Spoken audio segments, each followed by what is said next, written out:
Dust off your paddles. The Concord Pacific Dragon Boat Festival returns June 24th to 26th at Concord Pacific Place and Falls Creek. Experience the continent's best dragon boat racing, headliner music concerts, and cultural pavilion displays right in the heart of Vancouver. Meet us where culture and sport intersect at the Concord Pacific Dragon Boat Festival, June 24th to 26th at Falls Creek, with the support of Concord Pacific, the Government of Canada, and the Government of British Columbia. Visit concorddragonboatfestival.ca for more info.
Testing.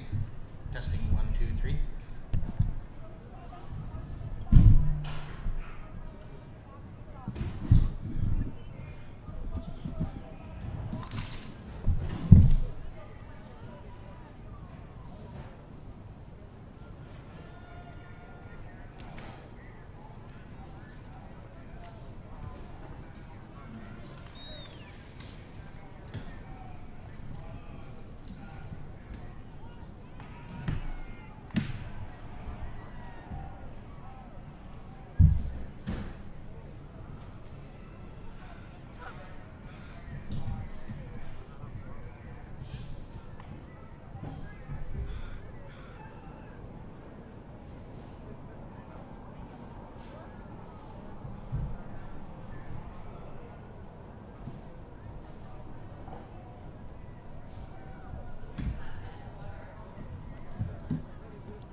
start the race.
Good morning, paddlers, and welcome, paddlers, spectators, festival viewers, participants, and above all, the sponsors and volunteers. Welcome to the Concord Pacific Dragon Boat Festival 2022.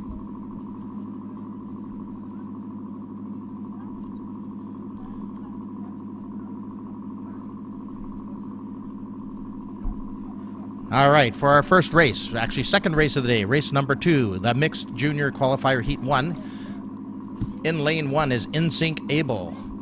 Lane 2, Nothing Dragon Masters Black. Lane 3, SD Zoo. Lane 4, the UC Irvine Elements. Lane 5, the VIP Gorging Dragons Black. The Briar Fire in 6. Peaked in High School Premier in 7, and the MHK Youth Manta Race in lane number 8. And they're off and racing. Off they go. And it looks like a quick jump out here. What is that? Lane number 2. It looks on my side. I'm just getting used to the new setup here this year, so bear with me for a second. It is going to be jumping out almost by a boat length right now. I see, and here's a good look at lane number 8. It's burying those paddles. It looks like they got a good mix of paddlers there. A little bit of caterpilling, but they're digging in deep to make it through the first few parts of the race. The outside lane there is having a little bit of trouble, but everyone's looking good. Hey, it's got to shake those cobwebs off. It's been a while, but these are our junior division. These are the future of dragon boat racing here in Vancouver and the Lower Mainland. And we also have the Gorging Dragon team. I believe they're from Victoria. So here's some excellent shape from those juniors up front. And here we go. Lane number 6. So there it is. That lane 6, of course, is that Briar Fire that peaked in High School Premier over there in 7. And they're coming up to about the halfway mark as they come by the BC Pavilion. And it does look like lane 7, peaked in High School Premier, was holding a good one boat, not quite a one boat length. Some of the teams are picking up their pace and moving along a little bit faster. So we're going to have ourselves a race here, of course, like we always do. Looking very strong. Here they come. Great Great stance by the steers person, giving you an idea that it's, hey, you got to keep that low profile and keep that oar in the water to steer that team straight to the finish. So here's lane number 7 again. They're getting a call from the steersman. He's standing up, but his hand signal was going up front to the drummer, who's leaning in and transmitting that call right down the boat. Looks they're going to put on their finishing, and they're just about to cross the finish line.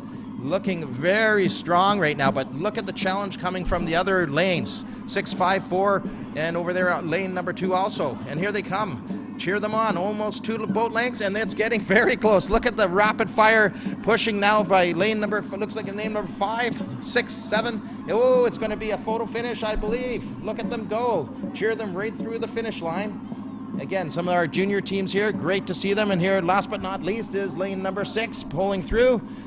And we have a couple more teams. One team is, they're still paddling. They're going a little bit slower, but here we come up to the finish. Great aerial shot from our drones. Again, we're live here from Concord Pacific Place, our second race of the day, Concord Pacific Dragon Boat Festival 2022. And again, good morning to all the paddlers, the spectators, the sponsors. All are welcome here. And of course, we do acknowledge that the Concord Pacific Dragon Boat Festival primarily takes place on the traditional ancestral and unceded lands and waters of the Musqueam, Squamish, and Tsleil-Waututh nations. All are welcome. Lots to see, lots to do today. It's going to be an exciting day. And there's a good look at some of our paddlers regaining some breath. You give everything you have when you're out there in the boat. That's the name of the game. Our 500-meter surveyed course. Our tides, of course, will change throughout the day.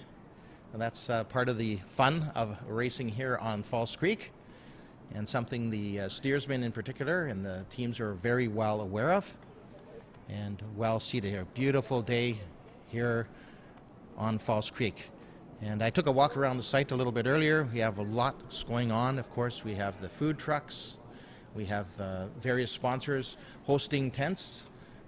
There are lots of things going on. So as the day progresses, it's not just on the water, it's on the site, it's on the ground. The Racers Village was packed, as you can well imagine. All the teams setting up this morning.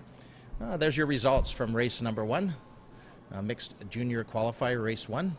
And it looks like first place did go to Team Lifescan in lane number 5. And third place went to Orca and 6 in the UCLJ Dragon Boat in lane 4. It's interesting because you do normally see in the middle lanes higher seeded teams, and not always, but generally speaking, you would expect to see those teams finish in the first, second, third place. But again, as things progress during the seeding of the races, as we progress to further races, that will change. You will see the difference as we move along. So again, welcome everyone. Beautiful day here at Concord Pacific Place on the shores of False Creek in downtown Vancouver. Great shot of the Science World.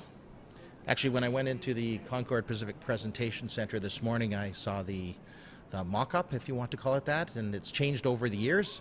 I recall the very first time I saw the model of Concord Pacific Place, they actually had the Science World there, and they used a golf ball of all things. So I'm not sure if everything was scaled off of that for that model.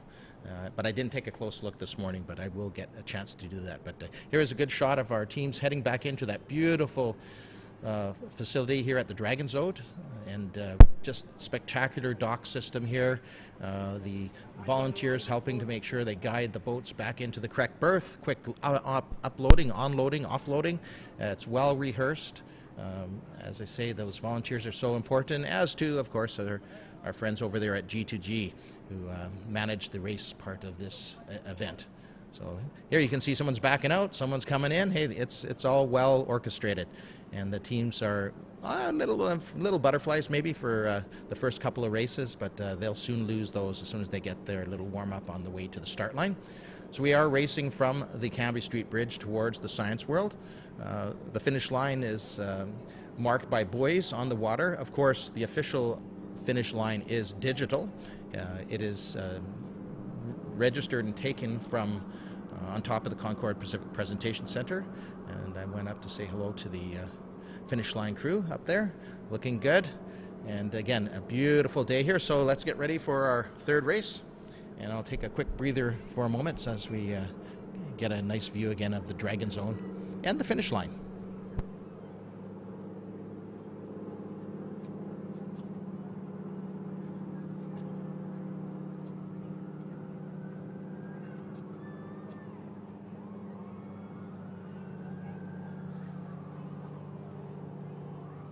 Yes, and it is race number 3 on deck, just at the start line gates, being prepared to be moved in by our starter, and she'll move them up into their respective lanes and positions. So you can see on our screen right now that we have the super fun dragons in lane number 1. I'm sure they are. And fun or sun, hey, it's going to be a great day. Wham! Fire in lane 2. The Peaked in High School, lane 3. Starbucks Wave Runners in 4. I'm sure they have a little caffeine behind them. And the lane number 5, it's the UBC Current Blue. The Paddle Rangers in 6. The Eternal Dinosaur. Oh, no, this is not a team that I was on, sorry. Eternal Dinosaur, I'm going to be watching them closely. And lane number 8, Patrick's crew from the Conquering Waves 2. So we look forward to another exciting race here in our preliminary mixed junior qualifier. And it is race number 3 on the program. Of course, you can get the whole race grid if you want to download it. It's available on the Concord Pacific Dragon Boat Festival website. And you can see the tide is out a little bit. You can see that from this great aerial shot. A few boats, just you can see also the way the currents are working, as you can see the angle of the boats at the moment, and they are being brought up into the starting positions. Again, there's a lot of skill involved here in coordination of the drummer and the steersperson, and of course the attention of the teams to make sure they're listening to the commands, not just of the race starter, which is the most important, but they have to be very attuned to the commands that are happening on their boat to make sure they're going to line up fairly, correctly, in the correct lanes. And focus is a big part of dragon boat racing, no matter what level you're at. And it is a great, great sport, as you will all see today. If you haven't participated, you got to get down to the Dragon Zone and check it out. There's all kinds of opportunities to get in a dragon boat in the Dragon Zone. So as you can see, we're moving up, and the command has been given to hold the boat. They're in the starting positions, and off they go. 3, 4, 5, 6, and up to 2, 3, 4, 5, 6. You can see how the stroke is getting more rapid after those 6 or 8 initial deep paddles to pull your boat up and out of the water. And it looks already, again, the center lanes here. Looks like lanes 3, the Peaked in High School. There's a great look at lane 7. You can see the timing is looking very good. Could bury those paddles a little deeper. A little bit of caterpilling with our friends in lane number 6. And I'm looking out for those UBC Current over there in lane 5 in the center lanes. Lane 4, the Starbucks Wave Runners, also looking strong at this time. Again, here's those Paddle Rangers, lane number 6, but in the center lane there, it looks like lane 7. Oh, there's those Eternal Dinosaur. I'm keeping my eyes on them. And there's the Blue Current. Great shot of their drummer. He's doing pretend drumming, but that works. He's giving them the beat. And you can just watch the top hands as they're reaching forward and driving down to pull more water. So a great shot here. It's almost like an arrowhead looking design from the aerial view. It's quite pretty. And lane number 4, there's a great shot of those folks in lane number 4 from Starbucks Wave Runners.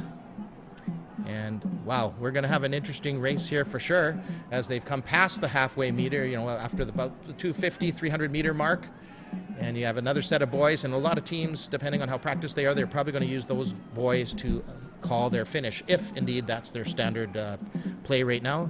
Again, the UBC Current in 5, the Paddle Rangers over there in 6. Great view down the boat. Again, you can see the steersman kind of leaning down, break the wind a little bit, give it a little bit of an edge, but we're going to have a great finish here. Looks like an absolutely spectacular finish coming up here. I'm looking over here at lane 4, 5. Who's it going to be? So far, it does look like about a half a boat length. So when I say that, I'm talking about the number of benches. There's basically 10 benches, two paddlers in each bench. So it does look like lane number 4, unofficially, it looks like they just made it. So lane number 4, of course, is the Starbucks Wave Runners. And here comes lane number 2 on the outside. Lane 6, putting a great finish in our friends lane number 1. So it was lane 4, the Starbucks Wave Run unofficially. And of course, we saw our Current Blue in 5. So another spectacular race here. And there's our on-water Marshall crossing the boat, her boat in the dinghy across the finish line too. I wonder if they ever take a snapshot so they can sell it to her after the race. Perhaps we'll have to talk to the finish line folks about that.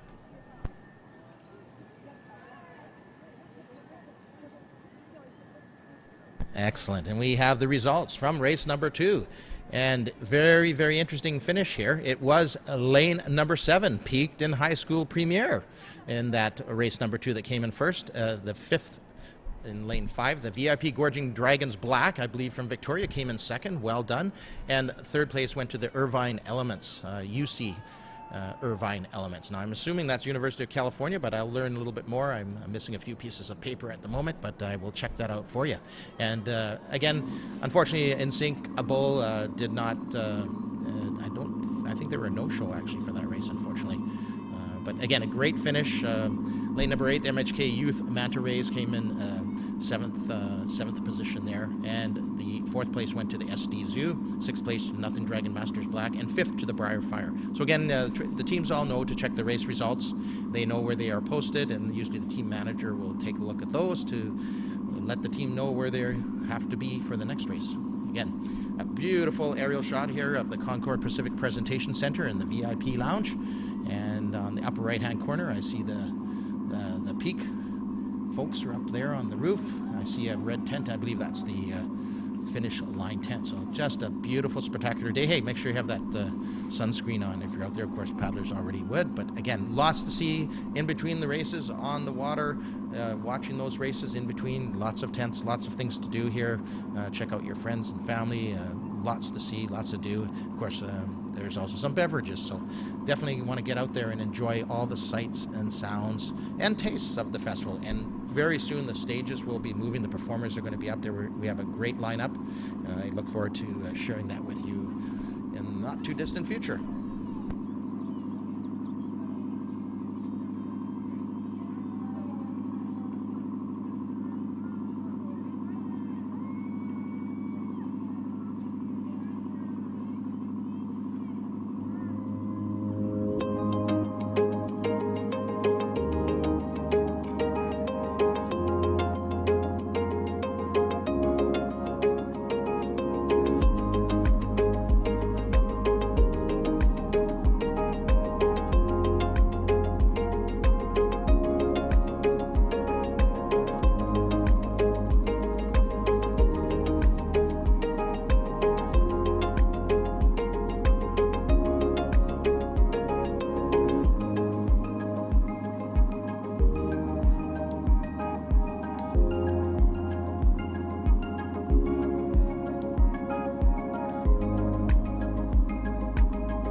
All right, we have on deck and some results here.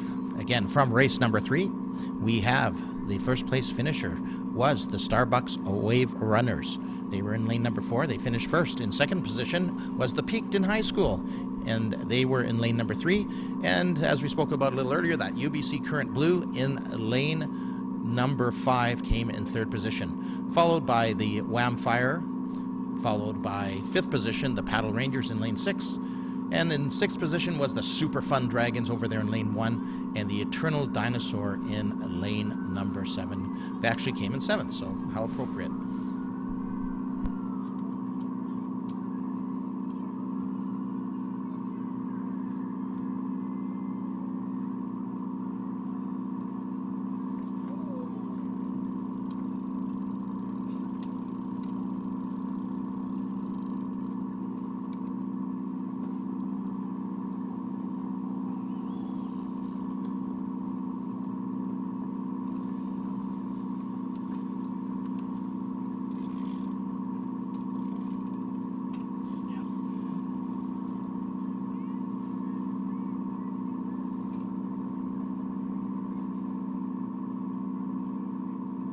Race number 4 is now marshalling at the start line, jogging for position and just holding, undergoing and waiting for the instructions from the starter.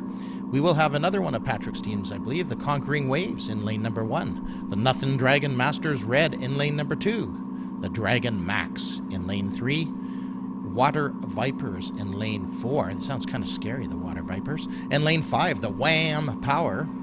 And lane 6, the UBC Current Orem. Hopefully I pronounced that correctly. I'm sure someone will let me know if not. And one of my all-time favorites in lane number 7, it's Britannia CC. Have a nice day. I think they actually have happy faces, if I remember, smiley faces on their uniforms. So again, we have a mixed junior qualifier, and it is race number 4 on your grids. The starter is moving them up into the starting gate. And from this shot you can see, and again, the starter knows the actual starting line, not just necessarily by the boys. So all is fair, all is equal, despite tides in and out. It's a very important part of the race. All right. And you can see that they're holding their position. They're ready, they're race ready. They're probably going to get the paddles up command. There they go, they're off. So let's see who got the little bit of the jump first. Was the Conquering Waves in lane number 1. In lane 2, the Nothing Dragon. And this is going to be an interesting one here. Again, it looks like on the outside lane there, which is to my south. When I'm looking, I'm on the north shore of the creek here to the south. They're looking pretty strong there. And we have, right out of their initial starting format, looking good. Some great looks, some great coordinated uniforms this year too. I'm a little colorblind, but I can still see the shades, so it always looks good having a good mix of teams out there. And it's going to be an interesting race here. All different abilities out there right now. The UBC Current Orem over there in 6, and lane 7 of the Britannia CC. Have a nice day. There's a good shot of them. The drummers are both leaning in, and our friends in lane number 5 looking very strong. And great shot of the whole boat there. So it is right now those center lanes right now. Lane 1 is on the north shore here. That's the Conquering Waves, the Nothing Dragon Masters Red in 2, and of course Dragon Max in 3. But here's where the race is really taking shape here in lanes 4, 5, and 6. Water Vipers. So they're not scary, man. They're darn good paddlers, right? And lane number 5, the Wham Power, and lane 6, the UBC Current Orem. And look at the straight as an arrow they're coming down this course. Great form. Look at them reach, keeping the heads up, breathing, rotate, catch. Looking good. Catch. Oh, great form. Very nice form. Here they come, and they're of course already in their finishing mode. I'm not sure how much they're going to get a jump from their nearest competitor over there in lane number 5 as they come up to the last 30-50 meters. It's going to be interesting, as it always is. The Water Vipers in lane number 4 look like they've officially or unofficially taken the race. Lane 5, the Wham Power in lane number 5. And who's next? Who's next to show up on the screen? It's those UBC Current Orem. Looking good. About a boat length behind, but not bad. And here comes lane numbers. Wow, tight race 2, 3, and 7. And lane 7, of course, with CC Have a Nice Day. And lane 1, the Conquering Waves. They're still coming. They are working their way down. Yeah, good form. That looks like someone's got some. Yeah, here we come. Good work, team. Good work. Great job by the steerswoman, keeping contact with the team, encouraging them down the course. Absolutely looking good. Looking good. Yep. Drummer's taking a look, and she goes, we're almost there. Almost there. About 2 more boat lengths. And the Conquering Waves are about to cross the finish line. Give them a hand. Encourage them all, teams of all abilities here. That's the beautiful thing about Dragon Boat Racing. And there they are, crossing the finish line in lane number 1, the Conquering Waves. Wow, another beautiful aerial shot here from our drones, or drone, I should say. And yeah, and there again, a great shot of the boys. Of course, again, they do move up and down, but again, don't worry, our finish line is very technical and laser focused. They know the true digital finish line. So, of course, all the teams know that the boys move in and out with the waves and the tide, however well they are anchored. So, very interesting race.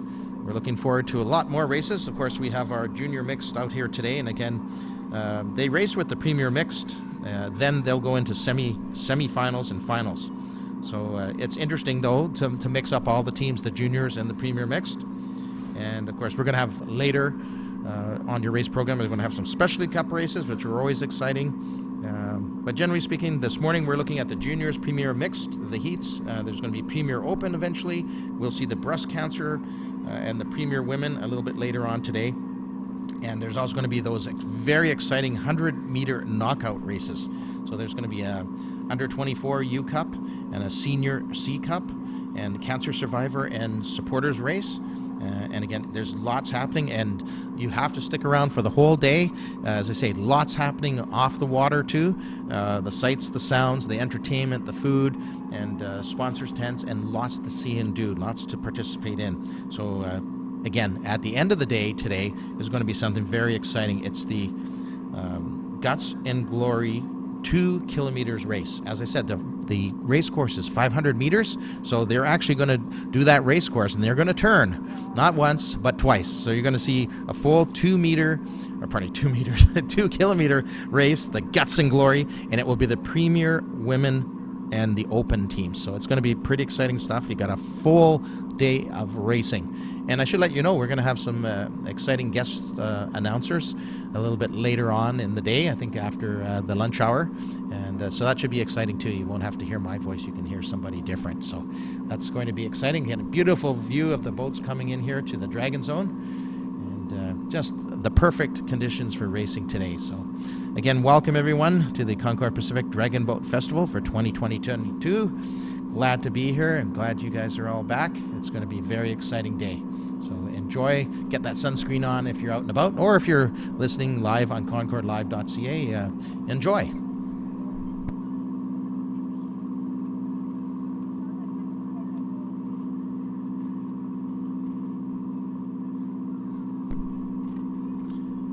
And did I mention the cultural displays? If not, I should be amiss. I am going to mention it now. There's the Chinese Cultural Pavilion, and you can visit the booths from Dr. Sun Yat-sen Classical Chinese Garden. Always great to visit there. There's Chinatown Storytelling Center. There's the Chinese Canadian Museum and the Hongxing Athletic Club. Plus, you're going to be able to see calligraphers, tea ceremonies, seal carving, gongobi, and youth arts and crafts. And one of my favorites, of course, is the Indigenous Cultural Pavilion. So please visit the pavilion to learn more about the stories and cultures behind the lands and waters that the festival is now held on. The festival is hosted on traditional and ancestral and unceded Musqueam, Squamish, and Tsleil-Waututh territories. Now, I'm not sure how many of you have been around back in Expo 86, but there's a really cool display of the teak boats from 1986. They were the first dragon boats in Canada. They were used at the actual Expo 86. So you got to check that out. That's the original teak boats Yes, I have paddled in one of those. They're a little bit different than the technical BUK boats that we are using now in the festival, but they're very beautiful, and they've been refurbished a few years ago. So go check them out. And yeah, it's really cool, along with displays of the extracts from the archives, courtesy of Hong Kong Economic and Trade Office out of Toronto. All right, so here we go. We have another mixed junior qualifier, race number 5, and we're going to have in lane number 1 the Lotus Juniors, the Thunderstrokers in lane number 2, the San Diego Dragon Boat Team 2 in lane 3, and from Edmonton the ADBRC Tsunami in lane 4, and lane 5 the WPC Premier Burn, Bad Hearts in 6, and Columbus College CC Riders in lane number 7.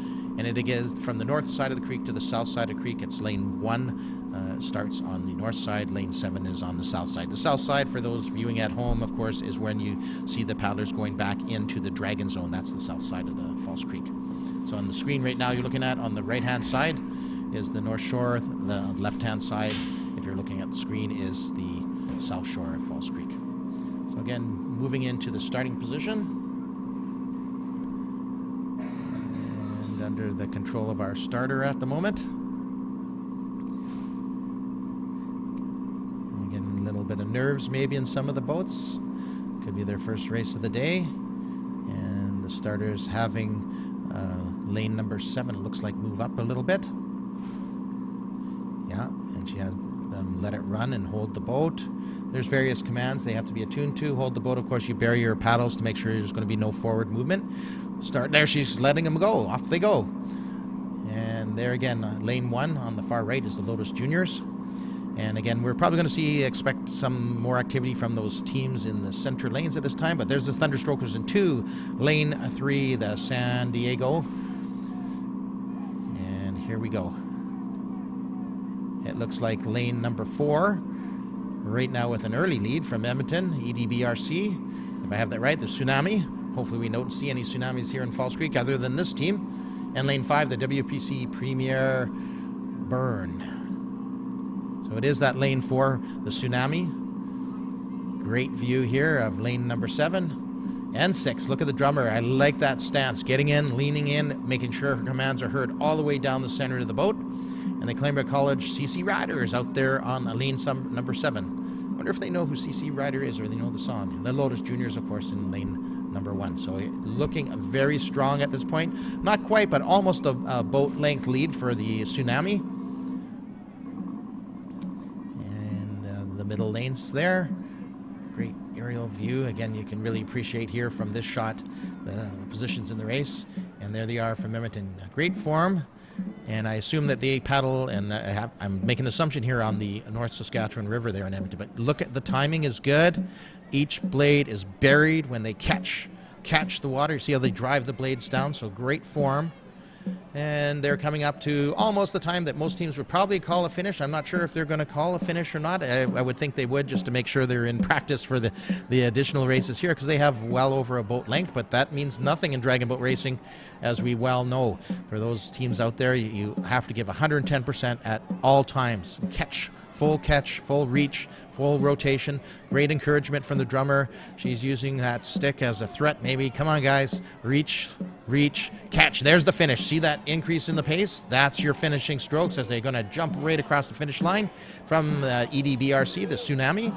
Great finish, and it's very tightly packed here as they come up. Who's it going to be in lane number 3? Yeah, it looks like lane number 3, followed by 5, the WPC Premier Burn. And here comes lane number 6, the Bad Hearts. Awesome. And lane number 2. Yeah, it's our friends in lane number 2. Look at them go. Here comes lane number 7. And, oh, interesting. It looks like they left a gap in their boat. I didn't see if they actually had the full amount of paddlers in number 7 or not. Great race. Again, a mixed combination here of our Premier Mixed and our Junior teams. And yeah, and then it looks like they have left one space empty. They're probably short a couple paddlers this morning, that one Junior team. And again, a great view. Spectacular racing. And as we move on, again, these are qualifying heats, so they're going to get tighter and tighter as the day goes on, and of course even more spectacular tomorrow. But again, stick around for the day. We're looking at a 2-kilometer guts and glory for the women and the open division this afternoon, and that's going to be spectacular. They're always exciting to watch. It's something unique to us here. And here we go, the race number 4, the official finish was in that mixed junior qualifier, race number 4. It was actually the Water Vipers. We can think we called that one, so that's great. In lane number 4, in second position came the Wham Power and the UBC Current Orem in 3. It was Britannia CC Have a Nice Day in 4th position, and Nothing Dragon Masters Red in 5th, followed by the Dragon Max in 6th, and the Conquering Waves. And again, we gave them some great encouragement over in lane number 7 coming in, pardon me, in lane number 1 coming in 7th position. And again, the times will vary throughout the day. And again, as I've mentioned several times, everything is well seated here, so everything is fair. Everybody knows the equipment's all equal, and the seatings are equal. So we're going to see some spectacular racing, even more today. I almost feel like we should be out there on the water with them. But again, there's lots to see and do. I know the entertainment is starting today on the 102, the Peak main stage, the Creekside Park North. And today starting at 11 a.m. So we're going to have, I think it's the Queen Yun Music Society at 11 a.m. will be the first act. One of my favorites is the Eagle Song Dancers. They're going to be on at noon today. So check it out. Well, there's a good view of the stage.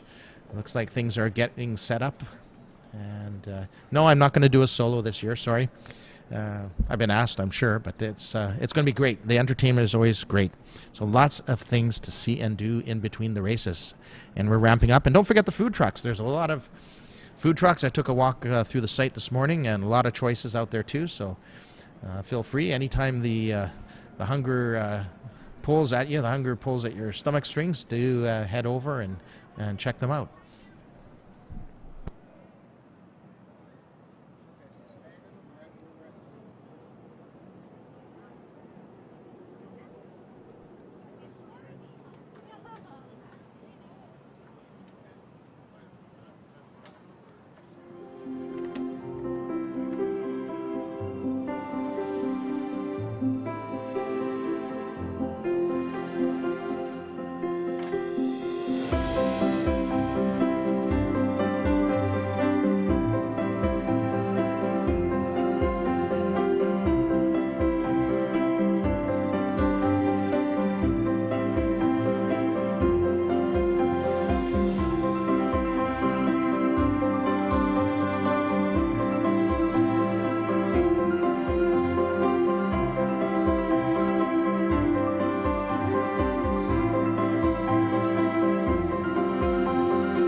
Dust off your paddles. The Concord Pacific Dragon Boat Festival returns June 24th to 26th at Concord Pacific Place and Falls Creek. Experience the continent's best dragon boat racing, headliner music concerts, and cultural pavilion displays right in the heart of Vancouver. Meet us where culture and sport intersect at the Concord Pacific Dragon Boat Festival, June 24th to 26th at Falls Creek, with the support of Concord Pacific, the Government of Canada, and the Government of British Columbia. Visit concorddragonboatfestival.ca for more info.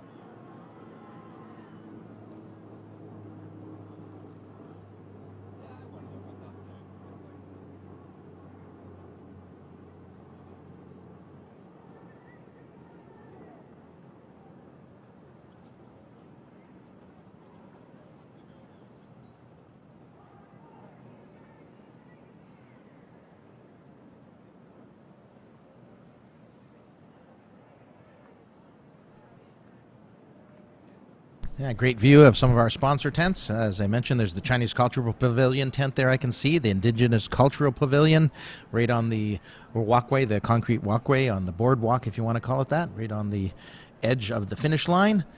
And you can see the main stage, the 102, the Peak main stage. That's actually the Creekside Park North. You can see it on the left-hand side of your stage. Or left-hand side of the stage. You can see the stage on the left-hand side of your screen is what you can see. And you can see that people starting to gather and mill around. Some have been watching the races as we pull away from the shot of the site. Lots of things happening out here for sure. And in the back right-hand corner, I think you can view some of the food trucks right down the alley there, almost in the middle of your screen to the left. There's a number of food trucks to get out and if you need a bite. Just a beautiful shot here of the Science World and the South Shore, Creekside, of a beautiful Falls Creek in downtown Vancouver. My name is Lauren Schmidt, and I will be your color commentator for a while this morning, at least until about noon today, and I will be here all day tomorrow also.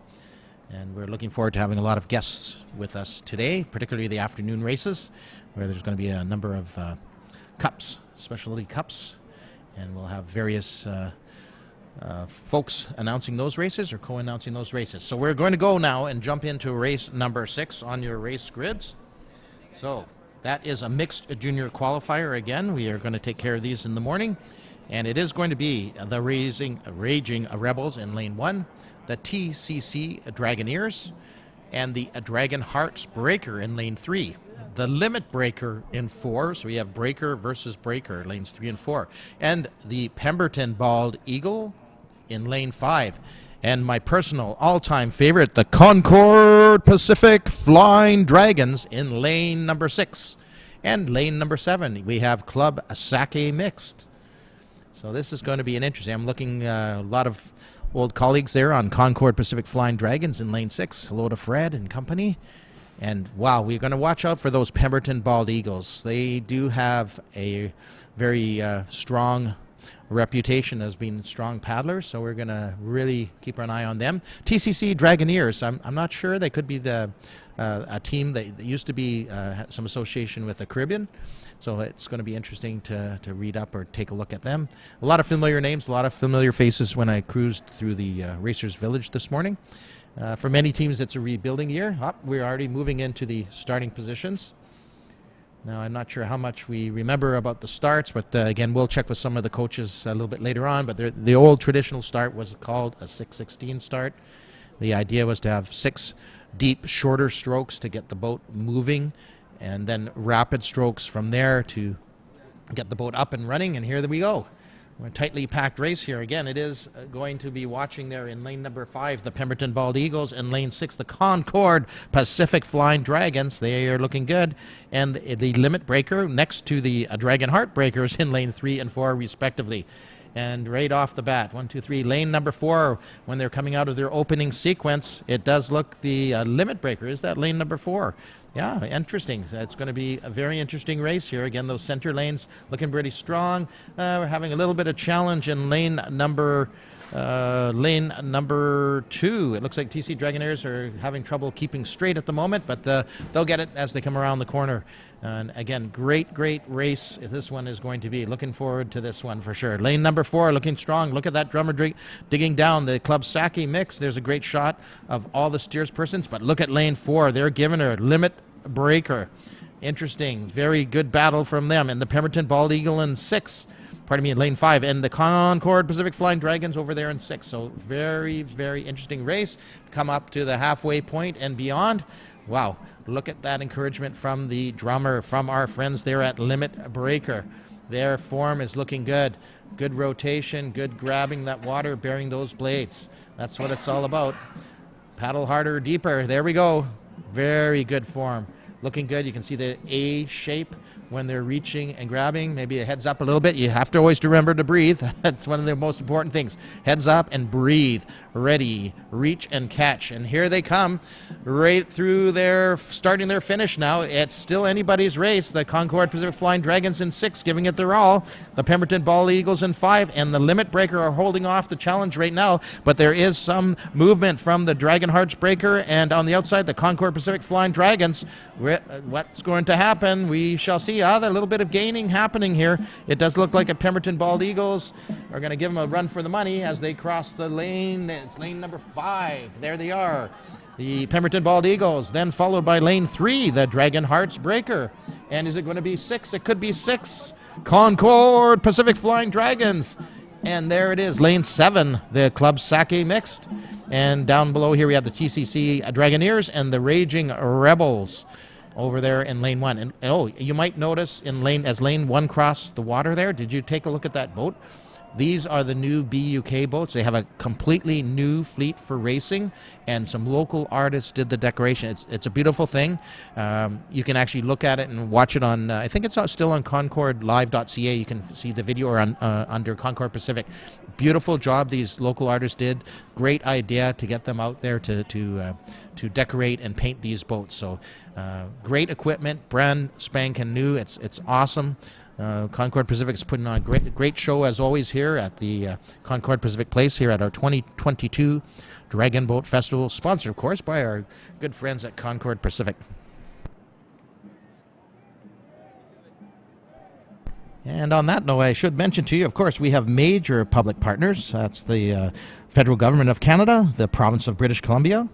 We have major partners, the Peak, and those are the folks that are putting on this great show that you're seeing on the Concord Live right now. Just beautiful shots from their drones. They have tech people, Chris, for example, and Mark upstairs in the control center. We have a lot of good folks there from Peak Technologies. And, of course, the sponsor of the main stage is the 102.7, the Peak.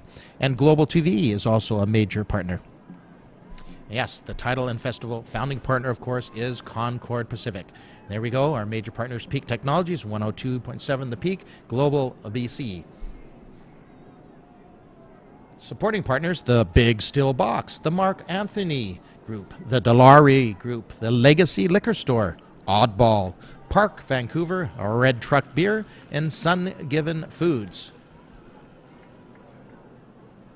And our public partners this year, the City of Vancouver, the Vancouver Board of Parks and Recreation, the British Columbia Arts Council, Factor, and Hong Kong Economic and Trade Office. The media partners, 93.7 JR Country, 980 CKNW, AM 1320 CHMB, Daily Hive, The Georgia Strait, Tsingtao Daily,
And on deck or coming up to the starting line is our race number 7 on your race grids. Again, a mixed junior qualifier, round number 1. And we are going to have in lane number 1, the Hastings Hydras, the Ouroboros Platinum in lane 2. The Creekside Dragons in lane number 3. And the EDBRC Premier, and I believe they're also from Edmonton, in lane number 4. The UBC Current Gold in lane number 5. And the Krasna in lane number 6. Vision Impossible in lane number 7.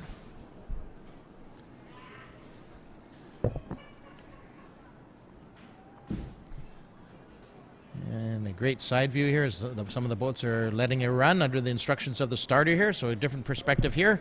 Kind of get a good view as the boats coast into position. They are being directed by the starter.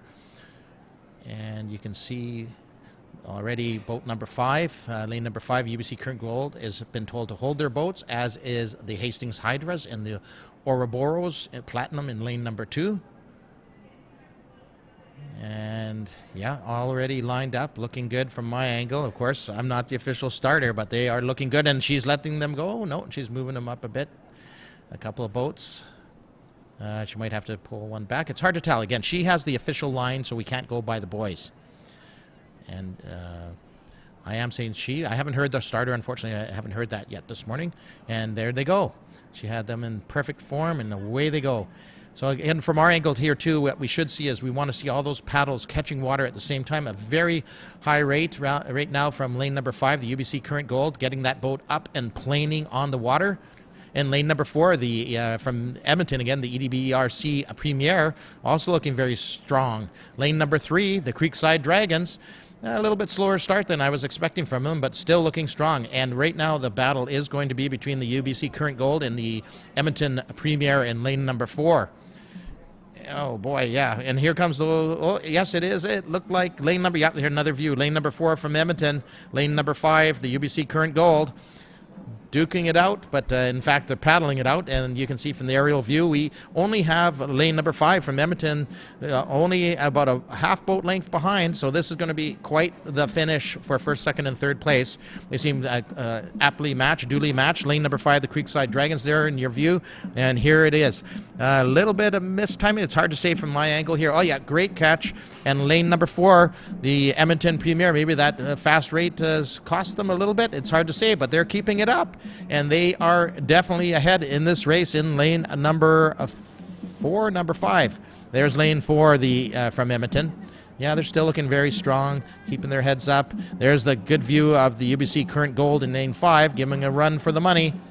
It's going to be a great finish here again. Here they come up to the last 100-odd meters here as they hit that next set of boys. And there it is, the Current Gold in 5 and the Edmonton in 4. So there's a good shot of Edmonton again, holding better than the boat lead. So the battle now is going to be for second and third place, because it looks like no one will catch them at this point. They're about, they're a couple of 3 boat lengths from the finish. So it does look like the lane number 4, the Edmonton Premier, will take this race. Yes, unofficially, of course. Now the battle is for second and third position for further seeding. And it does look like lane number 5, hey, the UBC Current Gold are going to hold off the challenge from those Creekside Dragons. In lane number 3, here comes lane number 2, the Ouroboros Platinum, followed by lane 1, the Hastings Hydras. And over there on lane number 6 is the Krasna. And I believe we have one more team coming up. Did I miss somebody? Oh, here they come. Yes, there's a great shot, and they're just about to cross the finish line, and that would be our friends from Vision Impossible. Yeah, great timing. They do have good timing, for sure. Looking good.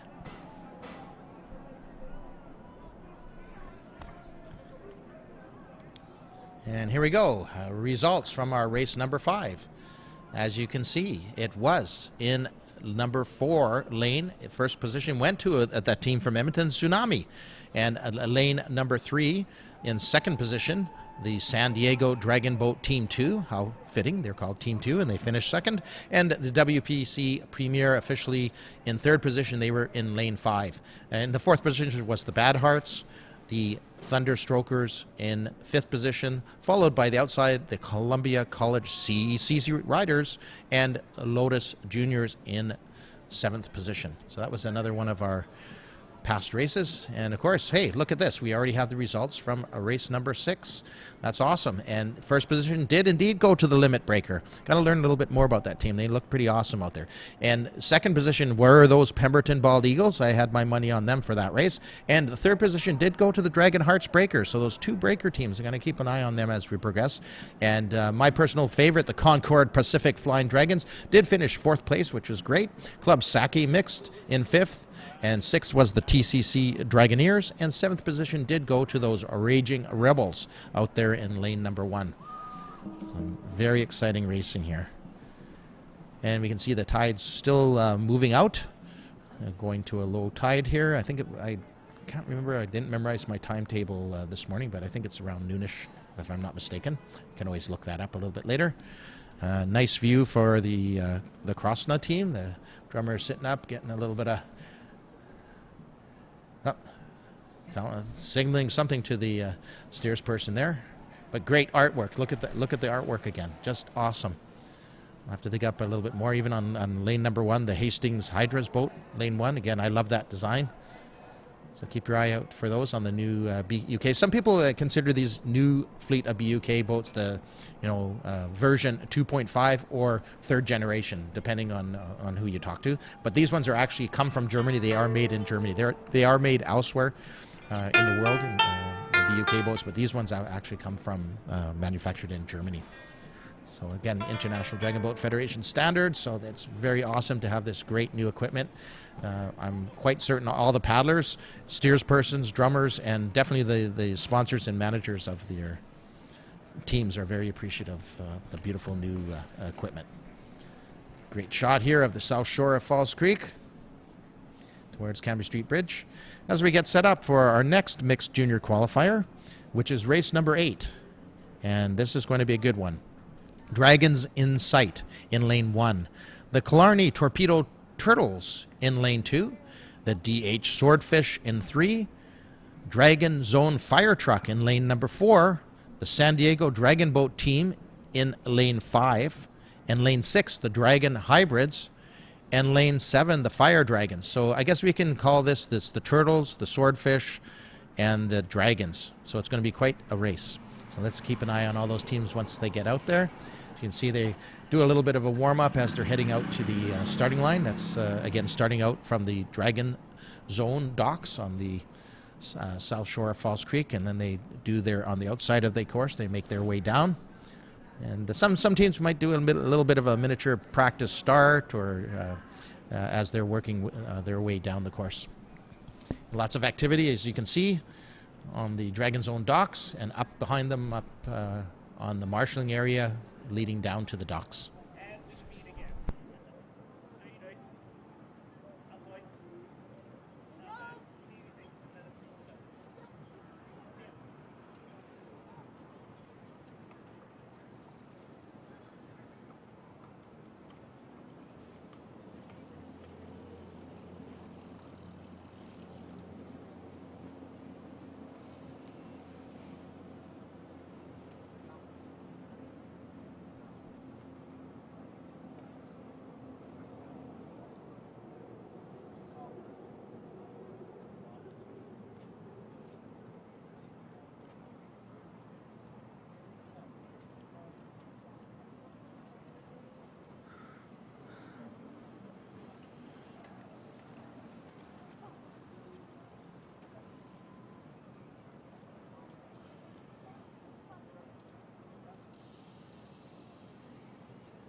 So indeed, it was Concord Pacific and the province of British Columbia. They have supported the purchase of the 18 new German-built or German-made BUK, also known as the Buck Dragon boats, for this year's festival and for years to come. 9 boats have been transformed by local artists to celebrate the community with BC Arts Council support. See the artwork up close around the festival site.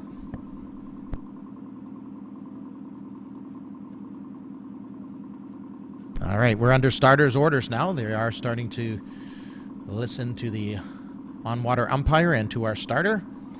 And she will give various commands to guide the boats so that they arrive into the starting position on an equal footing so we can get underway. Again, very important for everybody in those boats. It's part of their training, if you will. They are very tuned in to what the on-water umpire, and then the on-water umpire will turn it over to the starter, who will give some final commands.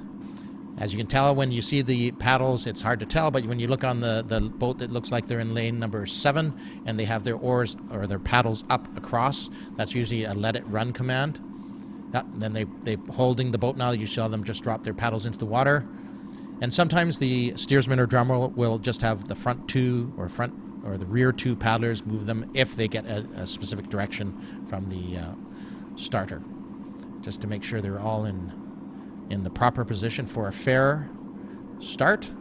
Very important to all the teams. Equipment, starting, very accomplished on-water umpires, and a starter with many years' experience here at Concord Pacific Dragon Boat Festival. Looking good. Just about to get underway here. Let's see here if they're gonna... Oh, they're backing down lane number 3. There they go. They're off and running. Here we go. There they go. Again, let's watch those middle lanes, but this can be anybody's race. So lanes 4 and 5 are really tight already. The Dragon's Boat fire truck and the San Diego Dragon Boat team in 5 are very tight. Sometimes that is a strategy. You have to stay in your lane, but sometimes you want to get a little closer. You might be able to draft off that other team a little bit, or just show them who you are to make sure they're aware that you're right not in their wake, you're right beside them. So again, there's going to be a great battle here. Lanes 4, Dragon's Own fire truck right off the start. San Diego Dragon Boat team in 5. And there's a great view of lane 7, the fire dragons out there, and lane 6 as they come around out of their starting position in the first 100 meters or so. And yeah, they're still moving their boats. Again, it's only about a 2, maybe 3 bench difference between lanes 4 and 5. You can see them all digging deep, pulling water, catch. The rate's still high. They're going to go into a transition here and reach out the strokes, lengthen out the strokes. But look, right now they are battling stroke for stroke. Look at them. Lanes 4 is the Dragon's Own fire truck, and lane 5, the San Diego Dragon Boat team. Those guys are definitely paddling out this race right to the bitter end. It's going to be a great race between these two teams. Look at the confidence of our drummer in lane 5. She's actually giving them a little bit of the actual drum, which is pretty cool. Lane 4 is doing more of a calling, a steady call probably, and some commands going down the boat. But these are not quite dragon nose to dragon nose, but pretty darn close. So it's going to be very interesting as they come up to the last 100-meter mark here. They are very close to dragon nose to dragon nose. Let's not forget about the hybrids, though, in lane 6 and the DH Swordfish over there in lane 3. What form, what shape these teams are looking awesome. This is going to be right down to the last stroke, and they are stroke for stroke. It looks like lane 4 has put on a little bit more of a finish here. The Dragon's Own fire truck, they are digging a little bit deeper than lane number 5, the San Diego Dragon Boat team. And it will unofficially be the lane 4, the Dragon's Own fire truck, and then the San Diego Dragon Boat team in lane 5. And let's see who's going to come in unofficially on the 3rd position. As we watch another battle here is lane number 3. That's the DH Swordfish. Looks like they're going to take it. 3rd position and 4th position. Looks like it unofficially would go to the Killarney Torpedo Turtles, one of our junior teams. And lane number 6, the Dragon Hybrids. And I'm just looking out, and here comes lane number 1, the Dragons in Sight. And again, very cool design by one of the local artists on that boat. Looking really good. Yep, good timing. Good timing. Yeah, good stuff. Very nice. Give them a hand, the Dragons in Sight, as they cross the finish line for race number 8 on your race grid.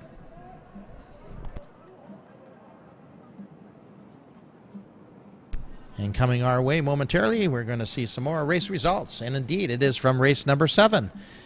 And it was the EDBRC Premier in lane number 4 who came in first position. Second position went to those UBC Current Gold.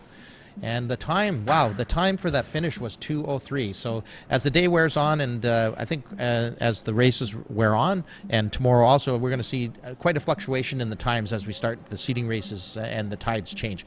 Creekside Dragons, congratulations, Creekside Dragons. They managed to come in third with a time of 2:13 in the race number 7. I know a few folks on that Dragon Boat team also. And fourth position went to the Ouroboros Platinum. 5th to the Hastings Hydra, 6th to the Krosna, and seventh position went to lane 7, Vision Impossible. So a great race, good finishes, good times.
A nice shot of our Dragons in Sight boat, lane 1, number 1 from the last race, just working their way into the docks.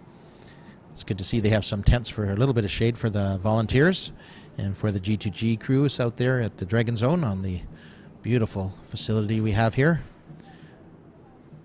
Makes the Dragon Boat racing all the better having great facilities like this.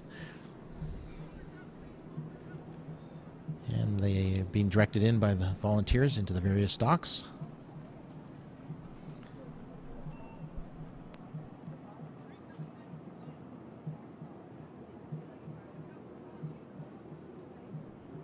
And when the paddlers first jump into the boat, usually you load your steersperson and possibly your drummer. And they used to load from the middle. I'd have to look to see how they're doing it nowadays. But it's great that you don't have as much of a step down. You actually have a little bit of a step up from going out of the boat, from back to the front or from the middle. And once the paddlers hop into the boat, they basically lock themselves into position on their right side or left side, of course, accordingly. And then they get a little bit of a push off from the dock from the volunteer. And then the drummer and steersperson take it from there. And they head out to the starting line. And as I said, a lot of teams will, on the way out to the start line, they will do a little bit of a warm-up, you know, a bit of a stretch. Maybe they'll try some different rates. They might even stop the boat and do a quick first 6 strokes, something of that nature, just to make sure they're ready for the, you know, take advantage of the time that you have to get from the dock down to the starting gates.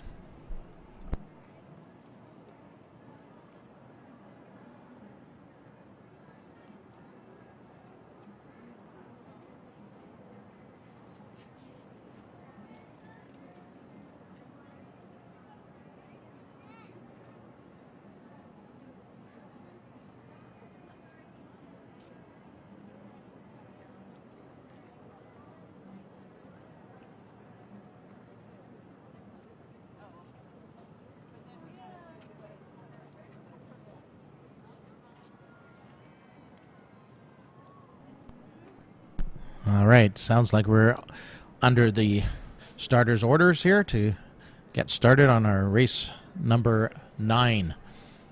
And race number 9, lane 1 will be the Butts in a Boat. Eternal Dragon in lane number 2. The DH0 in lane 3. The VIP Gorging Dragons Gold, I believe they're from Victoria. The San Francisco Bay Area Dragons in lane 5. The DH Velocity in 6. And the Stantec Splash over there in lane 7. And again, right now you can see some of the boats are moving up a bit. You can see the on-water umpire just slipping to the back position of those boats. And as they get their commands to move up into the starting gates. Again, you do not want to listen to the on-water umpire and the starter. They have the power to make sure the race is fair, and they don't mess around. So yeah, it could be a little unnerving for some of the paddlers, but they should be very practiced at how to. All right, and they are off. I just heard the gun. There they go. There you have again the butts in the boat over there in lane number 1, and of course that's on the north shore, looking to the south, right to left, lanes 1 through 7. And right now, right out of the start, it does look like the initial jump is going to, in the starting gate, it went to the San Francisco Bay Area Dragons in lane 5. But on their right and left, there's the VIP Gorging Dragons Gold, also a great start, and the DH Velocity over there in 6. And yes, right now it does look like our friends from Victoria jumping out with an early lead. So they are coming out of their opening sequences. Again, the idea is getting the boat from a dead start to get it moving, get it up, get it planing. And there's a great view of the DH Velocity, and you come into view the San Francisco Bay Area Dragons, and again, a nice shot on the lower right side of our VIP Gorging Dragons Gold from Victoria. And yeah, there they are. They're starting to spread out a bit as they come up to the halfway point, just passing around the old BC Pavilion. And sometimes, currents and wind can play a little havoc there if you're not experienced steers person, but that's okay. I'm not sure. I call it the Pebbles. I guess it's called a ponytail in lane number 4, the VIP Gorging Dragons Gold. Yeah, looking good. You can see that they're burying their blades, or most of them are, which is very important. You want to maximize pulling water. How are you going to do that? By pulling water with your blade. You need to bury it at the start of the catch, the reach, then the catch. And great view. I just love these aerial shots. The San Francisco Bay Area Dragons there in lane number 5. Also contesting with lane number 3, the DH0. Great view again here. Reaching, keeping the heads up, breathing, rotating. A very good looking team here, the VIP Gorging Dragons Gold. At the moment, as they come into their... Yeah, and let's see if they're going to increase their rate. And I'm looking out the window right now to see, and they definitely have increased their rate a bit, but there's going to be a big battle for 2nd, 3rd, and 4th place here. Right now, it does look like those VIP Gorging Dragons Gold are going to cruise across the finish line quite easily with at least, not quite, good boat length. And here's the battle now. Watch them come. Is it going to be lane number 5, the San Francisco Bay Area Dragons? It does look like it, followed by 3, the DH0, and lane number 2, the Eternal Dragon. Lane number 6, the DH Velocity. And we're just waiting to see. Here comes 2 more teams. Is it going to be Stantec and Butts in a Boat? Who's it going to be? Cheer them on. They can actually hear you out in the water, even though they don't admit to it. They can hear you. And here they come, about to cross the line. It does look like lane number 7, the Stantec Dragons, followed closely by the Butts in a Boat. And the on-water umpire just cruising across too. Yeah, and we're going to jump right into some more race results as we move along here. So this was our previous race, race number 8. First place indeed did go to the Dragon Zone fire truck. And again, look at the times they're dropping here. We're down to 2 minutes. And I'm sure we're going to see times below 2 minutes. But that's a great finish by the Dragon Zone fire truck in first position. Second position went to the San Diego Dragon Boat team. Not far behind. That was quite the battle. And the DH Swordfish in third position. And of course, 4th went to the Killarney Torpedo Turtles, one of our junior teams. 5th to the Dragon Hybrids. 6th, of course, went to our Fire Dragons over there in lane 7. And in lane number 1 of that race, Dragons Insight, they did cross the line in 7th position, but well raced they did. They had nice timing. So great results.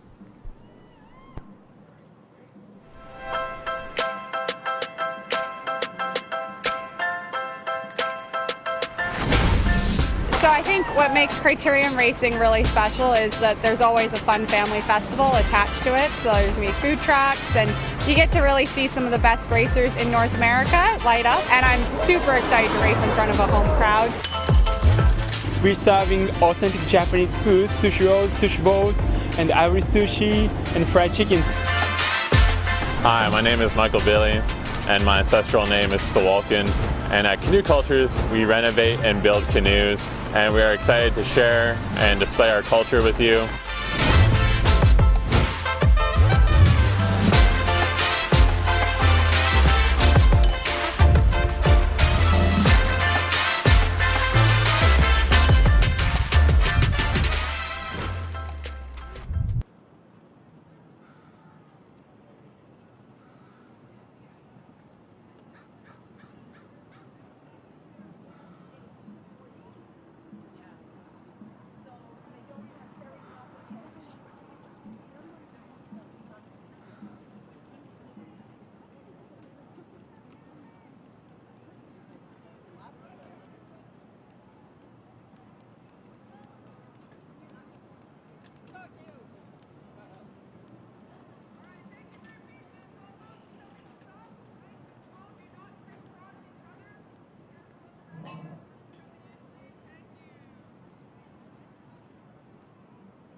Yeah, great shot here of a team doing their warm-up on their way out to the start.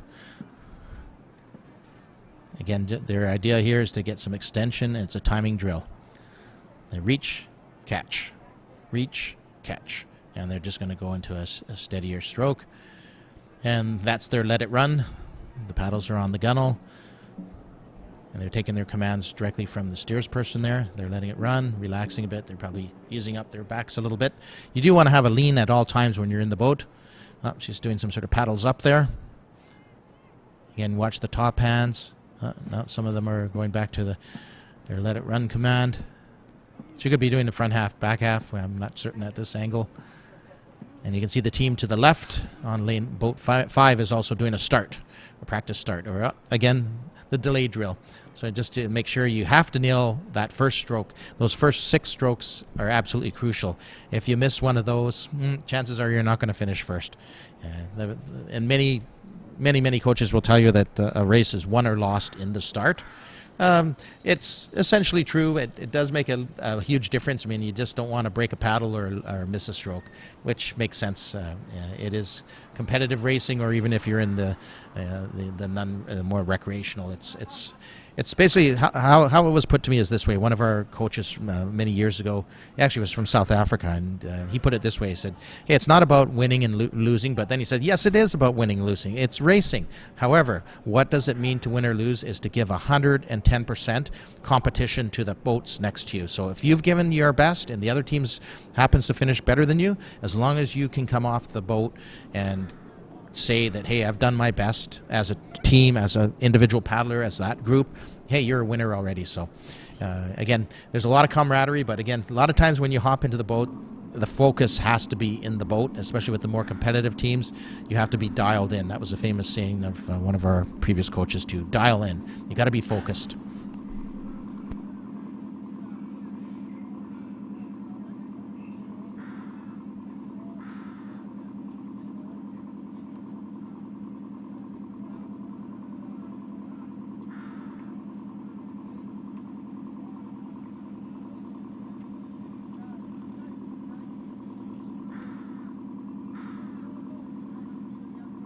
All right, race number 10 coming up.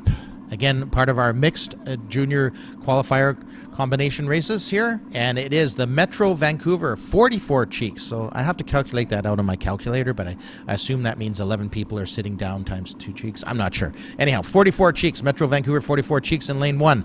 Abraham Lincoln Dragon Boat in lane number 2. RGL United Built by Bird in lane 3. Juice in lane 4.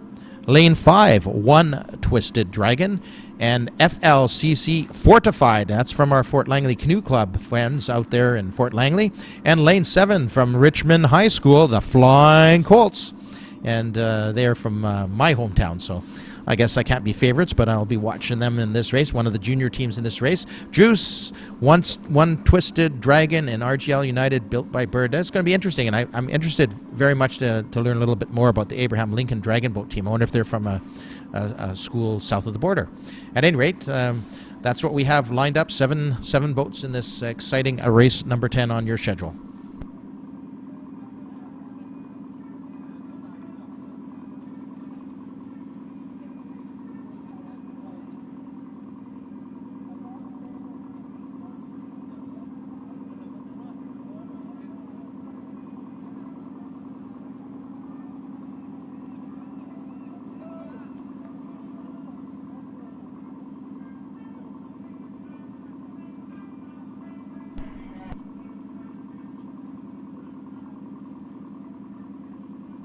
So again, we're going to be watching a lot of heats today. We're going to have 100-meter knockouts later for the 24 U Cup and the Senior C Cup. There's going to be Cancer Survivor and Supporters Race.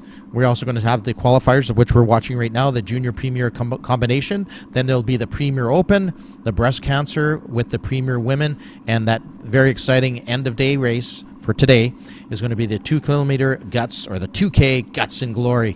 And those are always exciting. Lots of things happening on the water on those races. And that's going to be the Premier Women's and the Open together. So stick around. There's tons of racing today, and again, very important, these qualifiers to all the teams, because this is going to tell where they're going to be placed in their next race, and then so on as we move into the semifinals and finals tomorrow, Sunday, of course, and we will have a 2K Guts and Glory with the premier mixed teams to end the racing tomorrow. So the 2 full packed exciting dragon boat racing days for you, and again, tons happening. The Creekside Park North 102, the Peak main stage is getting ready to start at 11, so they're still setting up over there, and the first act there is the Qing Yun Music Society today. And again, do pop by some of the displays, the cultural displays, the Chinese Cultural Pavilion, there's the Indigenous Cultural Pavilion, and the Expo 86 teak boat. So again, lots to see and do. All right, and we are under lineup orders right now, and you can see the boats gently moving into position. Again, some teams might have all paddlers move into position, some might only use the front half, the back half. It depends on what they've been practicing. But no matter what, they have to listen and obey, which is very important. Get off to a quick start. Again, everything's working like clockwork right now that I can see based on the schedule I've been handed. And yeah, some colorful uniforms out there too. And again, I'm not sure, again, that start line, the starter knows where it is officially. So in some cases, they might move some boats back forward. We shall see. So she's moving them up a bit here. Again, there they go. They are off. She got a fair start here. And right now it does look like lane number 4, Juice. Perhaps as expected, out to a quick start and about 50 meters into the race already. And to their left is lane number 5, the One Twisted Dragon. To their right is from Fort Langley, the Fortified. And a good view here of lane number 6. And just looking over top of the bow in one of those boats there. And here's a great view of the lane 6 and 7. And again, we're going to have a heck of a race here.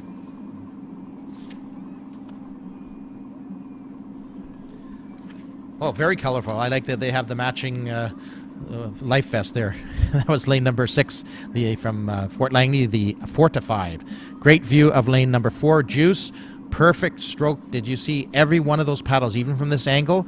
Not much white water, clean catch, pulling the water. That's exactly what they want to do. They're up and planing. Now it's just a matter of keeping that boat up and planing and keeping those strokes long. There we go. Reach, catch, catch, catch, bearing those blades on each catch, and their movement is a little bit of rotation and twist too. So looking very strong right now. Our friends from Juice in lane 4, and I saw a little hint of the Fortified from Fort Langley. And it's interesting, lane number 2, look at them, the Abraham Lincoln Dragon Boat team, looking very strong. They're going to hold off all challengers perhaps for second position here in this race. As we come into the last 100 meters, it is still lane number 4, Juice, holding their own. They haven't gone crazy. There you just saw the jump in the rate. You always still want to do your finish no matter what. Perhaps they've kept the rate down a little bit lower. They're not going crazy with the rate, but they did have a transition there, clearly visible. And here they will unofficially cross the line first, the Juice. And who's going to be next? Is it going to be Abraham Lincoln Dragon Boat team in lane number 2? Very impressive, lane number 2. If that's a junior team, that is impressive. So you have some great coaching there. Lane number 6 coming up next, Fortified from Fort Langley. Lane number 5, Once Twisted Dragon. Lane number 3, the RGL United by Bird. And I'll have to check to them, see if that's Bird Construction. Here comes lane number 1, the Metro Vancouver 44 Cheeks. And lane number 7 from Richmond High School, the Flying Colts. So great finish. There was no doubt about Juice in that race. They look formidable. And we'll have to look at those finish results when they come in. We are getting results momentarily for race number 9. And here they are.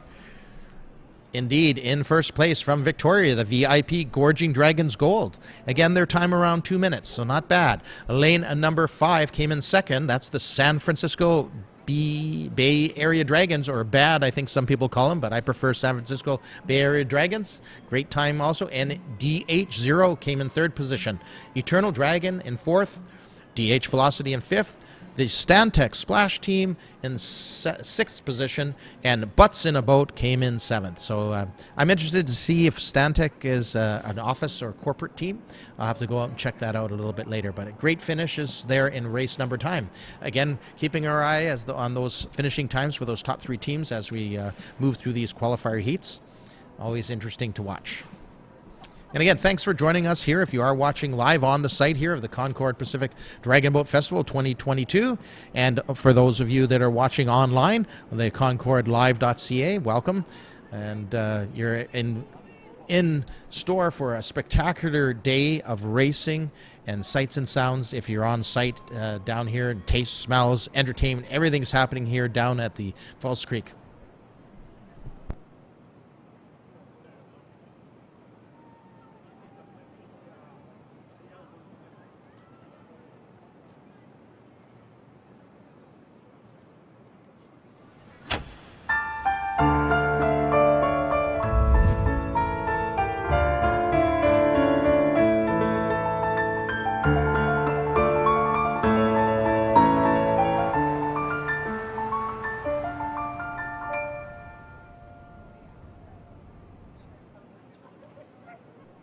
Very cool, very cool. The piano by Concord, very nice. Here again, there's a nice shot of our teams moving out of the docks, heading towards the start line, and some teams waiting to come in. So you can see it is not actually as hectic as it looks. It's well orchestrated. All teams are well versed and following the instructions from the docks, and the on-water umpire there too, helping to guide. And this makes sure, and it does help, of course, that keeps our races on time. And of course, number one thing is always safety, right? Safety first, second, third, fourth, and always. And but right, I tell you, the equipment here is second to none in the world. We are definitely a premier dragon boat festival and racing here at the Concord Pacific Dragon Boat Festival. We are known around the world. There's a great aerial shot of the site. You can see the VIP tent. You can see the Racers Village with all the tents in there, and a few spectators moving up and down the seawall here. And again, lots of things happening. Sights, sounds. The main stage is getting underway at 11. And actually, yeah, a few more minutes until that gets underway. And that's the 102, the peak main stage. The cultural displays are out there. The festival, food trucks, everything is available. Get out there, enjoy, check everything out. It's going to be a spectacular day of racing. Keep the sunscreen on. Great shot of the North Shore Mountains. Looks like the lions in the background there. Yeah, it's going to be a great day. And again, you're going to get tired of hearing my voice perhaps, but you're going to be treated to some guest announcers this afternoon, and for something new and different. There's a great look at lane number 5, and again, just doing some practice stroke. Get that timing together there, guys. Yep. And it's very key that you don't pull back too far. You don't, and when you're seated in the boat, you don't want to pull water essentially back beyond your knees. You don't want to go back too far, because you would end up actually sucking down the boat down and back into the water. But these teams look pretty accomplished, so they know what they're doing. They happen to be in one of the new Buck boats, BUK boats, that has not been painted by a local artist. So half of the fleet. There's a fleet of 18 new boats, and 9 of them are painted by local artists, which is super cool. So you'll notice the difference. The paddlers totally appreciate these new, having the latest, greatest in IDBF approved dragon boats is a super cool thing to be at in a race. Always nice to be in some new equipment, and no complaints from anybody about that. It's going to add to the event and to the racing.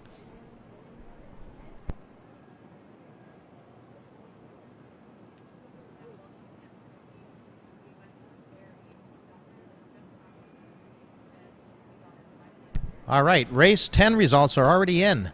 So interesting. It was first place to Juice in lane number 4, kind of as expected. They had a 2-minute time, which is great. I still expect that times to go a little bit lower as we move in through the day. Something below 2 minutes would be spectacular. Lane number 2, unbelievable. That Abraham Lincoln Dragon Boat team. I have to check it out to see if they're juniors or not. But wow, great finish. Considering they're in lane 2, that is spectacular. Abraham Lincoln Dragon Boat team in second place. And our friends from the Fort Langley Canoe Club, the Fortified, finished in 3rd position. 4th did go to the One Twisted Dragon. 5th went to the RGL United, built by Bird. And in 6th position went to the Metro Vancouver 44 Cheeks. I got to find out if they're actually Metro Vancouver as in the local government, if you want to call it that, the Metro Vancouver. And again, in 7th place from Richmond, the high school, Richmond High School, Flying Colts. So a variation of teams here, again, mixed and junior teams, but very spectacular finishes in that race. Got to keep an eye on that Abraham Lincoln Dragon Boat team. And here you have a great shot of a number of boats out here. Looks like, do I see 8 boats out there right now? I do. So it's going to be interesting if we're going to have 8 boats in this heat. And what we're moving into here, just so you know, this is going to be a race number 11 on your grids. It's the Premier Women and Paddlers Abreast Canada Breast Cancer Survivor Division. So this is going to be our first race in this division.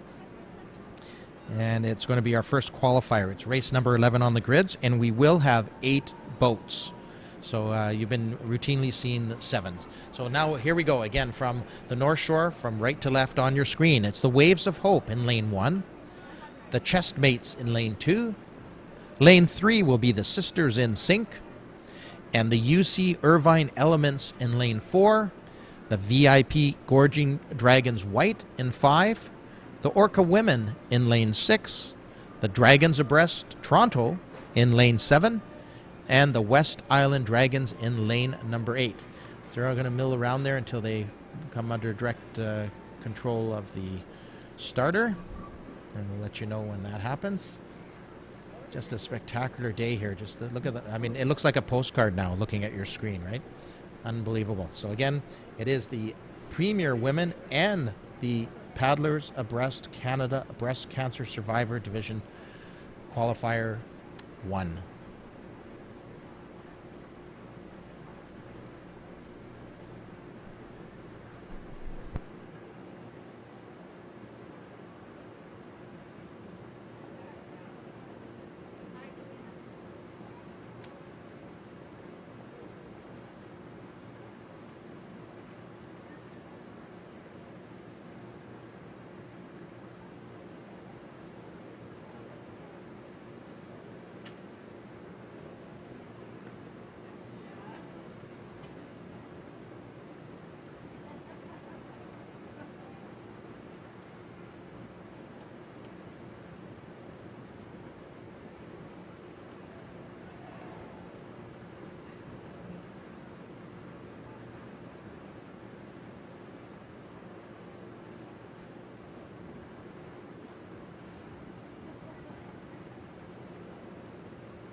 So I may have time here to tell you a little bit about the Paddlers Abreast Canada Breast Cancer Division.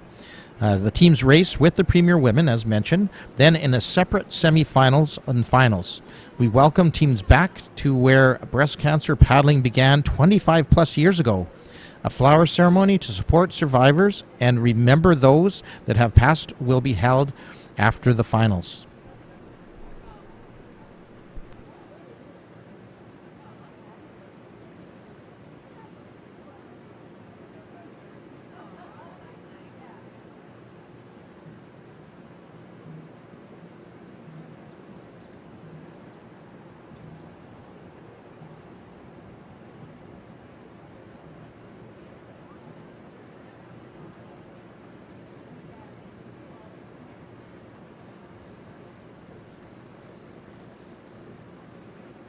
Taking a few extra minutes here to get this one started. I did see some race officials heading up to the finish line, so there could be something that they need to validate or check out before this race go. So a minor delay.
I'll take a moment to let you know a little bit more about some of the pavilions and booths on site this year. On the Creekside Park North, we have the 2030 Olympic Bid Community Consultation booth. We have the BC Lions, who play incidentally this evening against the Argonauts over here at BC Place. And we have the BC Responsible and Problem Gaming booth. We have Burnwater. We have Coast Outdoors. We have DTS Neighborhood House, Earth Ventures, N-Corp, Fresh Prep, Fashion on the Move, Funky Pants Canada, Latincouver, Mayo Detox, Neo Financial, Norwex, Water Lily Apparel, Wireless Wave, Samsara Cycle, Silver FX, as well as Sweet Legs, New Westminster with Nora, Terra Breads, TELUS, The Other Half Chinese Stem Cell Initiative, and Vox. There's our minor delay. We're letting a few of the Falls Creek ferries, water taxis, come down to pick up and drop off passengers. That's another part of the exciting festival here at Concord Pacific Dragon Boat Festival 2022. And the beauty of the shared waterway here, known as Falls Creek.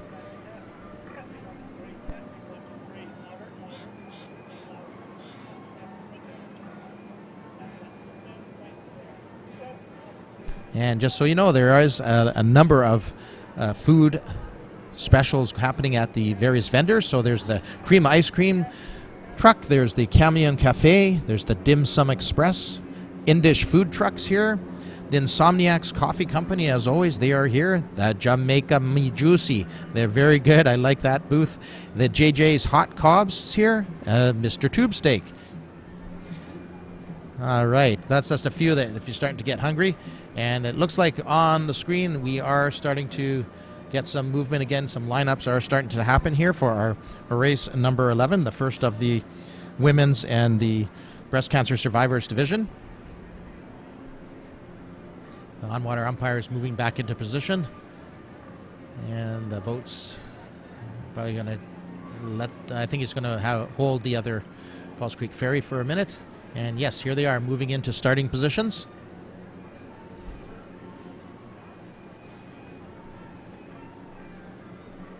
All right, bear with us for a second here, and they are moving into position.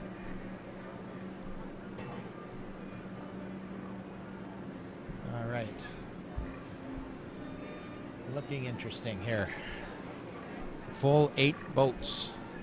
Again, we're going to have the Waves of Hope in lane 1, the Chessmates in 2, the Sisters in Sync will be in lane 3, the UC Irvine Elements, I assume that's University of California, I could be totally wrong, some out-of-town team, and the VIP Gorging Dragons from Victoria, white, the Orca Women in 6, the Dragons Abreast Toronto, and lane 8, the West Island Dragons.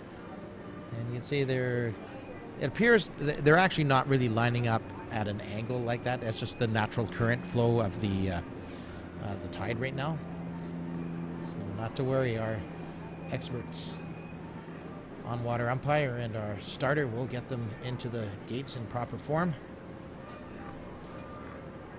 And the boat in the upper left of your screen behind the Falls Creek Ferry is, of course, for the next heat. And they're just going to paddle around, I guess is the right word. They're just going to hold until the race gets underway and they'll start moving into position also. And looks like she's having them back down. A couple of teams are doing a little bit of back down. You can see lanes numbers 8 and 7 asked to back down. You can see their paddles now, about half the boat's backing down. That's good. Just going to back them back out. I think a few drifted a little too far, but she obviously is holding this lanes number 6 and 4, so they must be in good position. They seem to have a good handle on what they're up to right now. They'll back up and then they'll move them up again. So lane number 5 is now moving up. Lane number 5, of course, from Victoria, the VIP Gorging Dragons white. And in a moment she'll have them hold. She's letting them run. They're going to hold. Yep, they are holding. And we still have backing off lane 7, the Dragons Abreast from Toronto. In Toronto, most of their dragon boat racing is on Lake Ontario. Yes, they do have breezes, but the one thing they do not have to contend with, which we do here, is tides, right? Every race venue is slightly different.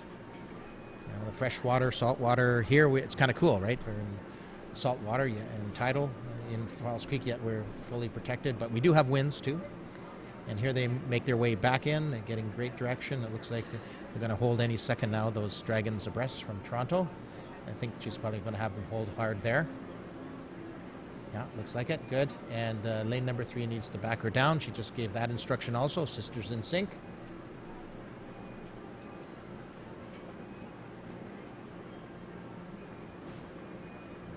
Yeah.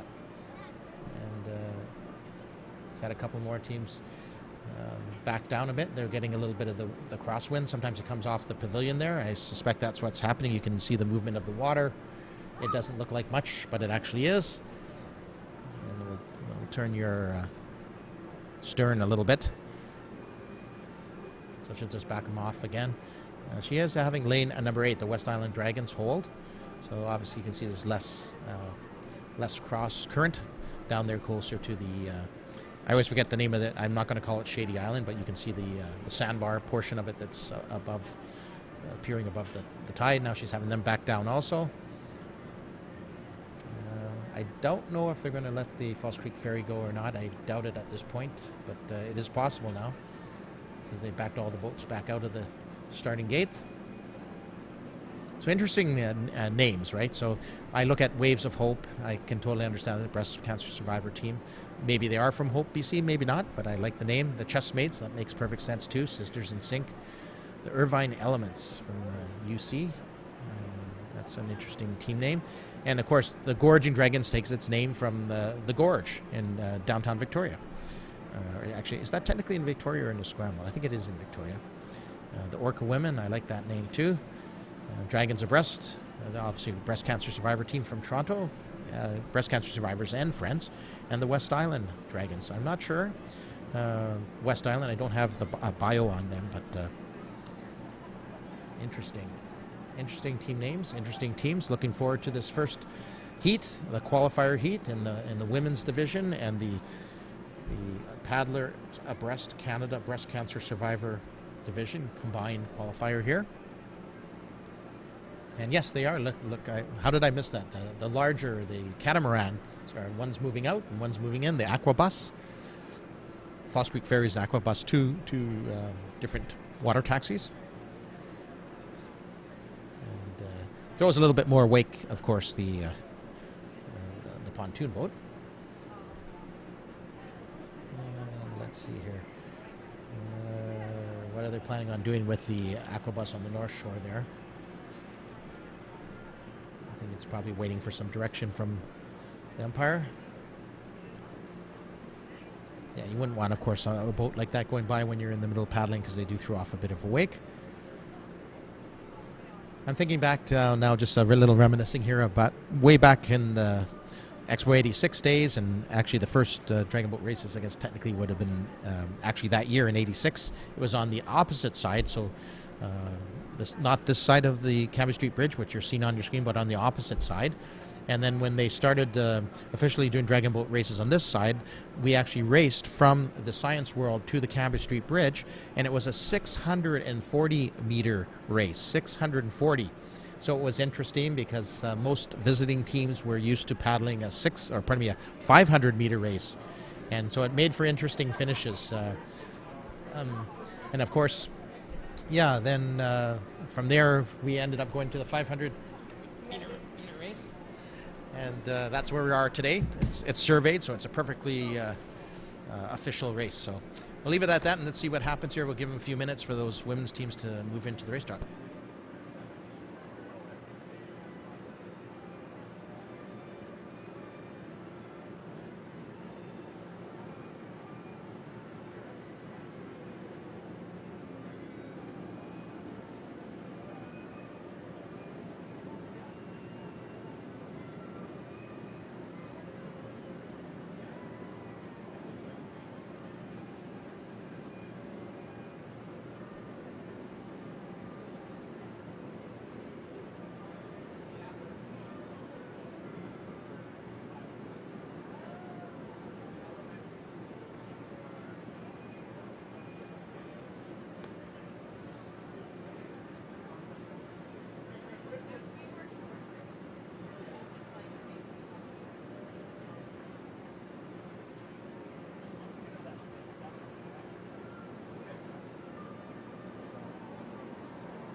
All right, and there goes the starting horn, and they're off. This is our first women's PACBCS qualifier, race number 11 on your grids. It's the Waves of Hope in lane 1. Again, lane 1 is on the North Shore on the right-hand side of your screen. Chessmates in 2, Sisters in Sync in 3, the UC Irvine Elements in 4, the VIP Gorging Dragons White from Victoria in 5, the Orca Women in 6, the Dragons Abreast Toronto in lane 7, and the West Island Dragons in lane number 8. And as kind of expected here, it is lanes 4, 5, and 6 at the moment. UC Irvine Elements, the VIP Gorging Dragons with a bit of a lead as they're coming out of their starting stroke sequences. It's a good view of the West Island Dragons. And lane 7 there, of course, the Dragons Abreast Toronto. And here's a great aerial view, and it is tight. It looks like right now maybe it's the VIP Gorging Dragons by maybe 2 benches, if that, 2 seats, if that. And of course, the UC Irvine Elements over there in lane 4, duking it out with lane number 6, the Orca Women.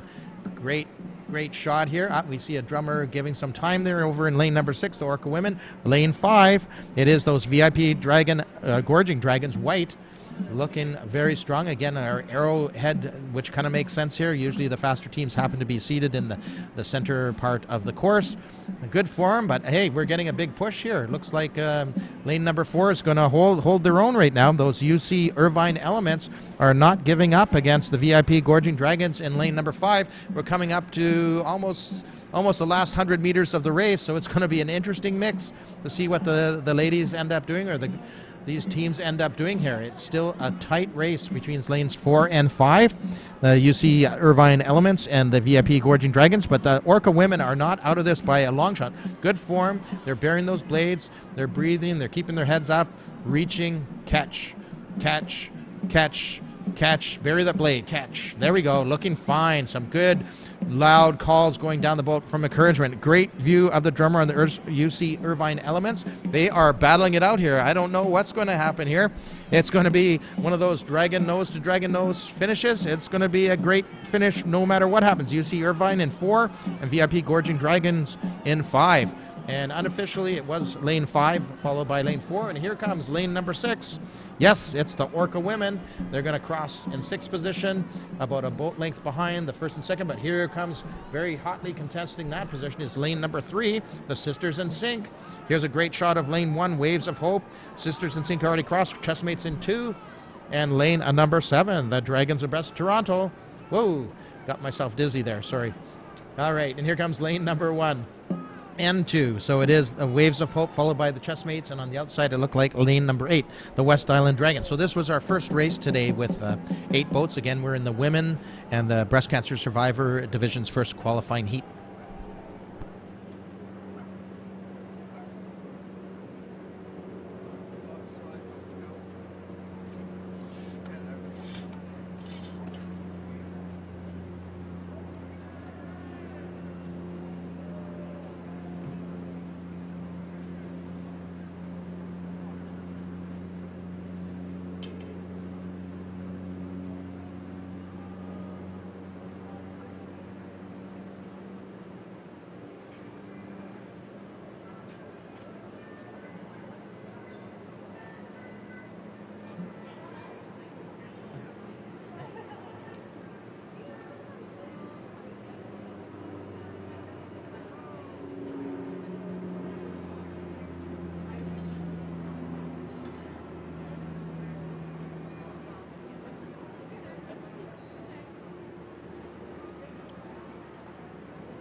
All right, so we have race number 12 on deck. Again, it's our second qualifier in the women's and the breast cancer survivor heats. We have in lane 1, again from the North Shore side of Falls Creek, at the right side of your screen, the Warriors of Hope.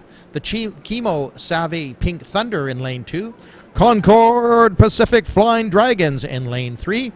Lane 4, the Dragon Zone Juice Truck. Lane 5, the Falls Creek Masters. And in 6, also from the Falls Creek Racing Canoe Club, the Sag and Dragons. And lane 7, the Dragons of Hope. And lane 8, Women Alike Abreast a River in lane number 8. And they're looks like they're under starters orders or marshalling. They're still marshalling. Lane number 8's just coming into view.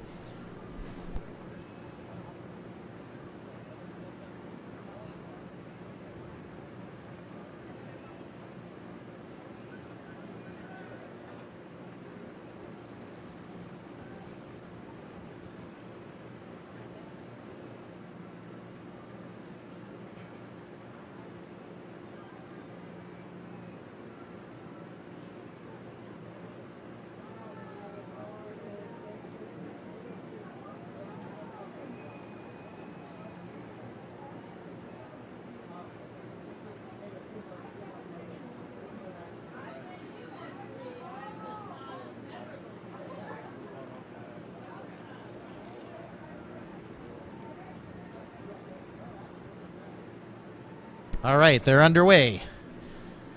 And let's watch those center lanes. And it looks like right now the early jump out of the first 6 or 8 strokes is lane number 4. And that, of course, is our UC Irvine Elements. Looking good.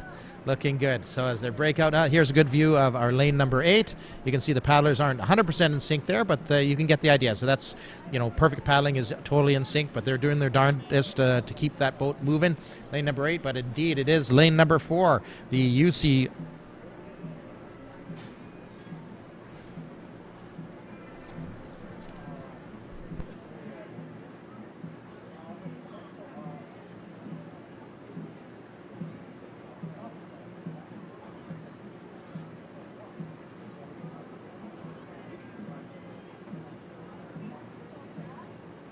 Oh, temporarily fell off the mic there. Sorry about that. So again, in the center of our race, we had that lane 5, the Falls Creek Masters. In lane 5, the FC RCC Sag and Dragons in 6, and it is the Dragon Zone Juice Truck in lane number 4. So it's the Juice Truck in lane number 4, hotly contested by the Falls Creek Masters. And again, this isn't even a Dragon Bench difference between these two teams. But look at the form, look at the reach, look at the shape, the A shape. They are catching water, they are pulling water, both teams, encouraged by their drummer, calling right down the center. Beautiful form, little bit of white water, but not much. So this is awesome form. Both of these teams are looking very strong at this point. The Falls Creek Masters and those the FCRCC Sag and Dragons looking really good. I'm looking to see what my Concord Pacific Flying Dragons doing over there in lane number 3, but the battle is between lanes number 4 and 5. So Dragon Zone Juice Truck and Falls Creek Masters, we are going to have a heck of a finish. They are in their finishing stroke. It's going to go down to whoever can bring that rate up and keep it up and pull that boat across the finish line first. It's just, you can just barely see inch by inch. Are they gaining? No, it looks like right now it is the Dragon Zone Juice Truck pulling ahead. They are pulling ahead. It will take them a second to do so, and they did cross. Lane number 4. Yeah, it is the Dragon Zone Juice Truck. In lane 5, Falls Creek Masters. Now here comes the battle for third position. Is it lane number 1, the Warriors of Hope? Lane number 6, the Falls Creek Sag and Dragons. Lane number 3, who is it going to be? It does look like lane number 1, Warriors of Hope. Followed tightly, was it lane 3? I think so. Concord Pacific Flying Dragons. Lane number 6, FCRCC Sag and Dragons. And here comes lane number 2, the Chemo Savvy Pink Thunder. Here they are. Yes, and again, it looks like they have, and again, I'm a little colorblind, but it looks like they are all wearing pink Dragon Boat vests or life vests. That's awesome. Lane number 7, Dragons of Hope. There is lane number 1, the Warriors of Hope, and that was lane number 8, the Women Like Abreast a River. That's a tongue twister for me. I'll get that one fixed for the next race. So there they are, ladies. Well raced. Very exciting race.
I think what makes Criterium Racing really special is that there's always a fun family festival attached to it. So there's going to be food trucks, and you get to really see some of the best racers in North America light up. And I'm super excited to race in front of a home crowd. We're serving authentic Japanese food, sushi rolls, sushi bowls, and Irish sushi and fried chickens. Hi, my name is Michael Billy, and my ancestral name is Stawalkin. And at Canoe Cultures, we renovate and build canoes, and we are excited to share and display our culture with you.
All right, we have results here from the race number 12.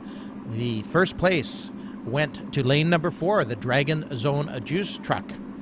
The second position went to the False Creek Masters, and wow, those Warriors of Hope came in third position in lane number 1. So that's only the second time today we've seen somebody outside of those middle lanes come into the first, second, or third position. The fourth position there was from False Creek, the Sagan Dragons. And fifth came those Concord Pacific Flying Dragons in lane number 5. Or pardon me, they were in lane 3, but they came in 5th position. And the Dragons of Hope finished 6th, followed by the Women Alike Abreast a River in lane number 7.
Good morning, Vancouver. This is Jas Kelsey, former chair of the Dragon Boat Festival, welcoming you back to Vancouver and the Concord Pacific Dragon Boat Festival. Oh my god, 2 years not having Dragon Boat Festival. I've missed it. Hopefully you've missed it.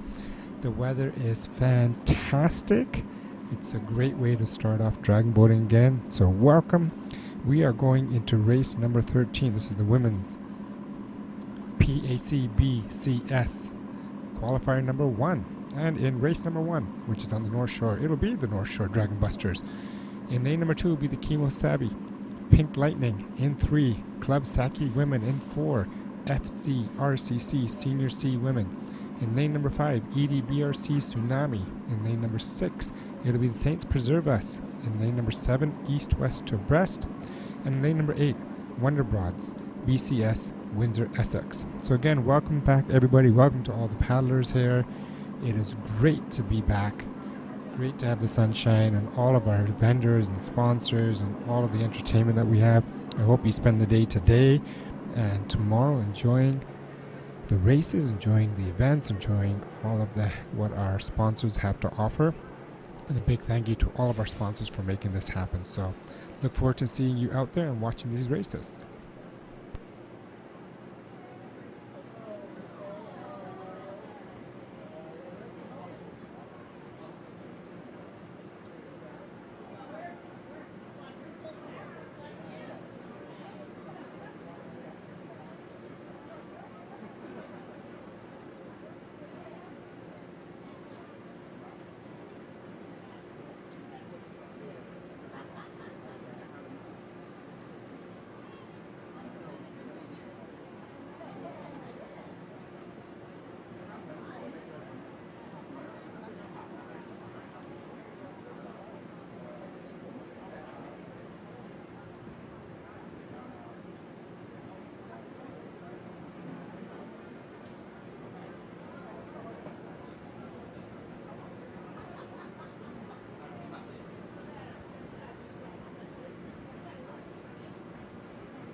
Okay, and we're off. And again, this is race number 13, the women's PAC BCS qualifier number 1.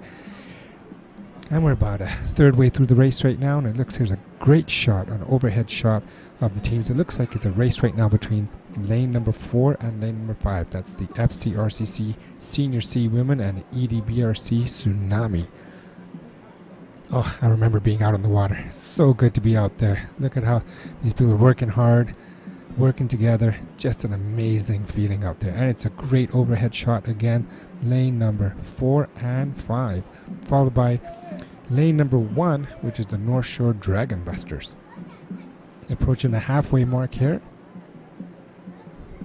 Make sure you cheer them on, because when you're down on the water, you can hear the crowd cheering on, so make sure you cheer these guys on. They've been practicing for 2 years now, but really for the last few months to be out here. And this festival, there's a lot of great talent here, and they come out here to practice. For some of these people go on to the Worlds, but here we go, down to the last 50 meters, and it's a fight between boat number 4 and boat number 5. So it's between the FCRCC Senior C Women and the EDBRC Tsunami. It's going to be a tight finish here. This one's going to be close to call. Oh my god, that is a great finish. They got 2 or 3 boat lengths on boat number 3. Here we go into the final 10 meters or so, and it's close. Oh my god, we're going to have to wait and see what the results are for that. But a great race between 4 and 5 for that last finish, followed by team number 3. That's Club Saki Women, followed by lane number 1, which is North Shore Dragon Busters. Then there's lane number 8, which is the Wonder Broads BC Windsor Essex, followed by lane number 7, the East West to abreast. in 6 and followed by 2. In lane 6 is Saints Preserve Us and 2 is Kimosabi Pink Lightning. Well done, teams. Well done. Way to race. That was a fantastic race.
right, everybody, we're back. And by we, I mean me, because I lost Lauren. If anybody finds him and if he's in the bear garden, send him back. Anyways, we are on to race number 14, the women's PAC BCS qualifier number 1. In lane number 1. Oh my god, I'm going to screw up these names. I apologize in advance. Cinerube. And then lane number 2, Busting with Energy. And if I screw up these names, I apologize. It's been a long time. 2 years. Lane number 3, it's Wasabi Impact. In 4, Wasabi Force. In 5, Dragon Max. In 6, Nuttin' Dragon Women. And in 7 is VIP Island Breaststrokers. Alright, and it looks like lane number 4, as we would expect those middle lanes to be a little bit faster. Lane number 4, which is Wasabi Force, is taking a bit of the lead as we get out of the gates here. Oh, what a beautiful day to be out in the water. What a beautiful day to be out and watching the spectacular athletes coming down the raceway here. So here's a great overhead shot. So it is lane number 4, followed by lane number 1, Cinerube. And I apologize if I'm screwing that lane. Oh, you guys found Lauren. He's back from the bear garden. Perfect. But a great overhead shot. Again, it's lane number 4, which is Wasabi Force. Welcome back, Lauren. How was the bear? Refreshing. Excellent, excellent. Well, it's a great race. You missed the last race. It was a tight finish on that last race, 4 and 5. We'll have to wait for the results on this one. But this is race number 14. We're still in the qualifying race for the PAC BCS qualifiers. All right. Oh, I miss being out on the water. Look at that. Yeah, looking good. Was that Wasabi in lane number 4? It looks like it is Wasabi Force. There's 2 Wasabi teams. Ah. One's a little spicier than the other one. Okay, lane 4, Wasabi Force looks like they're a little spicier than the other right now. It looks like so, looking yes. Good. Oh yeah, well lane 3, the Impact, they're just a boat length behind them, so not that far off at all. Not that bad, not that bad. A good form here from Wasabi Force, eh? I like the Wasabi green. Yeah. Yeah. I'm the colorblind guy, but I can see that there's there is a green there. I'm telling you, they are wearing green. Oh, a beautiful design on that. Whoever the artist was that painted that boat, that was awesome. Oh, too. there's a great overhead shot. They got it, the boat and a half length lead on their. Yeah, good half boat length for sure, for sure. Now these guys are out of Portland, right? That's a good question. They used to be. Yeah, I wonder if they're still coming up from Portland. Yeah, we'll have to find out. Welcome, anyways. Yeah, exactly. Still welcome. All right. Oh, there they are. They did cross the finish line unofficially first, eh? All right, well done, guys. Lane 4, Wasabi Force. Who's coming up next there? Wasabi Impact. The Impact. Okay, that's lane 3. And then lane number 1 is next. That's Cinerube, followed by 7 and 5. And then 5, correct? Yeah, 7 and 5. And then lane number 2, which is Busting with Energy. Busting with Energy. There. They're coming across. Give them a hand. They can hear you. Yeah, Nothing Dragon Women in lane 6. And the VIP Island Breaststrokers in lane 7. And is this Istanbul Breeze in lane number 8? Interesting names. I like these names. Okay, there we go. We got teams from everywhere. Love it.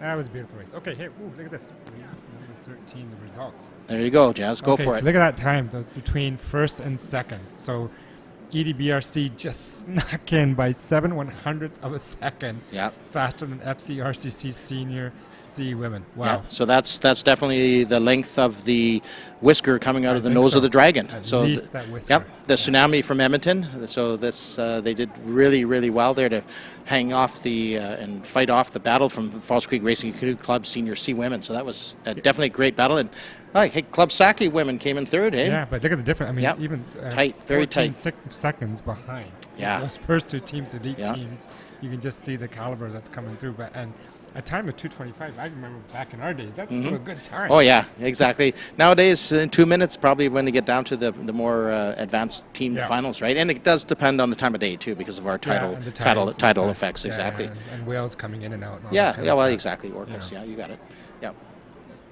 Yeah, absolutely. Everything affects the racing, and it's part of the deal. So, no, actually, that was a very good race. That's the one you called, the that was a race great. 13. So, again, we're looking at a mixture here of Abreast in the Boat cancer survivor teams and friends, and the women's division teams all going together in the qualifying. Just something new, something different, right? And it's amazing. And you can't really, as much as we can see the finish line, Yes. that finish line moves. At least from the buoys move. Oh, the buoys but definitely but move. the laser line, obviously, Exactly. which the guys upstairs Yes. use, and that's why we always have to wait for the official word. As much as our eyes are so good. That's right. Nothing. The past 25 years or 30 years of nothing's Dragon Boat changed. races haven't Nothing's affected our changed. vision at all. That's I I agree. think we've been pretty much bang on all the time. Okay, good. But you're absolutely right, and it's always good to point out to some of the novice spectators or those watching at home, because they right now could see the boys on the screen, and they say, "Oh, those aren't straight." Well, that's okay, because it's the laser line. Actually, in the building just above us, they actually have the starters outside under a nice tent, and they do have a laser line on the official course, just like our starter does. Yeah, so it's good to know. So when you're actually in the boat, you never stop. You paddle through that line, because you actually don't know where the line is. Yes, you that's assume right. it's in 5 feet or something of that finish line. You got to rely on the eyesight of your steers person and the calls between the steer and the drummer, and you definitely don't let up. You wouldn't let up until the oar is actually well past that line. Yeah. So and they have a little bit of room there to turn around and stop, and they can quite start on well, here's this actually shot. There's the finish line right now. You can see that on your screens at home, or those see how much work watching here. those guys are doing up there. Yeah, it's all digital. They don't get the AC. Like, there's an AC unit behind them, but I don't think it's helping them. They're just hot sitting up there and watching and calculating. Is that Greg sitting over there? Greg, say hi if that's you. It could be. He was up there a little earlier. I saw him get a. Well, he's lucky. He didn't have to walk. He got a ride on the little cart. So. Greg. Yeah. What's going on? Could be. It's hard to tell. There he is. I see his face. There you go. He just snuck a peek out there. Greg, been a while. Nice to see you up there. I don't know if he can hear us. I hope he can hear us. When I was out there, I couldn't hear anything. So. Yeah, I made such a good call too. Yeah. Such a shame. Probably closer to the screens, or those watching definitely on live. Yeah. So here's a shot of us. Another shot. Beautiful Concord VIP area. Yeah. Concord Pacific. I don't know if someone can give me. I want the controls to that drone. Oh. So if someone can allow me to use that for 1 or 2 races, that would be greatly What's your appreciated. plan, Jess? What's your plan? Well, I would actually like to be right down by one of the racers, like one of the boats, and actually go with them. So you can see like a bird's eye view of what they see going. Yeah, that'd be interesting too. They've had some great shots this year for sure for some of the early racers. When angled down a little bit lower, and you can actually see the whole boat. You can see the timing, the shape, the A shape. Yeah. It's been pretty spectacular. It's. Oh, there it goes. I mean, I am thankful for air conditioning. Don't get me wrong. Oh. Yeah, I definitely don't mind air conditioning, but. Yeah, it's interesting that you do miss a few of the sights and sounds, but I encourage everyone that's at home watching. Sounds good. So we're going to show some results here. Take her away, Jess. All right, this was race number 14, the one that we just finished. So in lane number 4, but in first place was Wasabi Force, as we mentioned, and then right behind them was Wasabi Impact, about 7 seconds behind them, and then I don't know, Sinaru? I don't know if I'm saying that name right. We apologize if we apologize if we're screwing up these names, and someone from their team can come and correct us, please. But they came in 3rd, so well done to them. Excellent. And then in 4th was VIP Island Breaststrokers, and 5th was Dragon Max, and 6th was Nuttin' Dragon Women, and in 7th place was Busting with Energy. So good race to all of them. Now these are just placement races. Correct. These are qualifying races. They're still in the qualifying. These are actually probably, the 3rd one? No, this is the 4th qualifier in the women's and the breast cancer survivor and friends division. Right. So all of these get seeded into tomorrow's races, where then, based on timing and everything, Yeah, exactly. They might have another race today. I have to look further down on the grid, but I think there's a second race for each of these teams today, and Okay. then tomorrow they'll move into the semis and the finals. But there will also be some cup races this afternoon, so cup specialty exciting. races. So and 100, I think those are 100-meter knockout type races. So it's, again, something different, right? And if you haven't seen a 100-meter race before, what's super cool about the 100-meter races, it's literally just the start. That's all it is. You It's a just sprint. start and just You keep just go. building up your rate, right? You just go crazy. Where's Absolutely. the 100 meters? So there's the finish line. That's 50 meters there. The first buoy is 50, and then the second one is 100. Yeah, that's a good question. I would suspect that must be the 100, right? Is that 100 meter? Yeah. Oh, we need some officials to tell Yep, us what's we have what. to double check that. We need to double check on how long is the race? The race is 500 meters. 500 meters. So yeah, is that's the probably race. they So probably mark that that's as probably that's probably 50 or something like that. but it'll be quick. Oh yeah, It'll be quick. I never actually did one of those. Yeah. That would have been fun. Yeah, there's all kinds. I mean, we're talking today. At the end of the day, they're going to have a Guts and Glory 2K race for the women's and the Premier Division teams. That's tonight. I think that's tonight. Yeah, 4 o'clock. I know I have it down here somewhere on the grid, but that's going to be Let's pretty just assume exciting. it is, and let's change all Yeah, the schedule exactly. around to make sure that happens tonight. But it's well worthwhile to stay around and look at some of the other things that are going on in the festival site. But you don't want to miss that. Those Guts and 2K Glory was great. races are awesome. There'll be one today, of course, as I mentioned, and there's going to be one tomorrow. And I keep having to change my glasses here, but yes, the 2K Guts and Glory Premier Women and the Open Division will race together today in that. Okay, So well, that's awesome. good. I would love to be in one of those boats, but not paddle. Yeah. What's interesting 2K is that how accomplished the teams are here now at making turns, right? That's something relatively new, but it's unique to our festival, right? So the 2K, basically, it's down, two up, turns, down, up. turns, and anything can happen, as you know, in those races, and it's so exciting. It's so exciting to watch. It's very safe, but it's very exciting, and man, the adrenaline flows. And they take off all the dragon heads and the tails come Yeah, off because yeah, there's some bumping yeah, there going could on be, out there there could be, and stuff. there and could be, We yeah. got to save those dragons. And as you know, this is a whole fleet of 16 brand new BUK boats. Oh, so yes. it's awesome, and 9 of those have those local artists painting on the side. So Yes. we're very privileged here, the paddlers and the teams here, to have these great. I mean, we're more than world class. We're leading the world in dragon boat festivals and racing here at Concord Pacific. The only It's place just to be, awesome. only way to do it. That's right. All right, what do we got next up? No idea. Race 15. Let's go with that. All right. In the PAC BCS qualifier, still qualifying number 1. So in race number 1, we'll have the Pink Crusaders. In 2, Breast Friends Edmonton. In 3, Wham Women. In 4, VIP Gorgon Dragons Red. In 5, San Diego Dragon Boat Team. Oh, welcome from San Diego. In 6, Abreast in a Boat. And in 7, Survivorship. Right on. So yes, it looks like you're right. We have teams from Edmonton here. We have local teams. We have Victoria, and we also have, as you mentioned, San Diego. So it's very cool. So is that Istanbul team from Istanbul? I want to know. Someone's got to tell us. We have to check that Let's one assume that they are. So we Okay. got people as far away from Istanbul that came here, Yeah, that's all the way possible. from Turkey. International teams for sure. And now we've had that. We've had teams yes. from Germany. We've had teams from Australia. Yep. Hawaii. see- Yeah. What was their name? Taiwan. No. the Taiwanese The team. big guys. Samoan fellas. Yeah, the Samoan guys. Yeah. Those big guys. Yeah. We've had New Zealand teams also. Yeah, we've had Yep, New Zealand yep. teams as well. God, we've had, and of course we always have our Czech contingent that is made up of expats from Czechoslovakia. Yeah. I haven't seen them this year, but they've been It's pretty like the standard. World short. Cup Yeah. of Dragon Boat. Yeah, you can call it that. Yeah, Let's we are just the call it premier that. dragon boat race in the world for Let's sure. just call it that. Absolutely. What's happening at the start line there? Looks like They're all confused. Yeah, well, it looks that way, They are but all there is confused. method to No the one madness, as knows you know, where Jess. they're going. Yeah.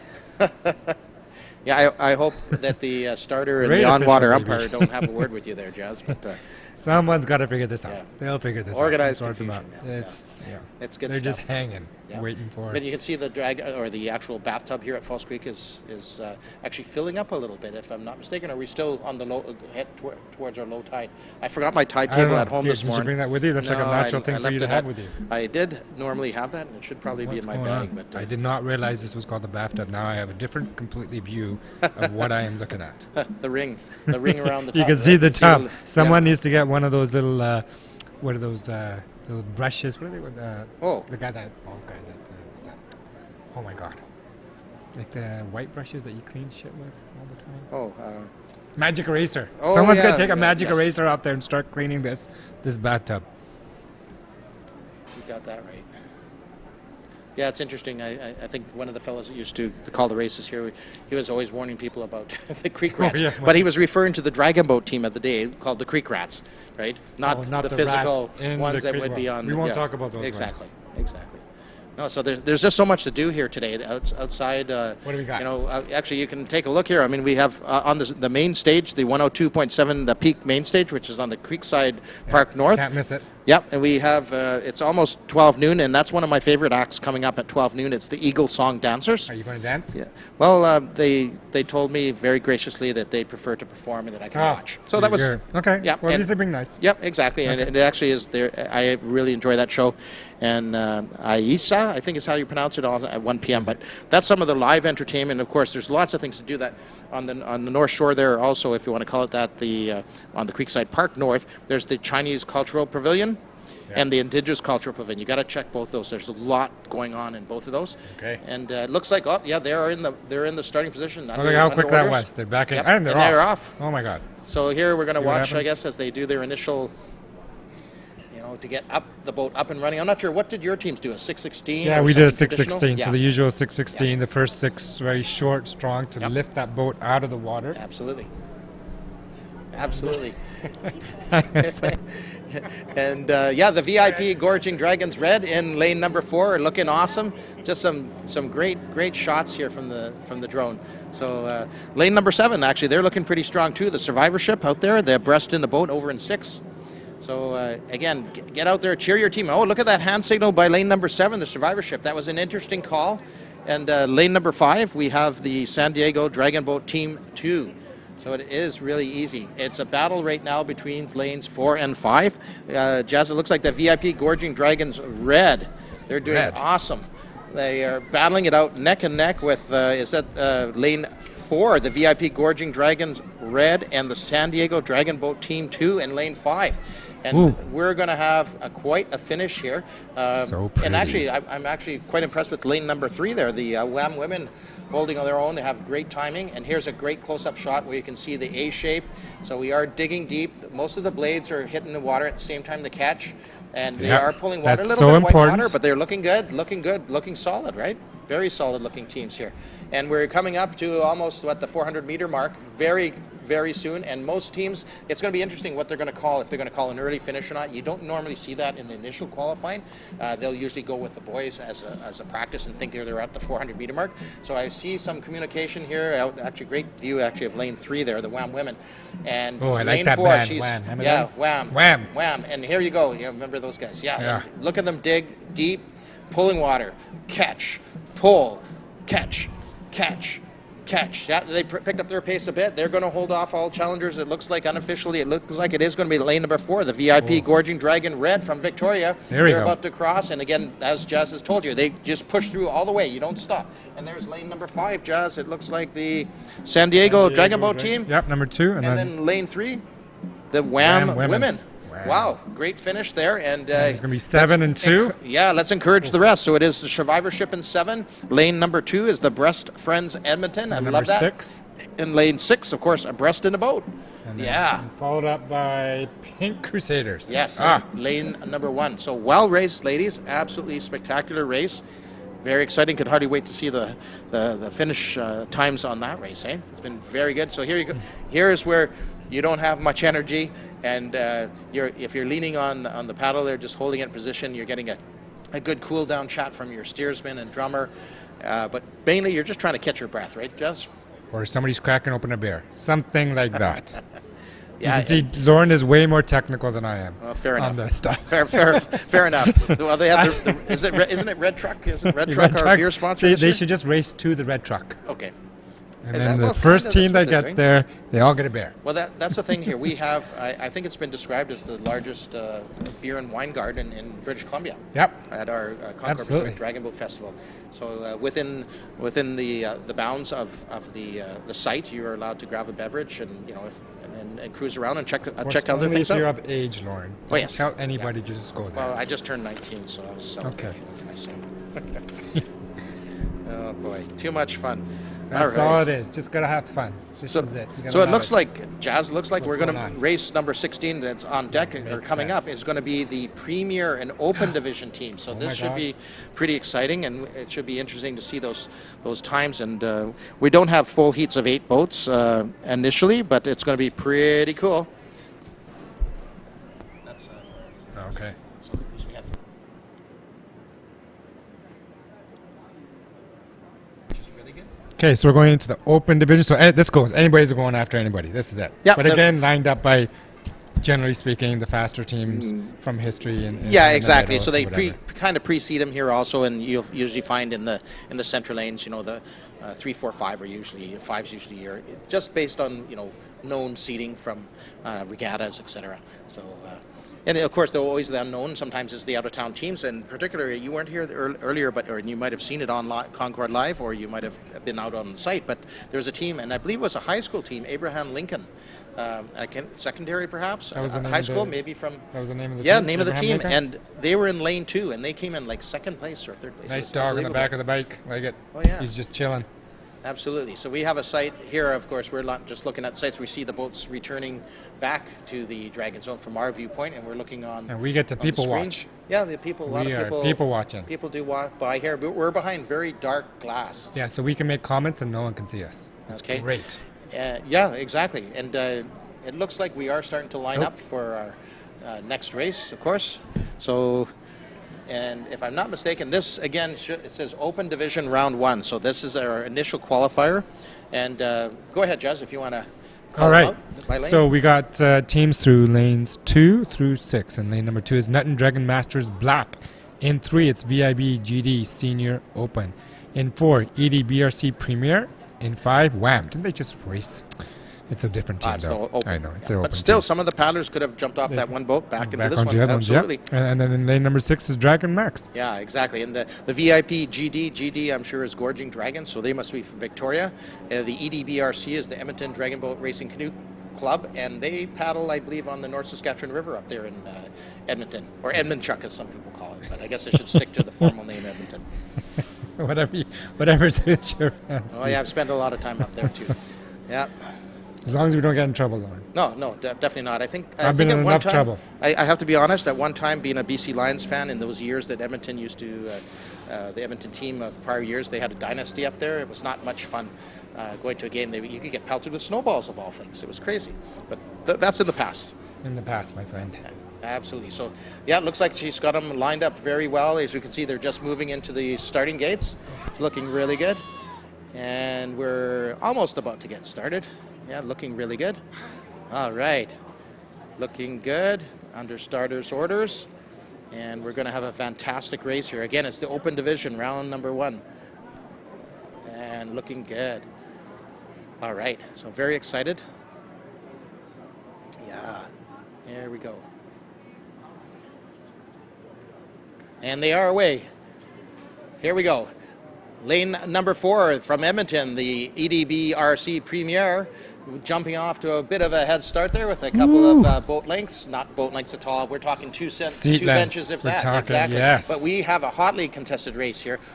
Any of these 5 teams could come in first, second, or third. It's going to be spectacular. So let's keep an eye on this Open Division Round 1.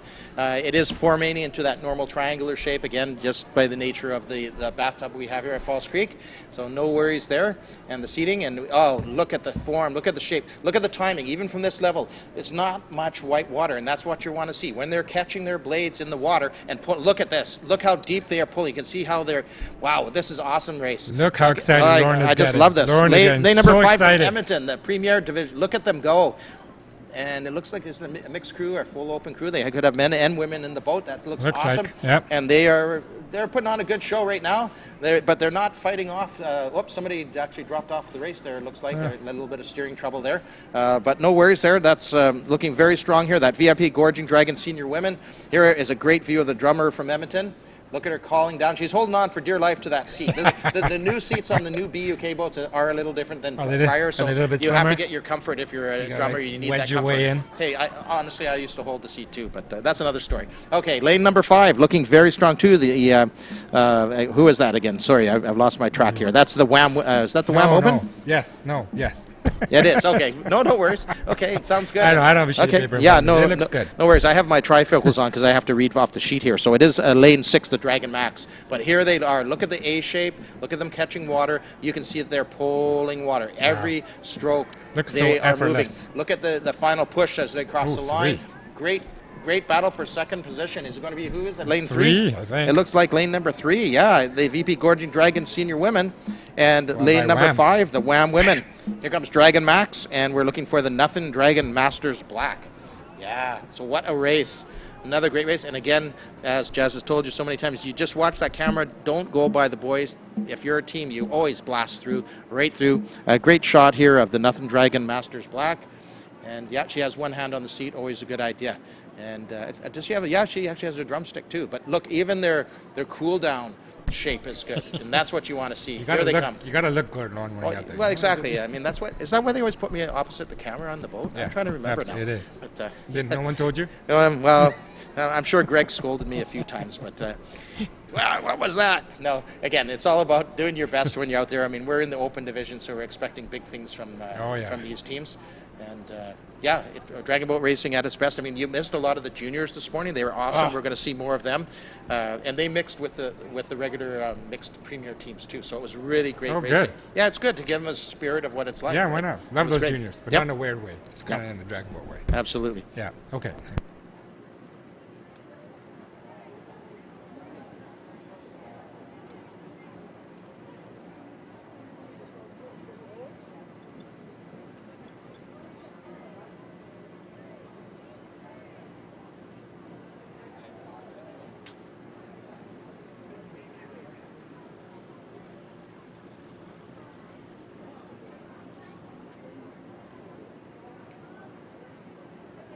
Great, fair enough. All right. So in a few minutes, we're going to welcome Colleen Hardwick, counselor from the City of Vancouver. And I'm just going to announce to you the race number 15, the Women and the Cancer Survivors Qualifier, Breast in the Boat Qualifier Heat 1. It was in first place, the VIP Gorging Dragons Red. Time was 2:08, which is pretty good. They are from Victoria, visiting us from Victoria. So welcome to them. And the second place for that heat was the San Diego Dragon Boat Team 2.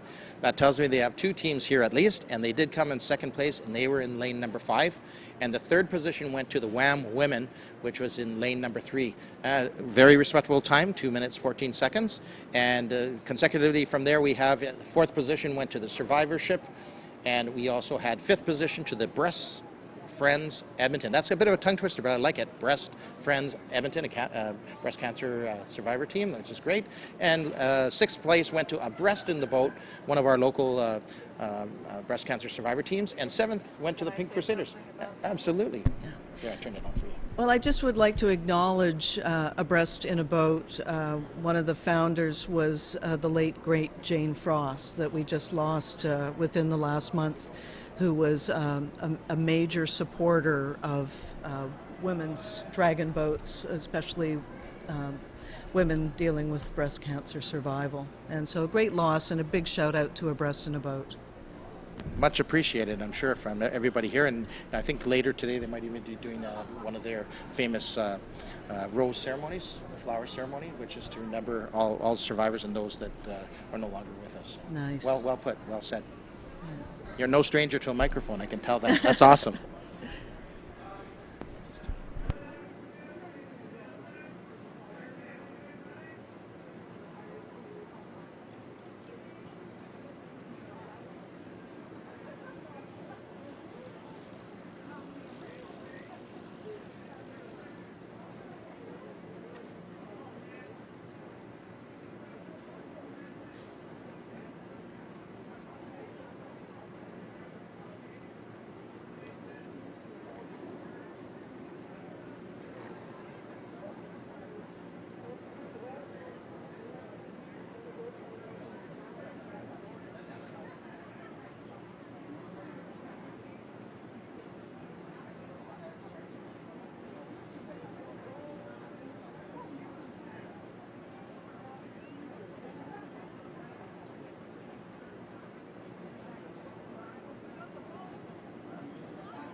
And there's the city of Vancouver. Welcome all to False Creek.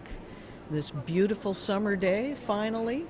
Enjoying the dragon boat races and the Vancouver Park and Recreation Board of Vancouver. Yeah, exactly. I think they had a hand also, and the city had a hand in the when they were bringing out the new boats, the 18 new BUK boats. And unfortunately, it wasn't the best weather we had, but they brought them out and at the presentation center here, and it was really cool because 9 of those new boats were painted by local artists, which was really, really cool. It's interesting because when you can clearly see which boats have been painted by the artists and which haven't. So I wonder if there's maybe something going on between the paddlers out there that they want to get one of the boats from their favorite artist. Could be, right? You could do something between the Mural Festival and the Dragon Boat Festival. That would be cool. I like this. Yeah. I like the way you think. I do. I really do. Now, have you had the opportunity to sit in one of our dragon boats? Or I go for have paddle? not, but I grew up on these waters, Okay. and I'm a kayaker and a Wonderful. canoe. From here up to Howe Sound. Oh, very over nice. To around where Gibson's is. Oh, if very you know nice. that area. Yeah, up on the Sunshine Beachcomb- Coast. Yep. Beachcombers wonderful. Country. Yes, Yep. beach. Yeah, everyone remembers Molly's Reach. Well, you're not old enough to remember it. Oh, of but course Molly's I am. Reach and yeah, Bruno Gerussi and Brad Park were actually Brad Park came from Richmond. That's how I knew him as one of the Bob actors Park. on the Bob Park. So Yeah. you even know better. Oh, than I do know. I Yep. was a kid extra on Oh, the you're kidding? Beachcombers Excellent. back in the 70s. I'm gonna have to go run now back and try to find those and see if I can spot you. The on that. episode was called The Amazons. The Amazons. Okay. And it was a story about the Gibson's kids, which Okay. included Bob Park. Yes. And the girl, and some private school girls, and they played field hockey. Okay. And that was what the whole episode was about. Oh, very cool. Now, are you a field hockey player also? I was in Was- when I was in Oh, in school. very but cool. I was more into aquatics. I was a competitive swimmer. Excellent. Yeah. Excellent. Wow. So you're definitely a supporter of all water sports. Anything to do with the water, Yeah. I'm there. We're so privileged in Vancouver and in the Greater Vancouver area to have like the natural waterways, and out here, like when I've been doing dragon boats, you can run into sometimes scholars, rowers, kayakers, outriggers, everything, and everybody has the same camaraderie on the water. Safety first, right? But just getting out and enjoying nature. It's a beautiful. I mean, who can argue with this? Vancouver is spectacular. We need to think about our swimming lessons, though. You know, the legacy going back in the West End, back to Joe Fortes, who taught generations of Vancouver kids how to swim. Yep. And over the years, the Red Cross and the Park Board were involved in, Kitsilano, Mm-hmm. all of our waterfront parks, and teaching kids through the Vancouver School Board how to swim. Yes. And that's kind of fallen through the cracks, and I think especially as our population continues to grow, it's really important that people around here learn how to swim. Absolutely, absolutely. I remember those Red Cross lessons that I took also, and they're absolutely right. They've asked us to announce that feel free if you'd like to just. Well, why don't you show me how to do it first? All right, so here we have the Open Division Round 1, race number 17, and lining up and underway actually is lane number 3 is the San Diego Dragon Boat Team. Lane 4 is Juice. Lane 5 is the UCLA Dragon Boat. And lane 6 is the Raging Rebels. And what a start lane number 4 Juice had. They jumped out very rapidly. Races can often be won on the first 6 strokes or lost on the first 6 strokes. So let's see how they do when they come up to the first, as they come up to the old BC Pavilion corner. They should be ending their initial stroke sequences and trying to go into more longer, less rapid strokes just to carry the boat down to about the halfway point of the race, after which they'll try to increase their rate again to keep the momentum moving forward. And when they get down to roughly the 450, 500 meter or 400 meter mark, they will put on a finish, which basically they want to increase their strokes, which technically shortens them, but they pull more water and to maintain their lead off of the other boats. So it's going to be a really interesting race here. As I said, these are the open division teams. So right now, of course, it is in our lane number 4. It is Juice that has approximately a boat length lead. It's hard to tell from the angle, but from the upper side you can see it, and you can see the shape and the format. The paddles are all hitting the water at the same time, driving the blade down, catch, and in fact, when you're in the boat, you're actually usually timing off the person as far forward to the opposite side. you see that in these kind of premier teams. You can see caterpillaring happening in other teams sometimes, but this is spectacular racing. All of these teams are well versed in the techniques, and it looks like lane number 4 though is still holding their own right now, Colleen. They are looking good. The juice. And go ahead. I noticed that all the boats are the same. So are the boats provided? Yes, the boats, they are all BUK, or a lot of people call them buck boats. They are actually technical boats made in Germany, and a brand new fleet here of 18. So they're absolutely the same. They're to technical standards that are even. So everybody is assured of total fair play. The only real difference is going to be the guys that are sitting in it and how well they paddle and how well you steer and how well your drummer calls for you. But you're absolutely right. It's a beautiful thing, and that's one of the most important things here at the Concord Pacific Dragon Boat Festival is the fact that we have these state-of-the-art, brand spanking new fleet of 18 boats, which Fantastic. is... Yeah. And how many similar competitions are there that this quality of Well, rower would be at? that is a great question. In fact, I'm not trying to be biased, but Vancouver here, the Concord Pacific Festival is one of the top 3 in the world for sure. Gold standard. Yeah, absolutely gold standard or above. I mean, Hong Kong's up there usually too, for sure. But yeah, I've had the privilege of going to many dragon boat races around the world, but there's no doubt we are known as being one of the, if not the premier dragon boat racing and festival. It's the combination of both the cultural impacts, the food, the entertainment, everything, and the site, right? It's Vancouver. And it's what beautiful. A spectacular day. I don't think you could have asked for a better No, day. absolutely. It's like a little sunscreen maybe is a good idea today, but absolutely the heat is out there. You cannot ask for a better day, right? There's no rain, although a little rain, they say sometimes, Colleen, is actually a good thing. It's a good luck thing. So, but you can always get that from your water bottle if you really want, right? But yeah, here's a view of some of the sights and sounds happening right now on Now, the site. these are from drones. Correct. They actually have the master drone. I think they might have a backup this year, but yeah. And occasionally they'll, just to tease us, they'll bring what down low here, but they can't actually see us because we're behind the glass here. But they do bring it down here. But yes, and that's done by one of our sponsors. So here is Peak Technologies, and they're actually in the control room on the roof of the building that we're sitting in right now. And the drones are just off on a dock off to our right-hand side. So, and we're talking for those people at home again, we're in the Concord Pacific Presentation Center, which is kind of on the north shore of Falls Creek. Yep, looking across at Science World and all of the development along the south shore of Falls Creek. That's right. Yeah, you're looking at Creekside on the opposite side, and the Olympic Village and the boathouses you see down there. That's all part of Dragon Zone, which is well, here they're there we teasing are. us. We're Here waving at you we're through the waving. window. Can you see us waving through the window? We're waving to the drone. Great shot. Look at all those geese. Oh my goodness. Yeah, I can't speak too much to that because I did come from Saskatchewan technically, and those are really good to eat. So I don't want to get into any trouble. I think they're a little short on predators out here. Yes. We see a lot of them. I totally agree, Colleen. And unfortunately, they breed other not so nice things either, right? Too much.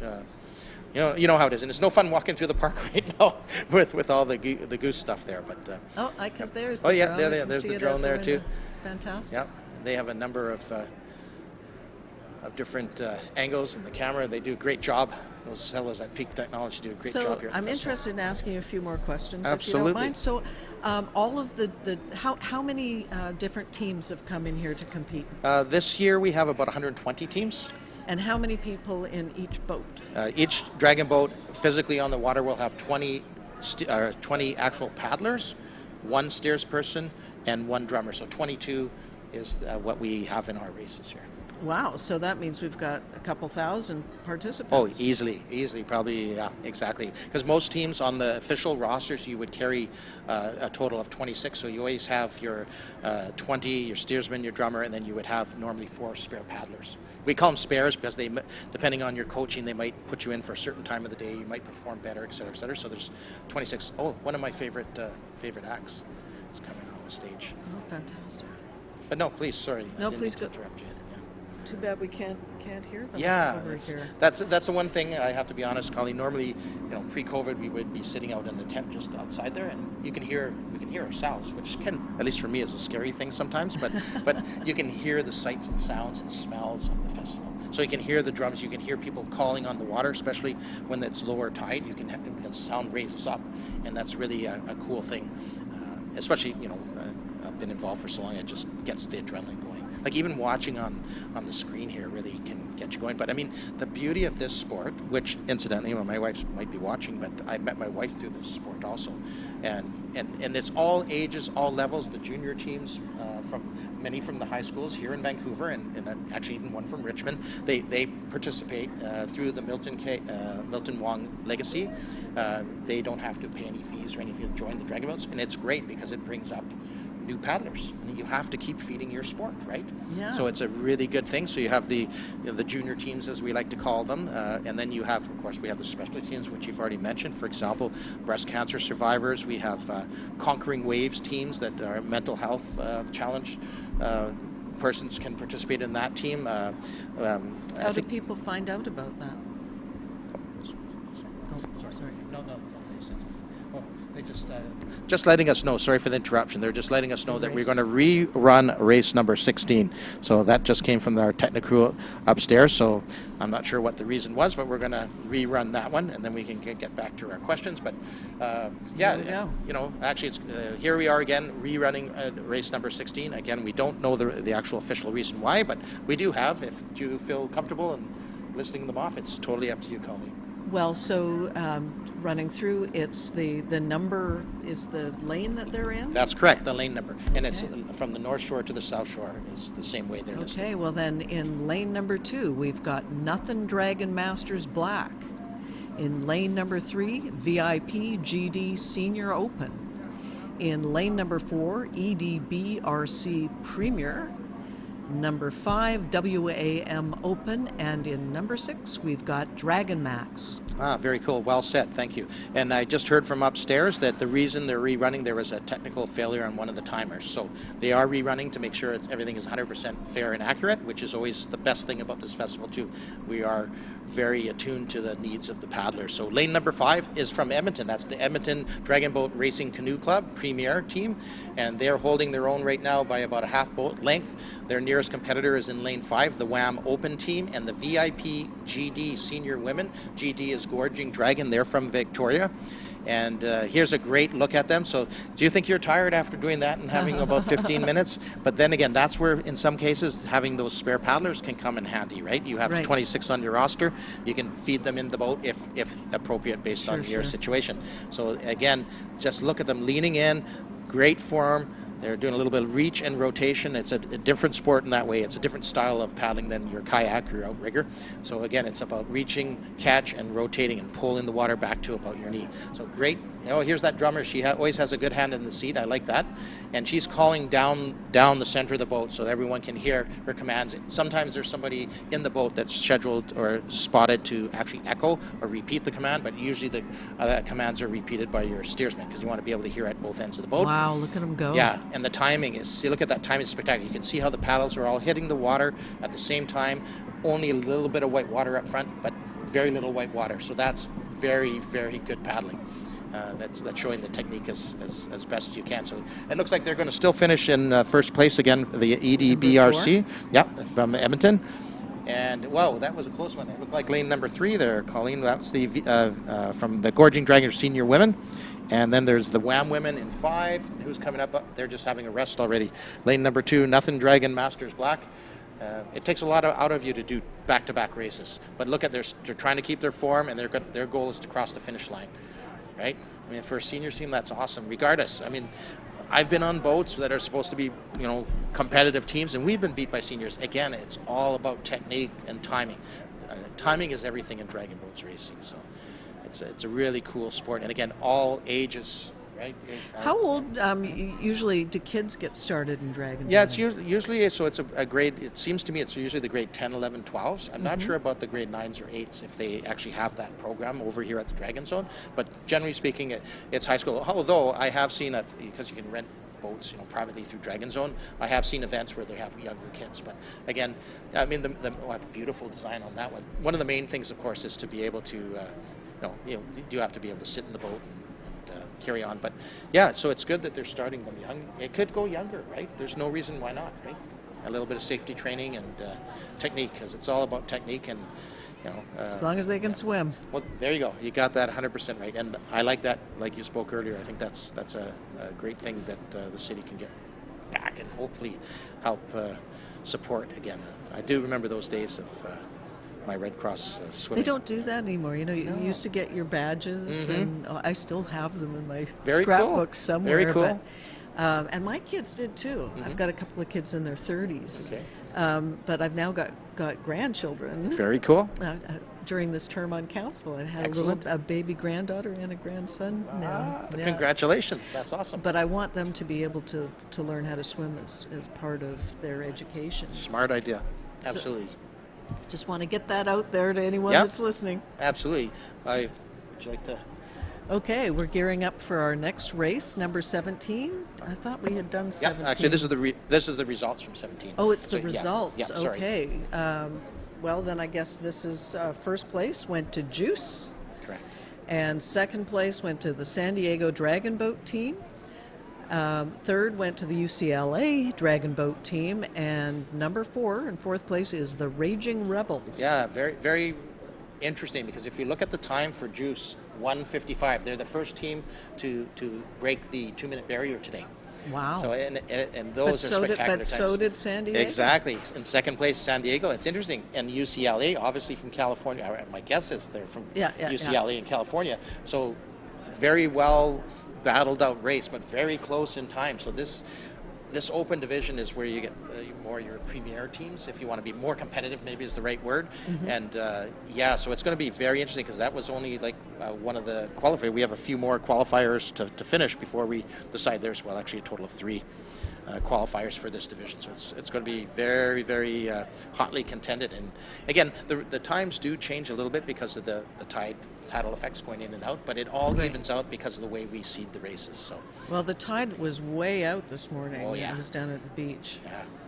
Well, no other surprise visitors on the beach, I hope. No more big red barges or anything. No, but you know, when that happened, because I live down by Kitts Beach, Yes. I was working. I was on a Zoom call, as I recall, and my husband came running. He said, "Look out! There's this barge coming in." So I ran up to the roof.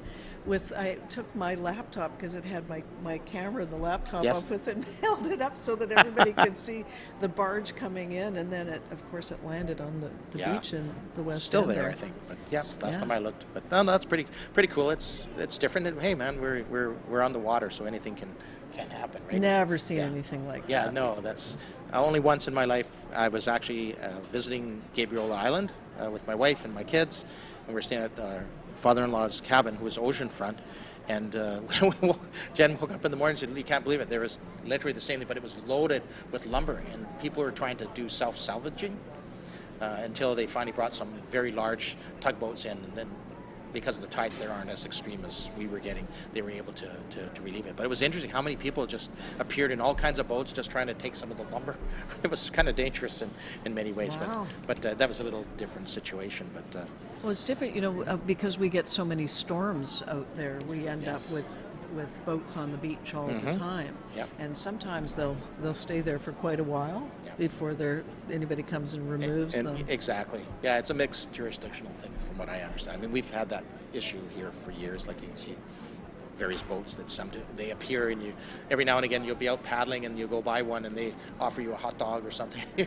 It's quite interesting, some of the life, some of the boats out here. But Some of them just get smashed to smithereens yes, on the rocks. Yes, yeah. If they lose their moorage, yeah, it's interesting what you can see on what comes in and out. But a little bit of delay here, just letting the Falls Creek Ferry Aquabus come through. So that's we got to share the water, guys. right? Absolutely, It's one of the great things that people that visit Vancouver like to enjoy. Absolutely. And the locals too. Of course. Absolutely. Well, I tell you, like some of the dragon boat teams that I'm still in touch with from some of the years have come from New Zealand, and they still rant and rave that this was the best festivals that they've ever come to. Like in Vancouver, the Concord Pacific Dragon Boat Festival, it's just, again, the equipment, the people.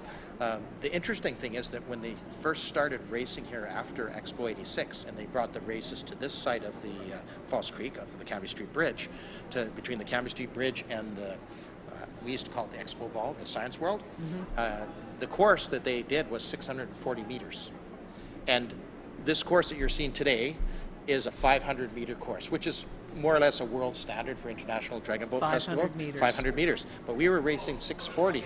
But when out-of-town teams, such as some of the first New Zealand teams that came up here, they were used to 500 meters. And man, they were well ahead. But all of a sudden, at about the 550 meter mark, they ran out of steam because that's the way you trained, right? Right. So we've gone now to the same standard, the 500 meter, which is probably not a bad thing. And yeah, it's been spectacular, the racing on Falls Creek. I mean, we've had some summers where maybe it rained a little bit, which is, again, could be considered good luck. But today, as you said, the conditions are perfect. I think it's good luck that we don't have rain today after the volume of rain we've had in the extended period. I mean, it really did the January label Oh, yes. credit, right? Unfortunately, it did. But you're right. Well, it's here we just are spectacular. today. Absolutely spectacular. So, yeah, no, it's great. So I have another question Sure. for you. Oh, although I see they're just bringing us up something. Okay, they're repeating the same one. Now, this is the new results, which I don't think were that much different from the old one, but would you feel free Sure, to... I'll do them. So, in first place in race 16 was the EDBRC Premier team.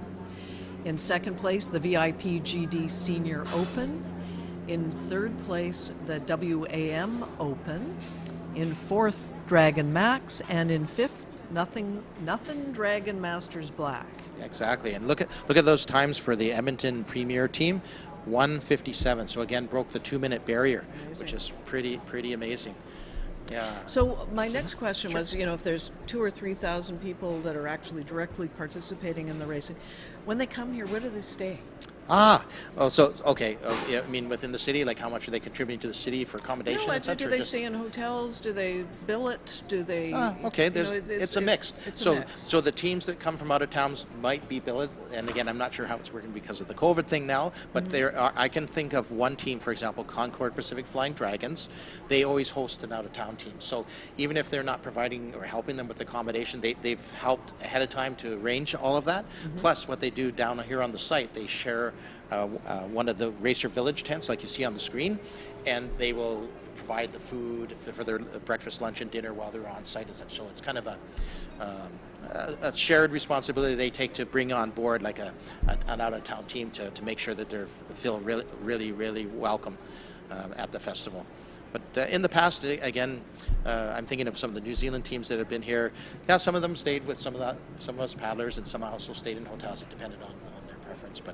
But as you can see, and it's hard to tell from this particular view, but we actually have one tent allocated per team. So there's 120 tents in the Racers Village, which is just behind us here, which you can't really have a great view. Obviously, part of it here, but all of this are Racers tents that you see on the screen, and off to the right there's another, and then further over this way there's a whole bunch. So there's 120 of them. Every team that enters gets assigned an actual space. It's an education. Yes. We've been having fun. Yeah, no, it's fun. I'm so happy because it's so busy. Like I just did a quick little jaunt around. And see that. Yeah, the food booths are just going mental and happy. And yeah. It's good. And the Zolas are playing tonight at 7, which is great. Oh, I missed that part. The Zolas? Oh, very yeah, cool. Yeah. Okay. So they're bringing a lot of people in too. So Makes me just want to get out on the water. Yeah. There you go. You've got to come down to Dragon Zone and paddle with us. Yeah, it'd be great. I've got my little kayak at home on the garage. I can put get it it in out. the water and come down. There you go.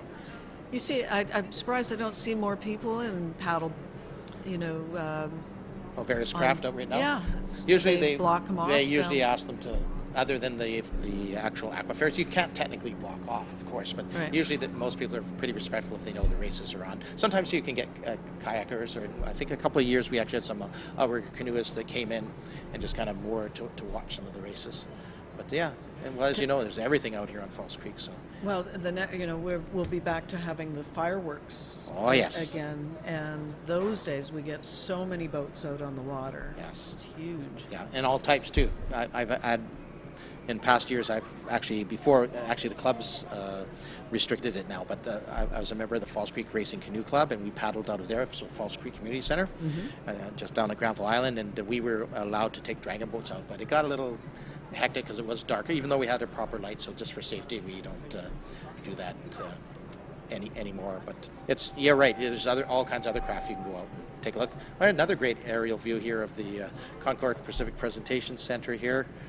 And up there again is you can see the red tent on the screen if everyone's watching Yeah. the screen. That's actually the finish line, the official finish line. The digital finish line is up there. So they have a digital line. They can take digital photos. So that's where they had the technical difficulty, and that's why they did have the re-race. But it's not very common that we have issues like that. Also up there, probably on the deck, that's the Peak Technologies people. They hang out up there. They brought a special air conditioner then because they have so much electronics going, but that's all right. How many drones do they have? I believe they have two. They have the primary one that we saw, and they have a secondary as a backup. But we can double check with There's them. somebody out there on a paddleboard. Yeah, right there you now. go. There was some earlier on the And opposite a bunch side. of geese. Yeah, I mean, I love Canada. I love Canada geese. But as I said, my Saskatchewan heritage, if you want to call it that, is telling me that some geese should be on the dinner table in a nice way. No offense to anybody out there, but we have a few too many. And walking around here is pretty scary on the sidewalks and the grass. It's just, that happens, right? It's really proliferated. When we were kids, I don't remember seeing geese around at all.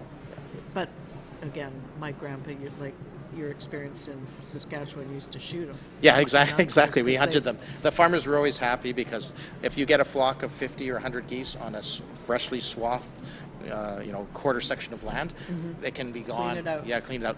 And now we're going to take a quick break here. They want to show us something online, some sort of promo video. So we'll be back on the air in a few minutes, folks.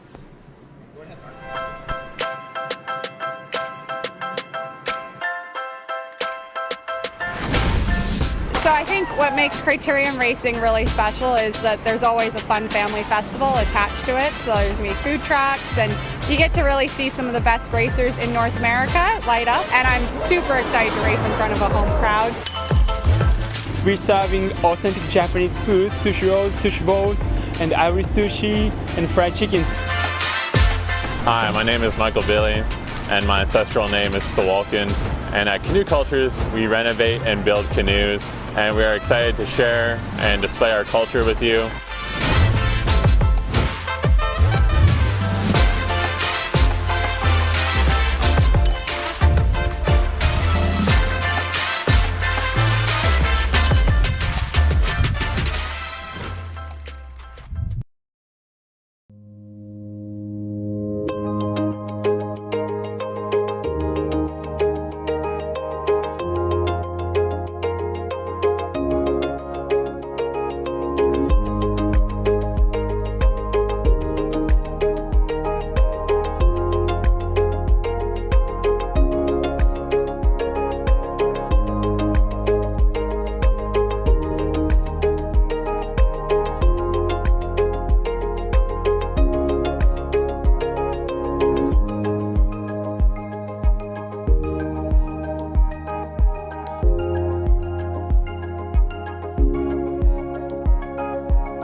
So it looks like we're having a little bit of a break here, so I'm going to do so myself also. Enjoy the beautiful shots of the drone. I'll be back in a few minutes.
I think what makes Criterium Racing really special is that there's always a fun family festival attached to it. So there's going to be food trucks, and you get to really see some of the best racers in North America light up. And I'm super excited to race in front of a home crowd. We're serving authentic Japanese food, sushi rolls, sushi bowls, and Irish sushi, and fried chickens. Hi, my name is Michael Billy, and my ancestral name is Stawalkin. And at Canoe Cultures, we renovate and build canoes, and we are excited to share and display our culture with you.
So it's a fake race.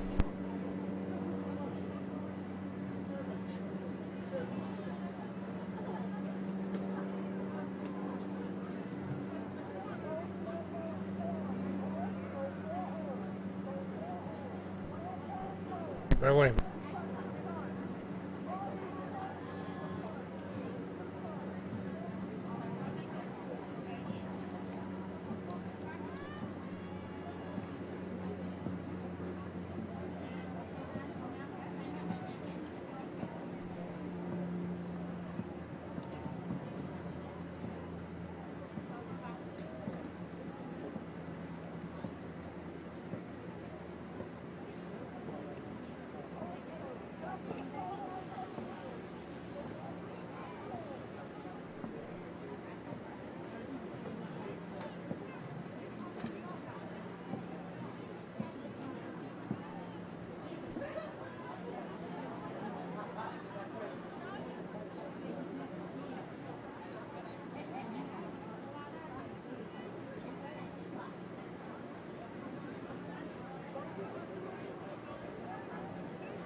All right, and we're off in the second round of the 100-meter seniors knockout. So 3 boats left. This is going to be a really quick race. Blink and you'll miss it. Looks like boat number, it's really neck and neck. I can't even tell at this point. It looks like 3 is surging ahead. Yeah, now we get a good shot of the towards the finish line here. So boat number 3 has a couple of seats. It looks like it's going to go 3 unofficially, followed by 5 and 6. What a knockout. Well done. Yeah, that was short. That distance I can do. Yeah. I can do that. I get it. It's fast and furious. Yeah. In and out. In and out. That's it. Very good. So these races are for what? So what? This was the senior teams, and they just did a bit of a knockout round. This is not a typical event that we have, so it's kind of new for this year, which is a lot of fun. And so they're competing for a final 100-meter dash? Is that what this is all about? I think they have one more round to go, or that could have been it. So it went from 5 to 3, and then they go gold, silver, bronze. Okay. Yeah. Excellent. Mm-hmm. Yeah, it looks like there's a couple teams lining up for another one.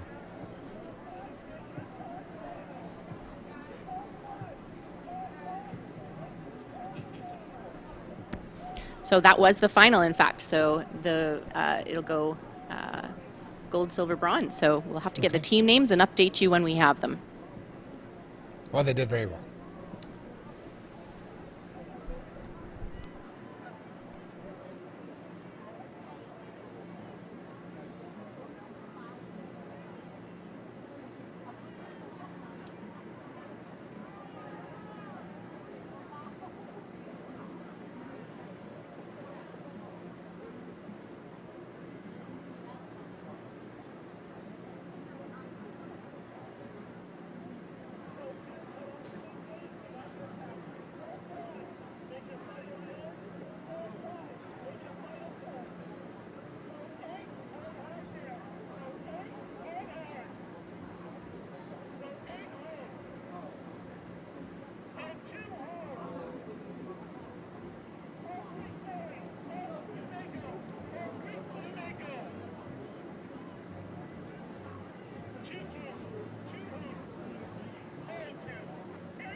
So next up, we're getting set for race 20, the Daily Hive 24 under 24 Cup. This is going to be the round 1 kickoff, also 100 meters. So we've got the lineup. They're just heading into the start line. This is going to be another very fast round of races. And we have 9 teams in this knockout. So keep your eye out. It's going to be really, really competitive. Okay, so in lane number 1, it's Columbia College CC Riders. In 2, DH Velocity. In 3, SD Zoo. In 4, DH0. In 5, Juice 24U. In lane 6, UBC Current Blue. In 7, Peaked in High School. Yeah, that's about right. Peaked in High School. That makes sense. Lane 8, UBC Current Gold. And in lane 9, SFU Shockwave. So Peaked in High School, interesting backstory. They basically practiced once or twice before they got back in boats, but they're all competitive dragon boat racers from way back in high school, and they're now all in their 20s and feeling a little bit of the age of the 20s. But of course, we all think that that's very young and they should be super fresh. Exactly. They got nothing to complain about. That's right. Okay, last couple of teams are just loading into their lanes.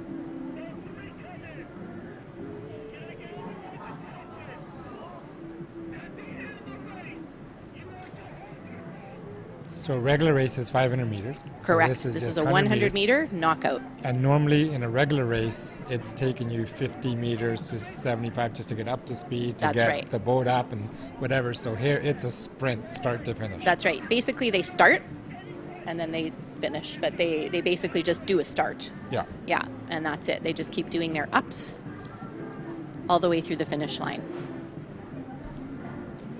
And this knockout actually has 3 rounds. So we're going to go from 9, and then we're going to go another round 2, and then we'll have the final. And they go back to back? They're back to back, Yeah. yep. So they basically finish, go back to the start line, do another round. A couple of teams will get knocked out, yeah, each round. Okay, it looks like the boats have all arrived at the start line. Just waiting for Madam Starter to send them into position.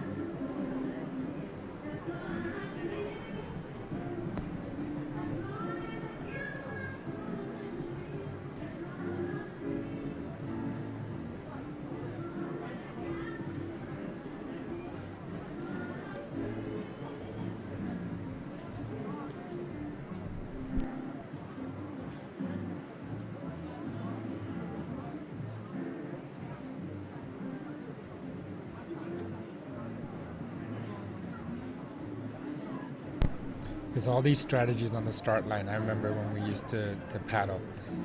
Some teams try to have this little, you want to keep your boat moving. Some people try and have their boat moving at the start line. It's supposed to be obviously dead still. Yeah, totally. Supposed to be, but there's always teams that are trying to get that little bit of a, Little float just forward. Little something. Yeah. To get their boat going. So. Yeah, just don't catch the eye of the starter. Yeah. That's the key. She's got a very, very keen eye. This is what happened. This was reality. That's right. These are the things This is that competition. These are the things we had to face when we were on the boat. That's right. I'm not saying I did that. I did witness other people doing those kind of things. That's right. You heard about it. Yeah. Yeah. Now back then, I don't know if we had the lane, but we would our steersperson would ride the wave of the boat beside us. Ooh, that's very Can't do tricky. th- Yeah, do you that can't do anymore. that. No, you really have to watch that. Absolutely. Yeah. Yeah, you have to have a really good steersperson to do that. That's right. Yeah, a little drafting. Not so possible to do right now. It's kind of like the equivalent would be when a truck is driving behind another truck. Yes. On the freeway, so you have That's that little bit of, you're not expending as much energy. That's right. And then, or those cyclists, maybe those cyclists. The drafting, yep. Yeah, and where you just pull out and you get Completely. that extra speed. That's right. So good. Yeah, exactly.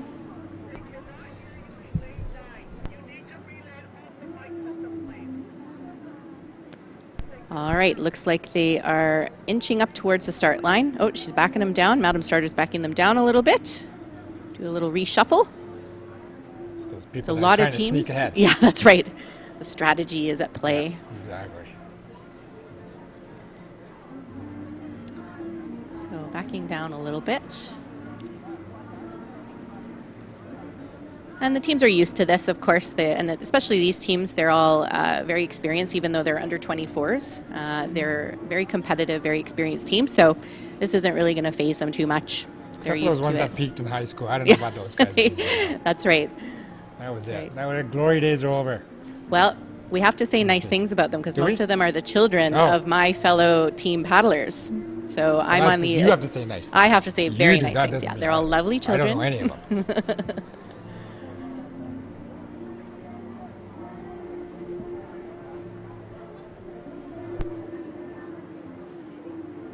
So if the lanes are seated or arranged according to typical times, then the middle lane should still be the fastest, even in this division here. Yeah. And we know Juice, U24, and UBC, of course, are great teams. Dragonheart Zero, UBC Current Gold, SFU Shockwave, DH Velocity, very experienced. The others are a little bit newer. Columbia College CC Riders, also very good, very experienced. So this will be really interesting. It's going to be a great competitive race. Now, there shouldn't be too much about the tide effect here, just because the distance is so short. It's so short, It's yeah. so short. That's right. You know, because normally the inside lanes have a bit of an advantage. Yeah. You won't get a lot of that now. That's right. So Columbia College CC Riders is the last boat to come in. They're getting started. I think they're missing a couple of paddlers there. Looks like they're a little short in the middle. If you can see their boat. Missing. That's right. So looks like the boats are sitting pretty much at the center of the lane, so that's not a bad thing. They've loaded pretty well. Some of them are really doing a beautiful hold. And the last couple of teams will come in, and it'll probably be a pretty fast start because, all right, sounds like they're getting ready. Oh, someone's backing down again.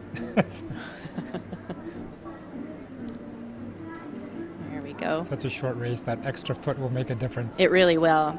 Yeah.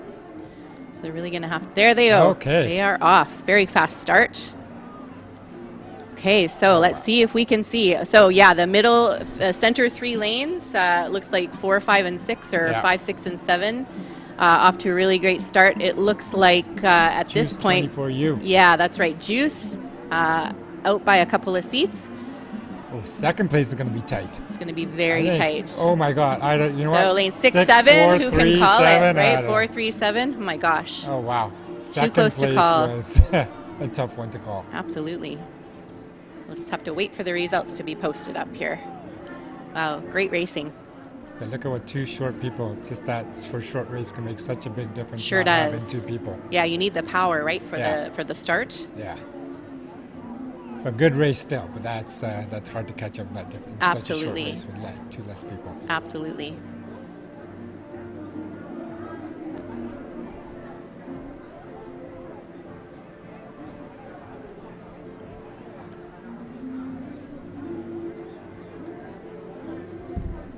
And after a race like that, the paddlers are often a little bit more spent than some of the longer races because there's no little recovery time in the middle and no nice sort of flowy race pace. So it's just, like you were saying, a start and a dead stop, basically.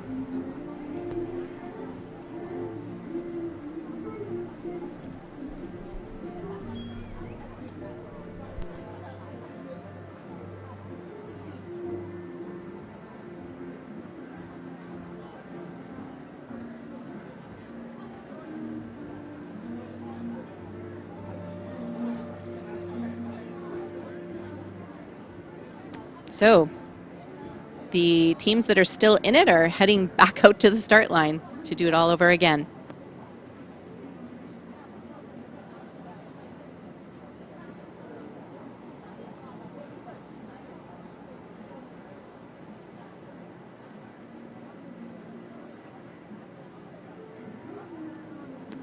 So the official results in the Big Steel Box Senior Cup for round 1 KO 100 meters. Gold medalists are Wham Fire. Silver went to FLCC Fortified, and bronze went to Nothing Dragon Masters Black. And the times, these are 30-second times basically. So yeah, final results: Wham Fire gold, FLCC Fortified silver, and Nothing Dragon Masters Black in bronze. With 30 seconds or just under 30 seconds for these races for the senior teams. Let's see what happens with these under 24s. See if they're matching or beating those times.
All right, round 2 of the Daily Hive U24 Cup 100-meter KO.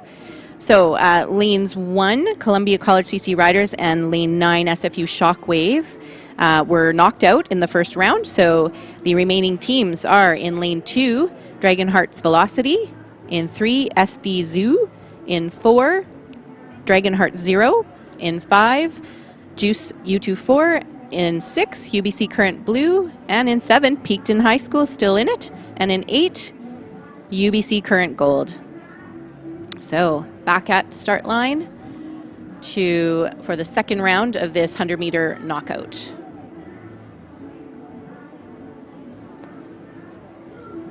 It'll likely be another very fast start, excuse me.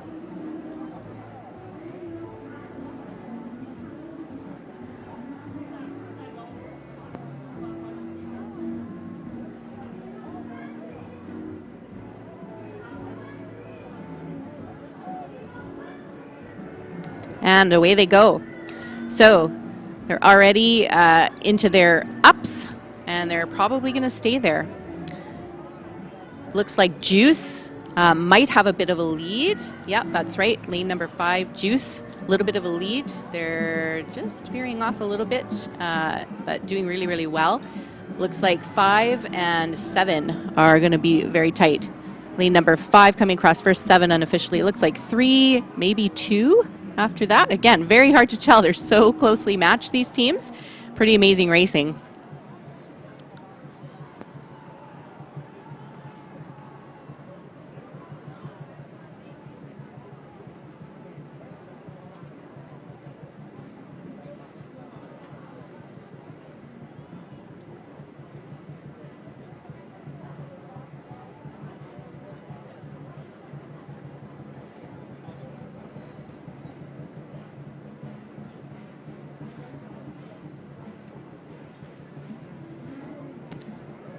So we'll wait for the results, and we'll be able to tell a little bit before the official results come up, looking at who ends up paddling back to the docks. These teams, under 24 teams, are all very used to racing against each other, so it's great to see this new format for them. Keeps things exciting.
Okay, the under 24s are heading back for the final round in the Daily Hive U24 Cup Grand Final, knockout 100 meters. So we have 4 teams remaining. In lane 3, SD Zoo, lane 5, Juice, in lane 7, Peakton High School, and in 8, UBC Current Gold. This is going to be the tightest race yet.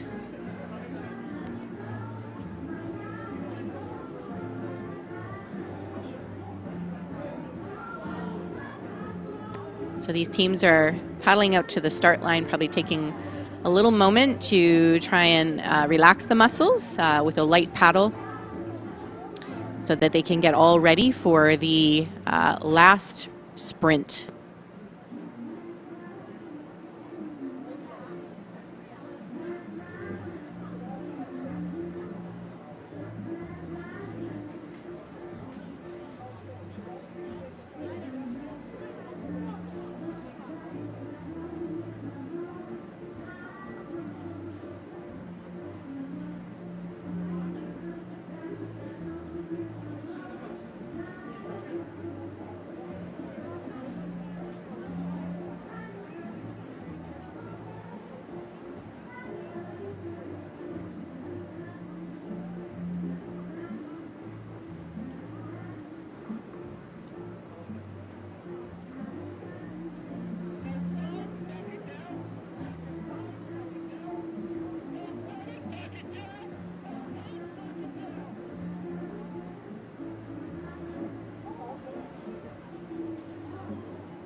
Just waiting for the last couple of teams to load back in.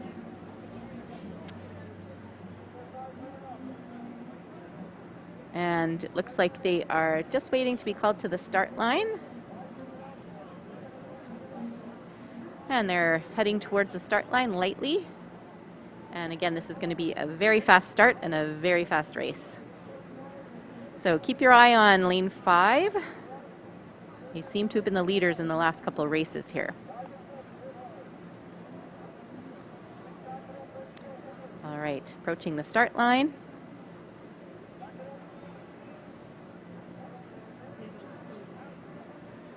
Okay, holding hard, getting race ready.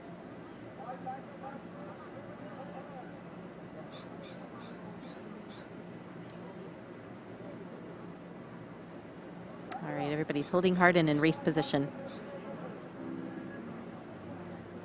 Oh, lane 5 is being asked to back down a tiny bit. And holding again. And off they go.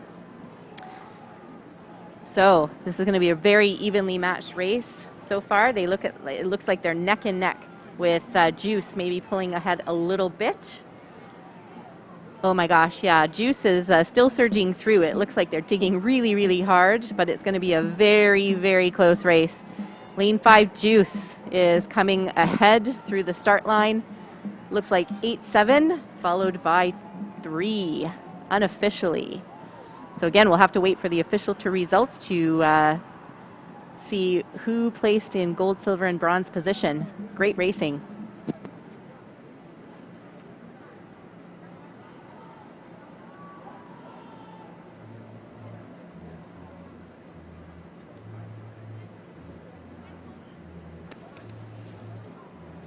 We have with us today Catherine Nguyen, who's the director of the Hong Kong Economic and Trade Office. And she is been to how many festivals now, Catherine? Wow, every one. Every yes. single one is wonderful. And she'd like to share a message with you from the Hong Kong Economic and Trade Office.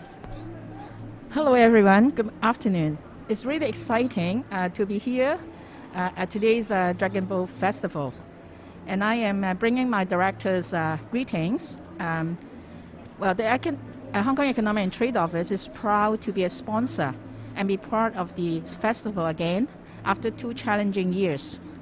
Sport is about teamwork and about friendship. Dragon boat racing signifies the strong and close ties between Hong Kong and Canada, as Hong Kong is the birthplace of modern dragon boat racing. The first dragon boat used in Vancouver's races was brought in from Hong Kong in the year 1986. Today, millions of paddlers around the world have participated in this international sport, and the Dragon Boat Festival has become one of the most popular races among athletes and the local community in Canada and in Vancouver. We always treasure the friendship between Canada and Hong Kong. If you remember last year's Tokyo Olympics, I feel so proud that athletes from the two places were on the podium in swimming and cycling races. This year is the 25th anniversary of the Hong Kong Special Administrative Region.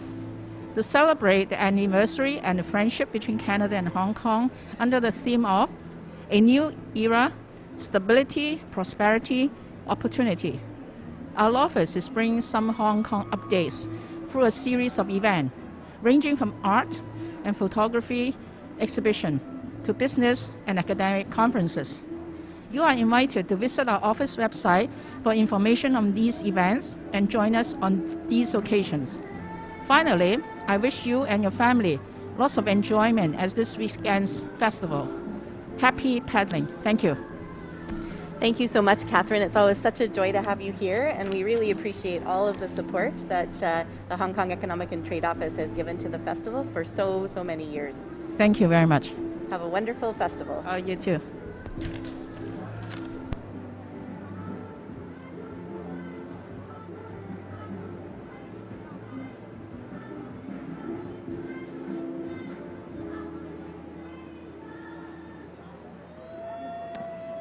Next up, race 23, the Cancer Survivor and Supporter Race, 100 meter. So we have survivors and supporters of people who have undergone breast cancer and prostate cancer. So these athletes are pretty phenomenal. They paddle hard, and they're going to show you how it's done right about now. So in lane 2, we have Chemo Savvy. In lane 3, we have Abreast in Show. Lane 4, Abreast in a Boat. Lane 5, Butts in a Boat. No mystery there. They're the prostate cancer survivor boat. And 6, the Underbras. We lovingly refer to this division as the Boobs and Butts race.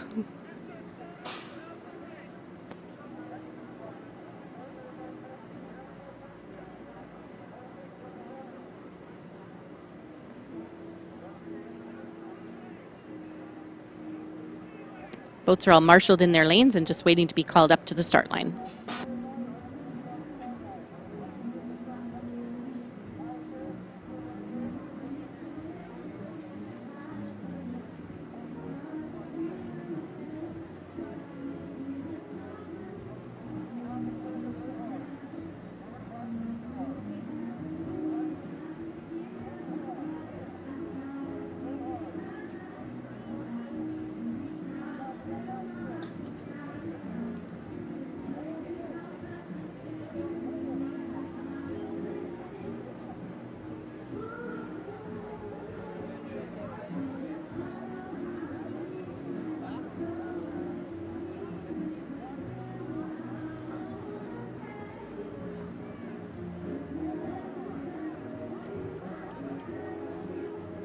Looks like a little drift is happening, so Madam Starter's just waiting for them to get settled in their marshalling positions.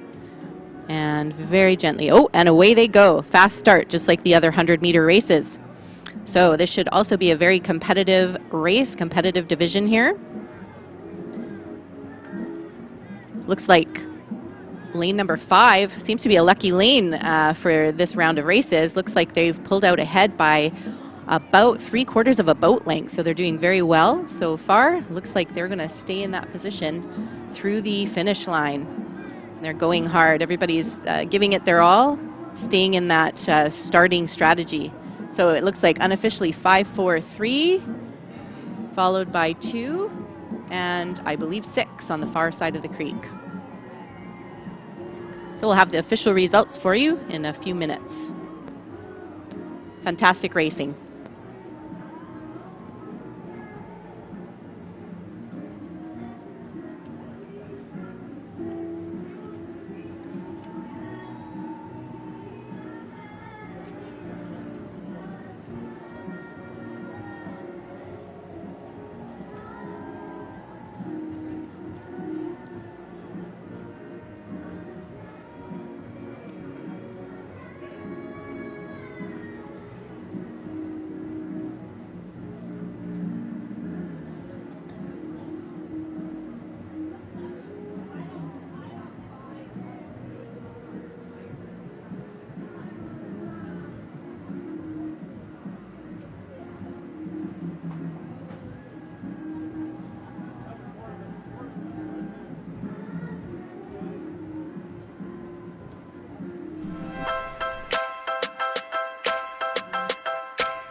So I think what makes Criterium Racing really special is that there's always a fun family festival attached to it. So there's going to be food trucks, and you get to really see some of the best racers in North America light up. And I'm super excited to race in front of a home crowd. We're serving authentic Japanese food, sushi rolls, sushi bowls, and Irish sushi, and fried chickens. Hi, my name is Michael Billy, and my ancestral name is Stawalkin. And at Canoe Cultures, we renovate and build canoes, and we are excited to share and display our culture with you.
Next up is round 2 heats for the Premier Mixed and Junior Division.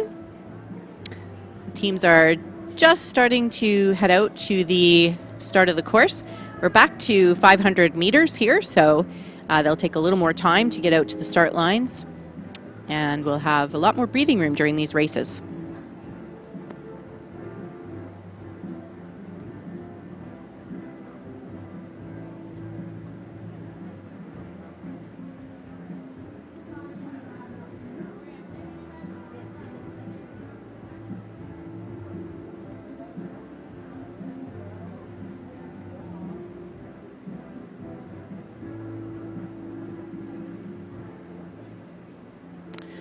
Official results for the Cancer Survivor and Supporter Race 100 meter are out now. In first place with gold medal, Butts in a Boat. In second place with the silver medal, Abreast in a Boat. And in third place with the bronze medal, Abreast in Show. Well done, teams.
We can see some of the teams for race number 24 at the top of the start line here, just in the marshalling area for race number 24.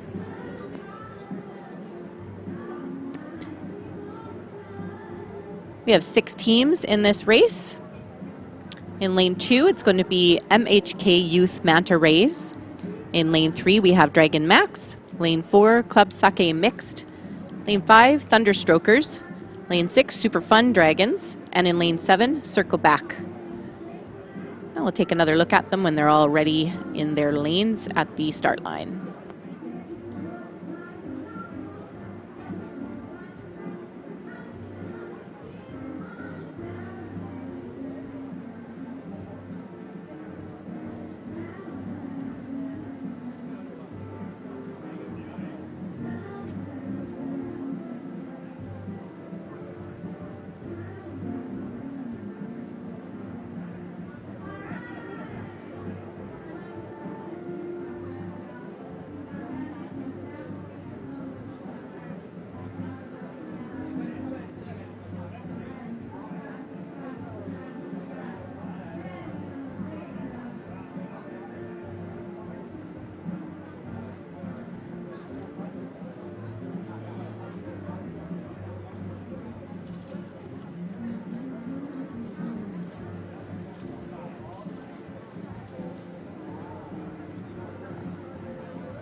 So race number 24 in the mixed and junior round 2 heats is getting ready to go here.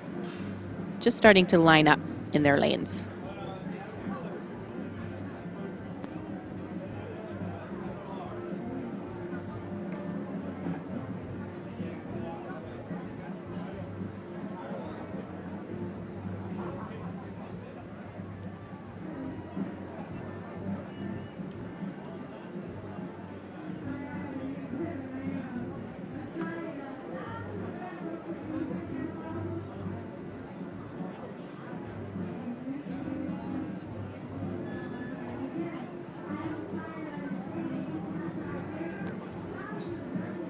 All right, the boats are getting themselves lined up at the start line.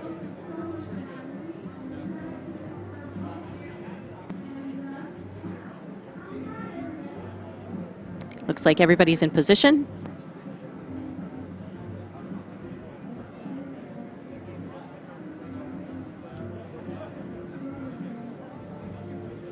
And off they go into their start.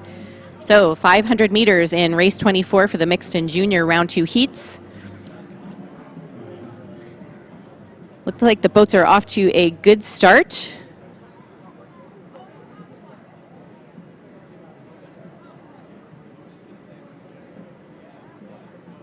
And lane 6, Super Fun Dragons seem to have a bit of a lead early in the race.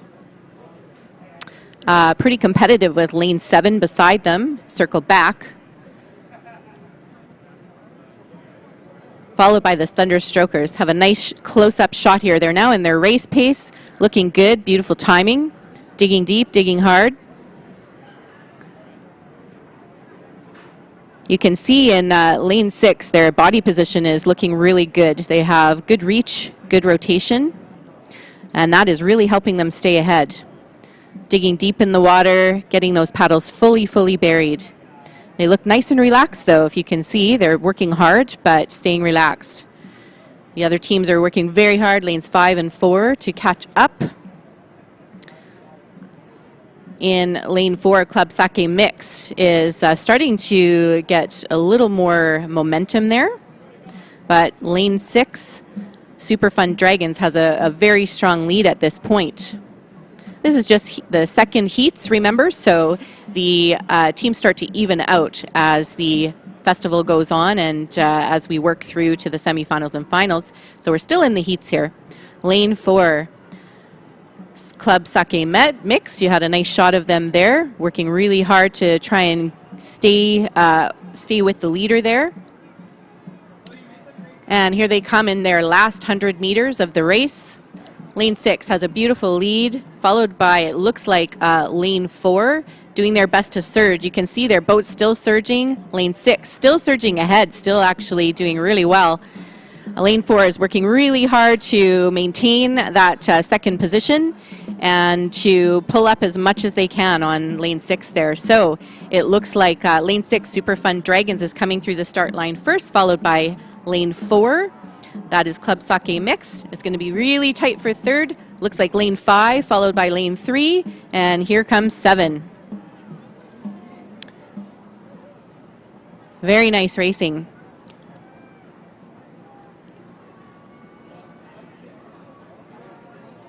And here comes lane 2, MHK Youth Manta Rays. Give them a hand, folks. They need your power right now. This is a hard race on a very hot day. Well done, juniors.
So I think what makes Criterium Racing really special is that there's always a fun family festival attached to it. So there's going to be food trucks, and you get to really see some of the best racers in North America light up. And I'm super excited to race in front of a home crowd. We're serving authentic Japanese food, sushi rolls, sushi bowls, and ivory sushi, and fried chickens. Hi, my name is Michael Billy, and my ancestral name is Stawalkin. And at Canoe Cultures, we renovate and build canoes, and we are excited to share and display our culture with you.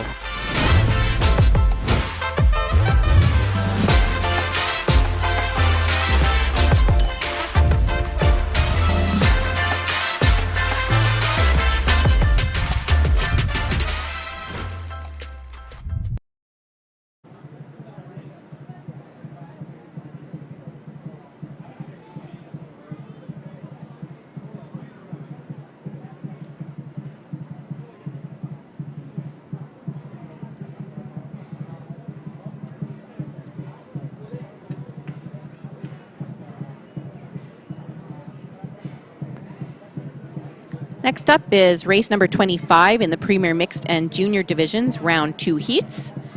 Teams are just heading out towards the start line.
Okay, so for race 25 in the mixed and junior round 2 heats, we have 6 teams in this race.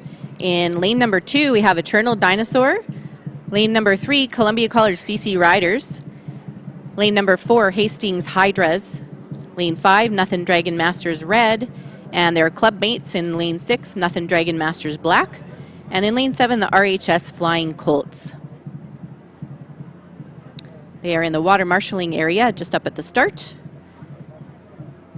And Madam Starter will call them into the start line pretty shortly.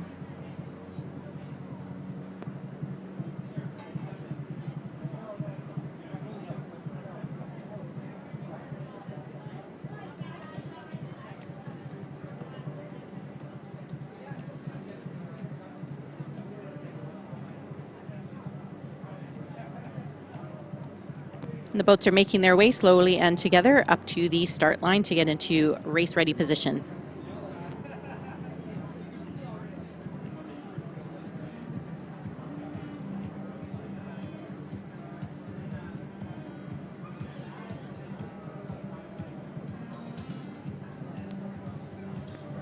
So as much as the starter would like all the boats to come up together very much simultaneously and in sync if they can, sometimes the teams have a little bit of a strategy depending on the comfort level of the paddlers in the boat. Some of them like to get to the start right away and get in there first, and some of them like to hang back a little and just take their time and focus in their boat. So each team has its own strategy. It looks like they did a beautiful job of lining up.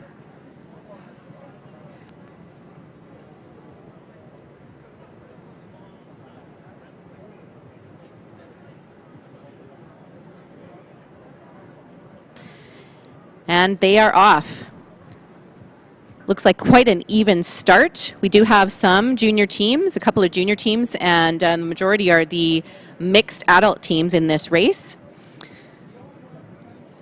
Lane 4, I believe, Hastings Hydras seem to have taken a bit of a lead at this point. Oh, it looks like, there we go. Can see lane 7 and 6 doing a great job. It looks like lane 7 has quite a high rate at the moment. That is Nothing Dragon Masters Black. So their rate is pretty high. In lane 6, their club mates are digging hard. So you can see slightly different styles even within the same club. Lane 6 looking like they are working very hard, digging deep.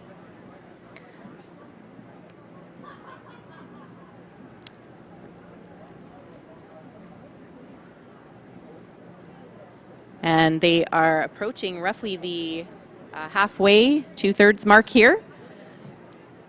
Lane 4, this is a junior team, Hastings Hydras. And you can see the front pod there, the first couple of seats really have a nice hinge and a nice reach. A little bit of spread out amongst these boats.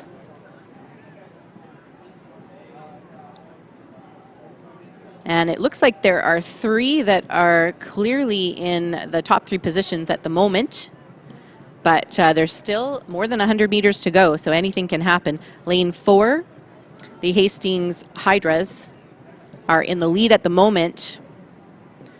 And they are not letting down. They're not backing down. They're digging hard, working very hard. It doesn't look like they took a lot of rest in there. All right, coming up in the last 100 meters. So in lane 4, the Hastings Hydras. Looks like lane 7, the RHS Flying Colts, are trying their best to keep up. In lane 2, Eternal Dinosaur is keeping up. Looks like lane 2 is going to pull as much as they can out in the last 30-odd meters, trying their very best to catch up, but it looks like they might have to settle for the second place.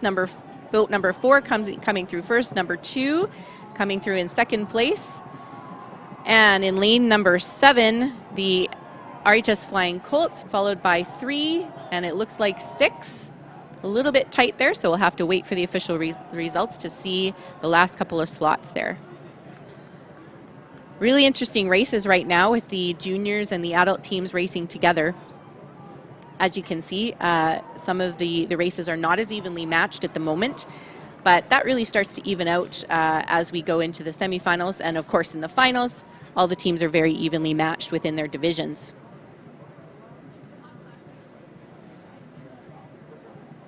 Great racing by all these teams, and as you could see, a little bit of a different style and approach to the race. Some of them kept up their rate a lot higher throughout the race.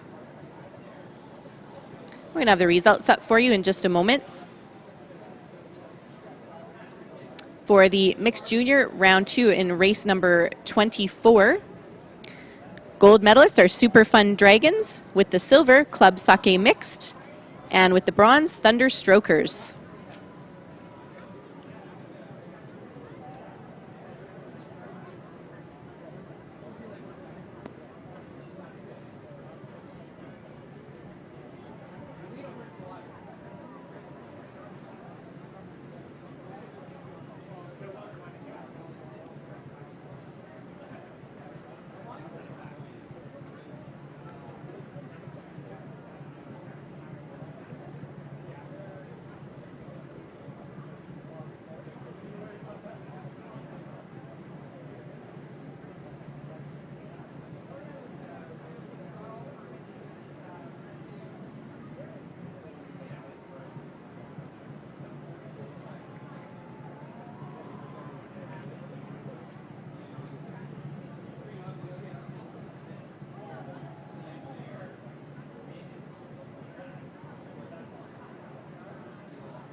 The great shot of the teams heading back into the docks here.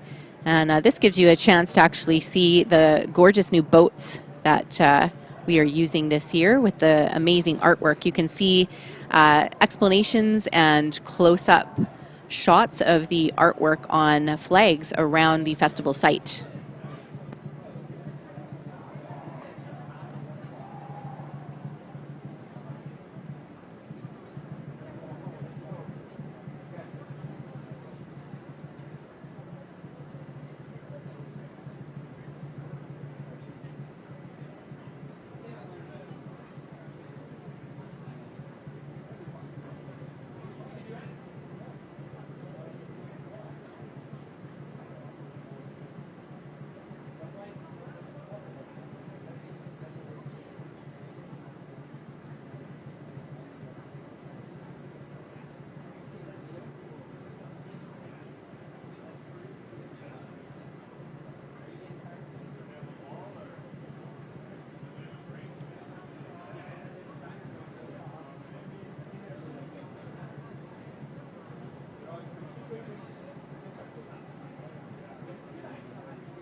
Getting set here for race number 26 in the mixed and junior round 2 heats.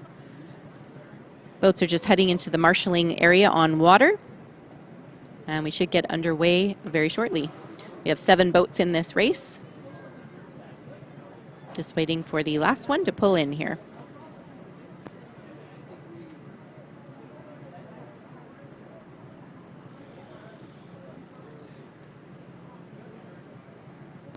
So the teams in race number 26, in lane 1, the Otters. In lane 2, Conquering Waves.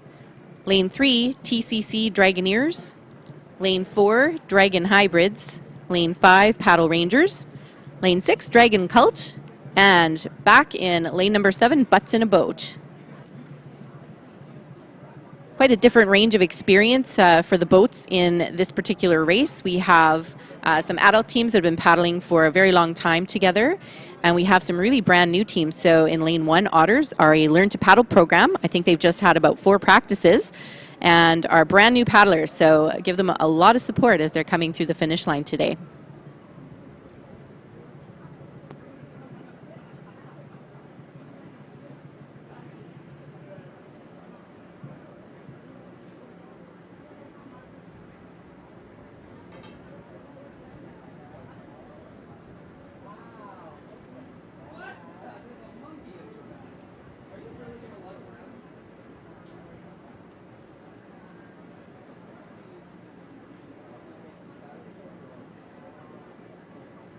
And the boats are just heading up to the start line,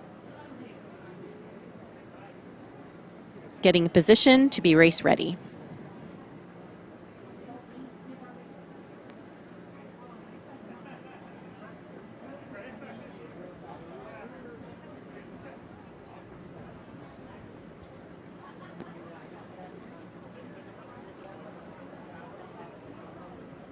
Boats are holding for now.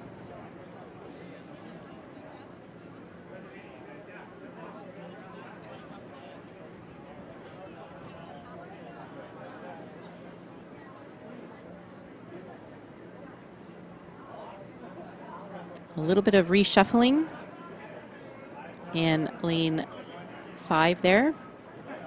All the other boats holding really well, focusing in, getting ready for a really fast start. And there they go. All right, looks like everybody got off to a pretty strong start here. Dragon Hybrids in particular and Paddle Rangers, you can see the surge of the white waves at the head of the boats. That's how you can tell if the dragon boat is moving well, if you can see a little bit of white water coming basically off the head of the dragon. So we have a few boats in the center lanes here that have had a really great start. Everybody's settling into their race pace now. So race pace doesn't mean that they're going to take a break, just means that they are achieving longer strokes making sure that they're digging really deep into the water. Very good shot of lanes 6 and 7 here, Dragon Cult and Butts in a Boat. Looks like Paddle Rangers in lane 5 have the lead at the moment, about a boat length ahead. So the other teams have some catching up to do, but it looks like TCC Dragoneers and Dragon Hybrids are working really hard to gain some ground there. So lane 5 Paddle Rangers got a pretty high stroke rate there, digging hard. You can see the front two especially have their paddles really nicely deep in the water. And you can still see that surge off the Dragon Head in all of the boats. They're doing a great job here, keeping the pace. Paddle Rangers with a strong lead and holding on to it. You just have to maintain that lead, not let anything down for the last 100 meters coming up here.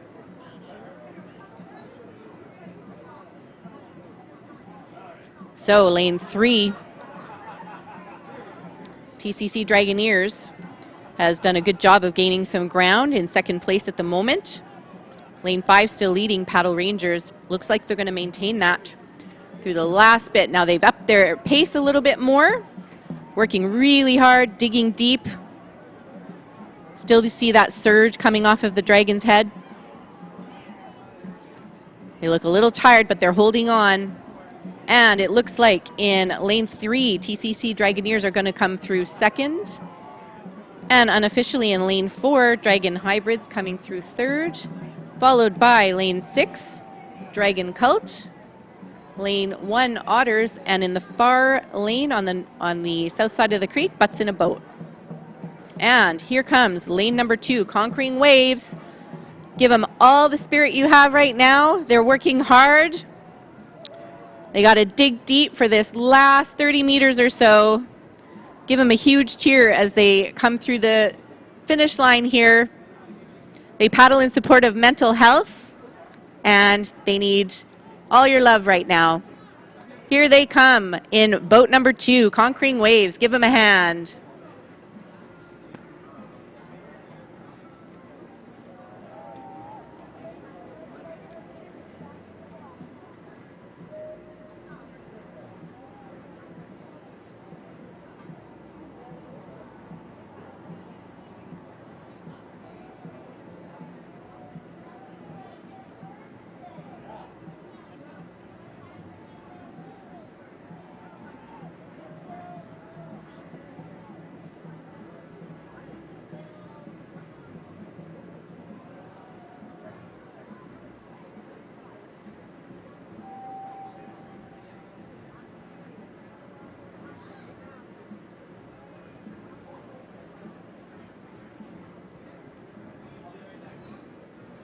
We have race results for race number 25 in the mixed and junior round 2 heats. In first place was Hastings Hydras, in second place Eternal Dinosaur, and in third RHS Flying Colts. And I do need to give a special shout out to Eternal Dinosaur. That is my team. I paddle with them. So I'm really proud of them for their second place finish in this heat.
All right, as we get ready for race number 27 here, I want to welcome our special guest who's going to be calling this race for us, Michael Wiebe, Councillor for the City of Vancouver. Welcome. Thanks for having me today. This is exciting.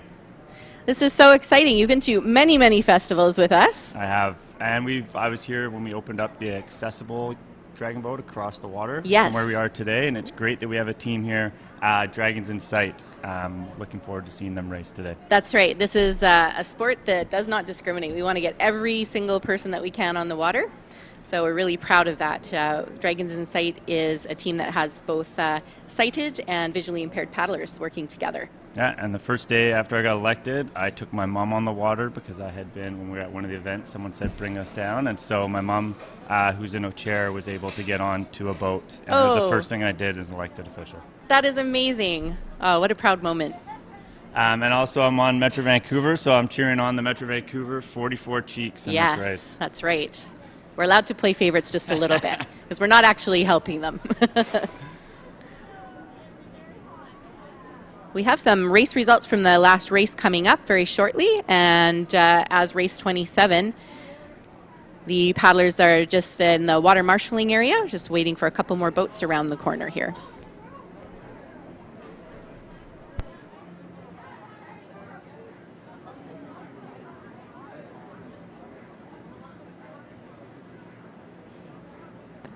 All right, we just have time to get the race results in for race 27 in the mixed junior round 2 heats. Oh, I'm sorry, this is the lineup for race 27.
Okay, the lineup for race 27 in the mixed junior round 2 heats. In lane 1, Insinkable, very cool name. In lane 2, Lotus Juniors. Lane 3, Krosna, Jalong. Lane 4, DH Velocity. Lane 5, Briar Fire. Lane 6, Metro Vancouver, 44 Cheeks. And lane 7, Dragons in Sight. So Michael, they're just coming up to the start line, getting ready for their dead start here. Yeah, no, it was amazing coming up here and seeing all the different jerseys from all around. So welcome everyone that's come here from outside of Vancouver, and obviously let's cheer on our Vancouverites as well, who continue to do this every day of the year. So it's amazing to see our paddlers go. There they go.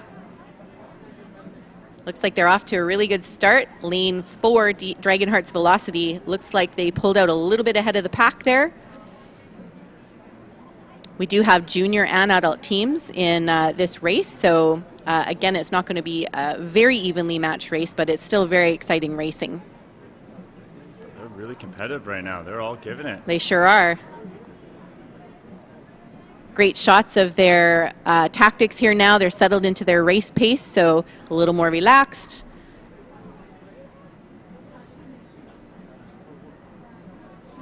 And it looks like there's a great shot of lanes 6 and 7, so that's Metro Vancouver, 44 Cheeks, and Dragons in Sight. Lane 4 now coming by, Dragonheart's Velocity. It's hard to see from this angle, but we do know that Dragonheart's Velocity, yeah, there they are. They're still in the lead, but lane 5 is working hard. Briar Fire. They definitely have a fire in them today. Yeah, it's great to see how close all the boats are for how hard they're working. It's amazing, isn't it? It's surprisingly loud out on the water too when you're out there. Not just the sound of the paddles and the breathing, but the collars and everything too. So they are past the halfway mark. They're at about 150 meters now. We can see them coming into the bay here. And lane 4, Dragonheart's Velocity has done a great job of maintaining their lead. Lane 5 looks like they are still trying their very, very best to catch up. And 3 and 6, it looks quite close. So it's going to be a really interesting race for third here, Michael. Yeah, look at it come. It's also going to be a close race to see who's the bottom 3 there. That's they're right. Really close and they're pulling in with each other. That's right. Last just under 100 meters to go for many of the teams here. Lane 4, Dragonheart's Velocity. Look at that. Pulling. They're trying their best. 3's pulling along. Krasna. Oh, pulling a big push here at the end. Lane 4 coming across the finish line. And here comes lane 5. Still working really hard. Look at that surge, lane 3. They're still surging ahead, going for it. And it looks like lane 6 is coming across next, followed by lane 2. 7 and 1, putting it right here. Just trying to inch their way over. Come on, guys, you got it. 7. Just by a dragon's nose, I think. Fantastic racing. Great work. That's exciting. Yeah, these are really exciting races, and they just get more exciting as the finals, the semifinals and the finals come along. So everybody who's down here today, come on back tomorrow, and you're going to see even more excitement on the water. Amazing.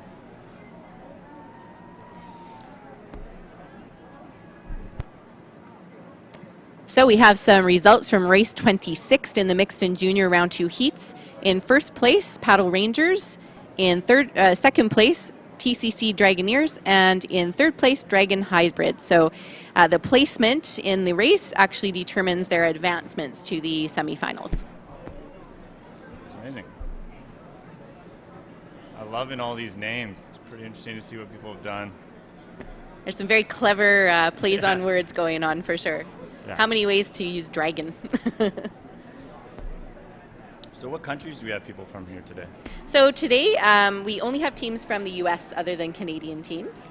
Okay. We normally would have international teams, but all of the kind of travel restrictions didn't really start lifting until about May. So by that point it was a little late for the international teams to be able to make it up here.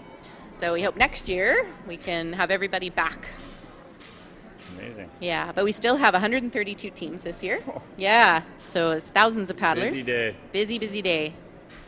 And lots of other great events to check out today as well. That's right. Have you been checking out the stage with us today? Yeah, we're on stage, beautiful music. There's Jazz Fest happening. There's, just great to see the city come alive. That's right. Everyone make sure you enjoy it and rehydrate because it is a hot one out there. Sure is. Summer is definitely here.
So coming up on race 28 now in the mixed and junior round 2 heats. So we have 6 teams in this race. In lane 2, Raging Rebels. Lane 3, Fire Dragons.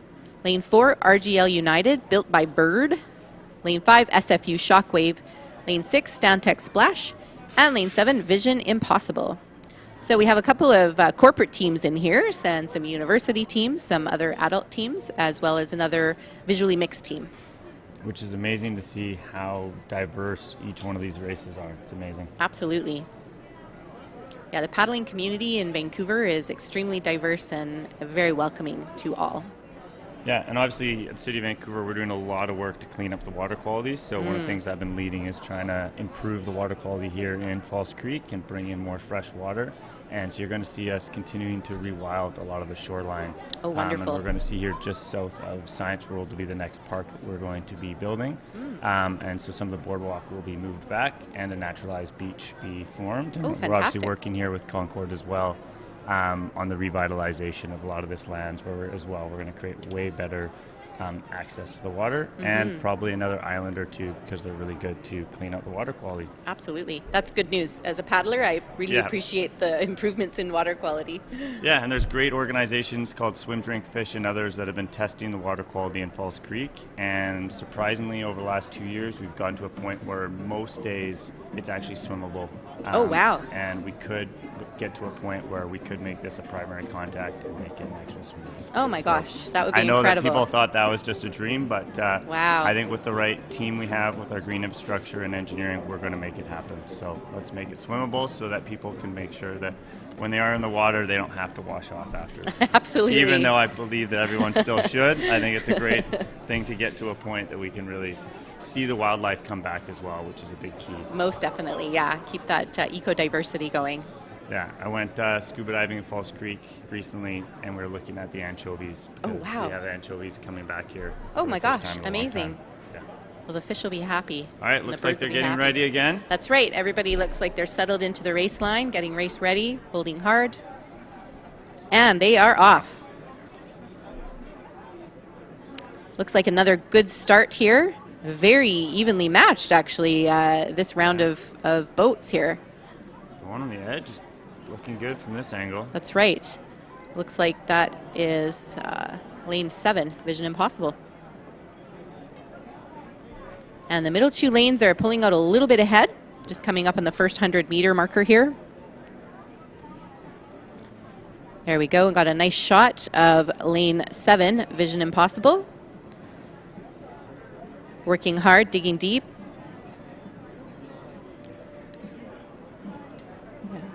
And 5 and 6 look like they're kind of neck and neck fighting for first place at the moment.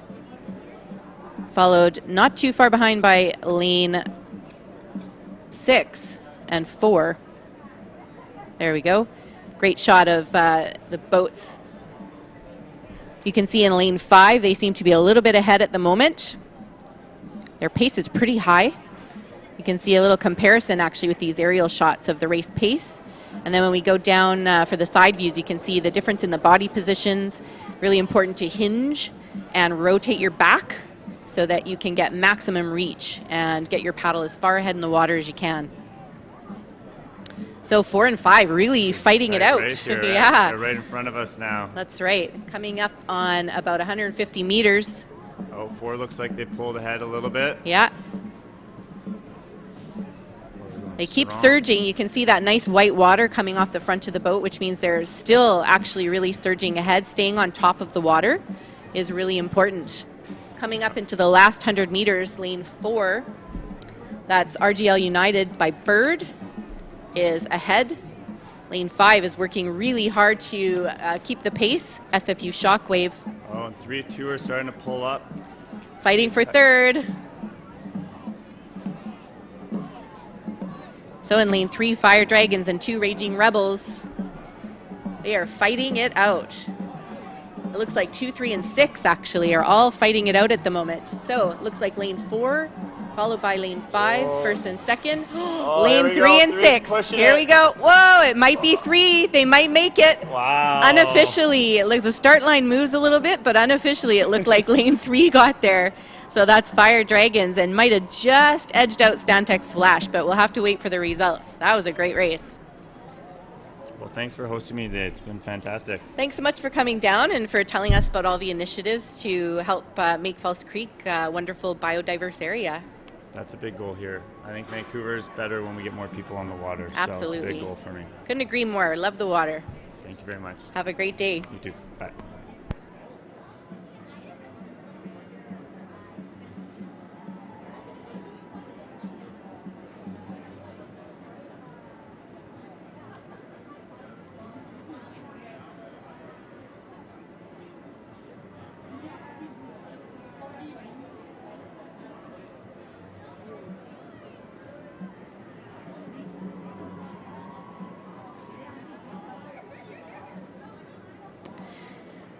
And we have results for race 27 in the mixed and junior round 2 heats.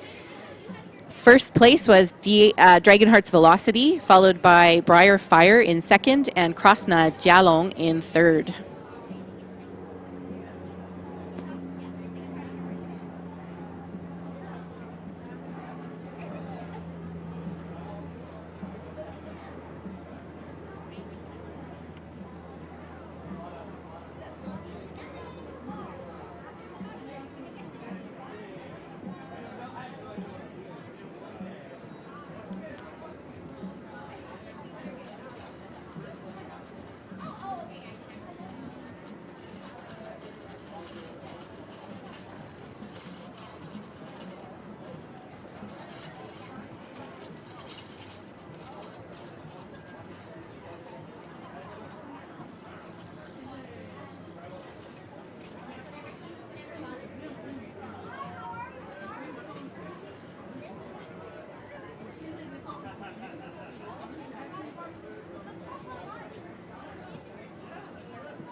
And the teams that will be racing in race number 29 in the mixed and junior round 2 heats are headed out to the start line now, just making their way out.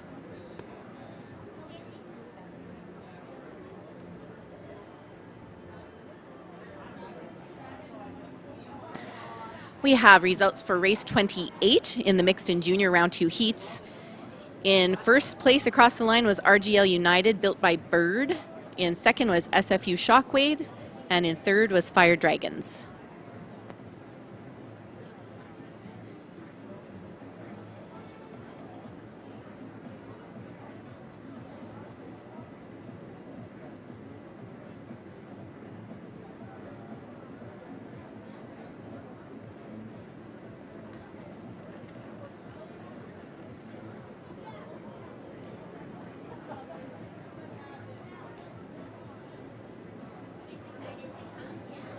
So for race 28, the difference between the third across the line, the Fire Dragons, and the fourth place team, Stantec Splash, was not even 1/100th of a second. It was so close. That was an amazing race for third there.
dust off your paddles. The Concord Pacific Dragon Boat Festival returns June 24th to 26th at Concord Pacific Place and Falls Creek. Experience the continent's best dragon boat racing, headliner music concerts, and cultural pavilion displays right in the heart of Vancouver.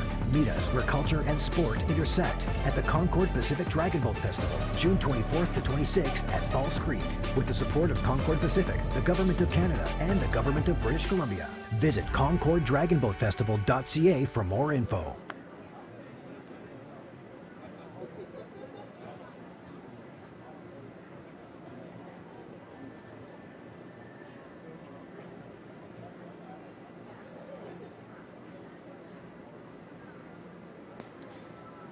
So we have a full slate of boats here in race number 29 in the mixed and junior round 2 heats. So in lane 1 we have One Twisted Dragon. In lane 2, UC Irvine Elements. In lane 3, Wham Power. Lane 4, Limit Breaker. Lane 5, EDBRC Tsunami. Lane 6, Peakton High School. Lane 7, Orca. And lane 8, Eternal Dragon. So we have a couple of out-of-town teams here, UC Irvine Elements from California and EDBRC Tsunami from Edmonton.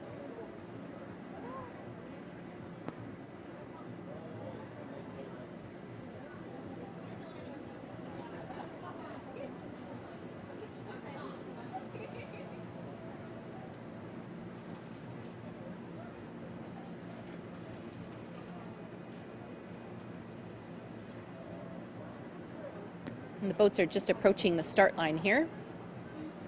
This should be a more evenly matched race, actually. A lot of these teams are pretty experienced. Some of them have done a little rebuilding, but lots of experience amongst many of these teams. Just a couple of junior teams on the water here.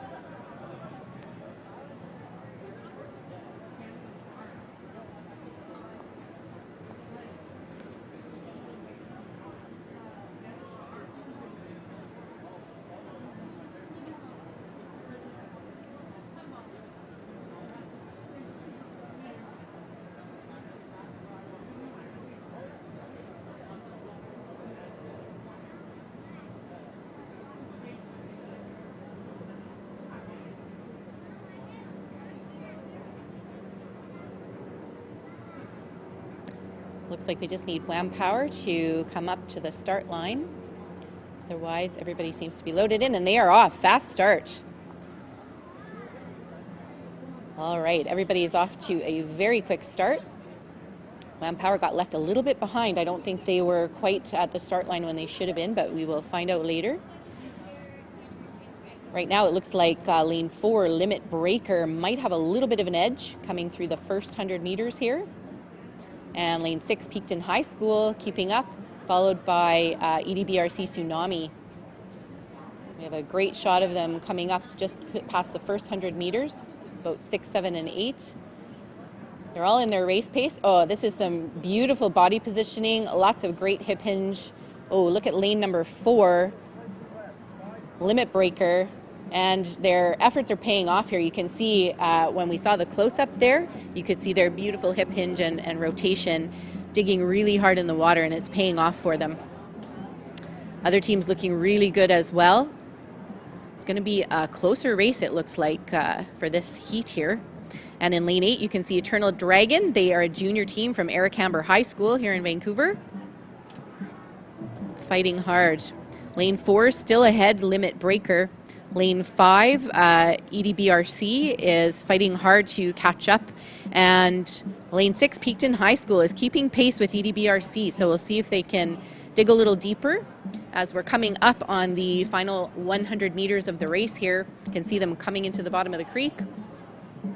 Lane 4 still ahead as we go into the last 100 meters, followed by 5, EDBRC, and 6, Peakton High School. So this could be your 1, 2, 3 placement for this race, but there's still a little bit to go. So lanes 2nd and 3rd place are still up for grabs.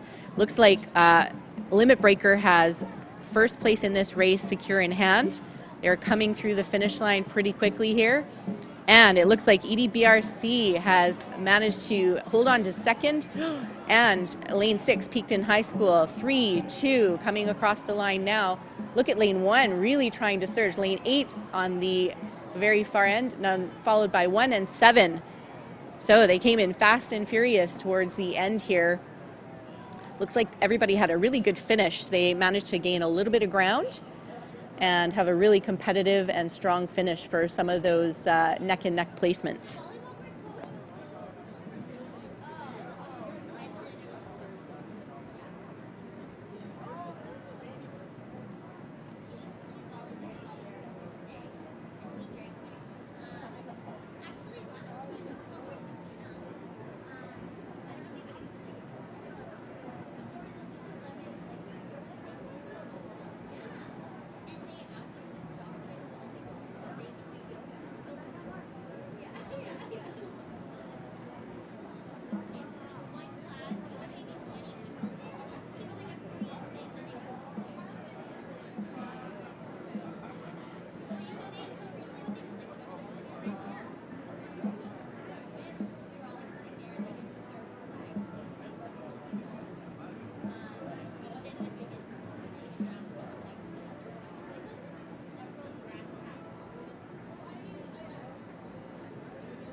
So I think what makes Criterium Racing really special is that there's always a fun family festival attached to it. So there's going to be food trucks, and you get to really see some of the best racers in North America light up. And I'm super excited to race in front of a home crowd.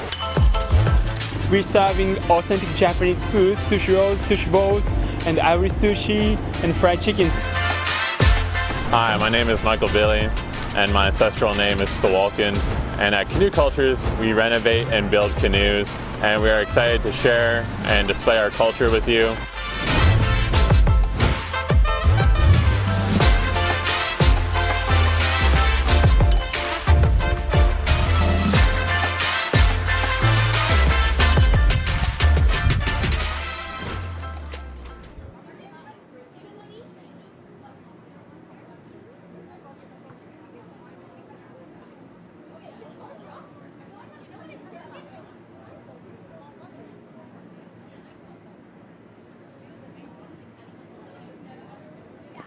So race 30 is about to begin in the mixed and junior round 2 heats.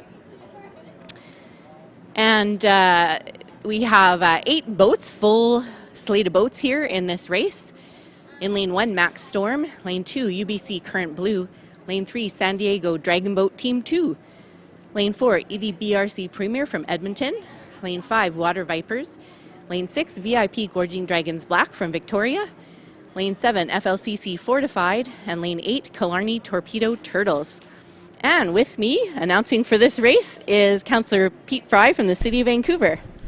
Great to be here, and what a fantastic afternoon for race fans to be here on the water at beautiful False Creek here in downtown Vancouver. Yeah, gorgeous day. Fantastic day. Yeah. I feel like we deserve it. Right? It's been January, and now here we are, and finally a little glimmer of summer. That's right. It's finally begun. Yeah. It's absolutely. great. And lots of happy, smiling people out there, lots of crowds. Yes. Big crowds this year, yeah? Yeah, definitely. Yeah, earlier than usual in the day as well. That's fantastic to see. I just came from Eastside Pride, which was also huge crowds up on Fantastic.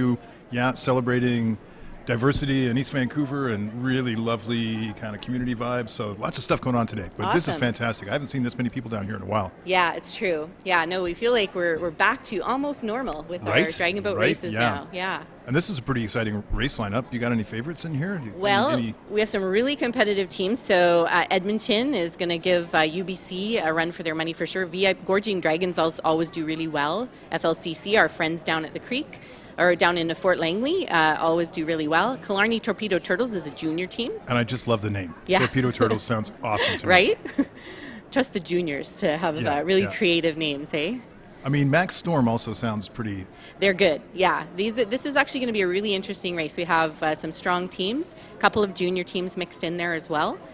Well, they're looking great out there on the water, like getting set up on... Looks like they're backing down a little bit, but almost ready to go. It looks like VIP Gorging Dragons just needs to reset a little bit over in lane 6. Right. But it should be quite tight. The races seem to be getting tighter as we move through the afternoon here. They're going to be even tighter tomorrow. Now, what's going on with the San Diego team there? Is that them there? That's 6. So that's VIP, that's Victoria Gorging Dragons. Looks like they might not have come into their lane either at the same time as the other teams, or they weren't quite set into the center of their lane, so they just needed to rejig so that they can get a good line and be properly between the buoys. So Madam Starter has backed everybody down, and really what they want is for all the boats to paddle slowly in together and arrive at the start line as simultaneously as possible. Is that to accommodate for sort of velocity drift, that if they were a little bit bit more momentum if they came in hot? Yeah, you don't want them to come in hot for sure. They're working with tides, of course, in False Creek as well. And you want it to be as evenly and matched and fair as possible. So I didn't even think about the tides. Which way is the tide going here? Is it right now, I'm having trouble telling. Actually, it looks like it's going down a little bit from the last hour or two. So heading out towards English Bay. So they're working against the tide. They're working against the tide right now. And I guess at least there's not heavy wind conditions today, so they don't have to work against the wind. No, it's a nice gentle breeze. So not facing wind. And it's hot out there. It must sure be tough is. on the water. It is, yeah. Make sure you hydrate. That's right, yeah. We've got water stations all around the site, so everybody can fill up their water bottles. Okay, looks like they are ready to go. Just waiting to be called to start by Madam Starter. And there they go. Oh, there they go, and they're off. Wow. Off to quite the start. Yeah, really strong start, especially UBC Current Blue. Looks it looks like UBC Current Blue is pulling ahead, and yep. Is that Edmonton there? Or that's the Water Vipers. Yeah, lane 5, Water Vipers in the center of your screen there. Yeah, they're doing really well. It looks like they're just out by a little bit. So we'll see this is the first 100-meter buoy mark here. So it looks like UBC and Water Vipers are fighting hard for first place right now. Great shot down the line here of boat number 8. That is the junior team, Killarney Torpedo Turtles. Oh, there we go, the Torpedo Turtles. Oh, and look at that, number 2 pulling up there. That's right. So lane 2, UBC Current Blue, doing really well. Still with lane 5 and 6. They're working hard out there. They sure are. Yeah, this is actually quite an even very race competitive. here. We see some clear front runners in the top 3, and that's nose to nose practically. That's right. And there's still a lot of race left, so they're just over halfway. You can see them coming into view here. Here they come, yeah. So they're at about the 150 meter mark at the moment. Still fighting hard for first and second. The race isn't over. Looks like lane 5 still has the lead here by a pretty good boat length. Yeah, and lane 5, that's the Water Vipers? I believe so, yes. Wow, they're really those top 3 are really competitive. That's right. So you can see that nice surge of water coming up beside the drum there. That means that they're still surging ahead and they're trying to stay on top of the water as best they can. So last 100 meters, it's, you know what? It is tough to still could be neck and neck here with 4 and 5. So we're going to get our visual on here and see who makes it across the start line. It looks like boat 5 might just make it, but boat 4 is still gaining ground. Really oh my Edmonton goodness. And the Water Vipers. Wow, it looks like boat 5 maybe by a head and 4 followed by 2 unofficially. That is a photo finish to be sure. There comes boat 6 and 3 coming across the line. 1 and 7 fighting it out. Looks like 7 made it race. And 8. Wow, 7-1-8. Oh my goodness, that was a great race. Wow. You got an exciting one here. So now are we getting an official call from the judges, or were you able to call it there? So I can't call officially, but we will get the official race results in just a few minutes. But that was a hard-fought race. That looked pretty tight between Edmonton and the Vipers. Absolutely. Yeah, we've got some competitive teams out there today. Great racing. Yeah, fantastic. Yeah. And so what are folks racing for today? Aside from the glory. The glory. The glory. The glory. Medals, too. So yeah, medals will be handed out tomorrow after they get 2 more races each. So the teams basically do 4 races, 1 in the morning today, 1 in the afternoon today, and then semifinals and finals are tomorrow. So as I said, the competitiveness, it kind of evens out as we move towards the finals. And medals are up for grabs. Yeah. And bragging rights. And bragging rights, yeah. All right, so for race 29, that was the previous race. We have some results here. So in mixed junior round 2 heat for race 29, in first place was Limit Breaker. In second place, EDBRC Tsunami. And in third place, Peakton High School. Wow. Not doing too bad. Fantastic, yeah. Peakton High School, maybe peaking in adult life, too. They're doing pretty well. Yeah. So these are a group of former paddlers that paddled in high school. They practiced twice before this race together. So. You know, we were supposed to have a group team of elected officials that never came together. No? Well, you know. This is your year. This was going to be our year, yeah. I think we just all got too busy with post-pandemic, and fair enough. It's a busy job. But That's we did true. have a grand vision of a multi-party paddling machine. That'd be amazing. See how we could work together at all levels of government. It was very symbolic in that way. That's right. Well, as you can tell, you really have to work together in a dragon boat. You sure do, yeah. It takes a lot of effort, a lot of coordination. That's right. Coordination is key. Nobody's a superstar in the boat. Everybody has a job. Except for that person with the drum. They're the hot shot. It's true. So you have to find your tiniest counselor to be the caller. Well, yeah, I mean, that's the thing. Well, everybody has to be the star in that one, so it would be highly competitive. Everybody would want to be the one with the drum. But. That's right, yeah. Very cool. Well, I hope it happens. We'll get you out in the water someday. Yeah, no, I hope so, too. Amazing. Well, thank you so much for coming by and calling a race. Yeah, great to see you. Absolutely. Right. Enjoy the rest of the festival. Yeah, I will, and you. Thank you.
So I think what makes Criterium Racing really special is that there's always a fun family festival attached to it. So there's going to be food trucks, and you get to really see some of the best racers in North America light up. And I'm super excited to race in front of a home crowd. We're serving authentic Japanese food, sushi rolls, sushi bowls, and Irish sushi and fried chickens. Hi, my name is Michael Billy, and my ancestral name is Stawalkin. And at Canoe Cultures, we renovate and build canoes, and we are excited to share and display our culture with you.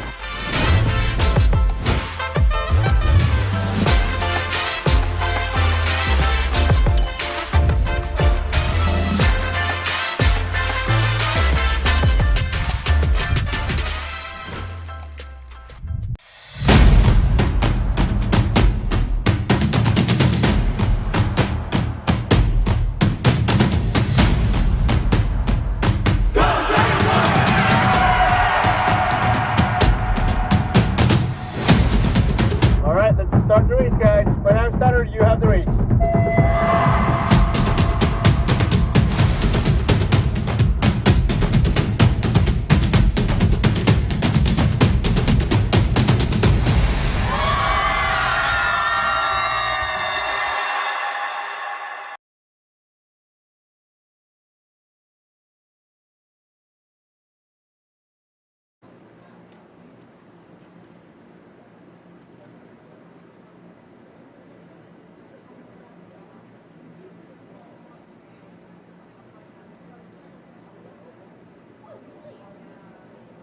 So as we're getting ready for race 31, got some beautiful aerial shots of the paddlers heading out to the start line.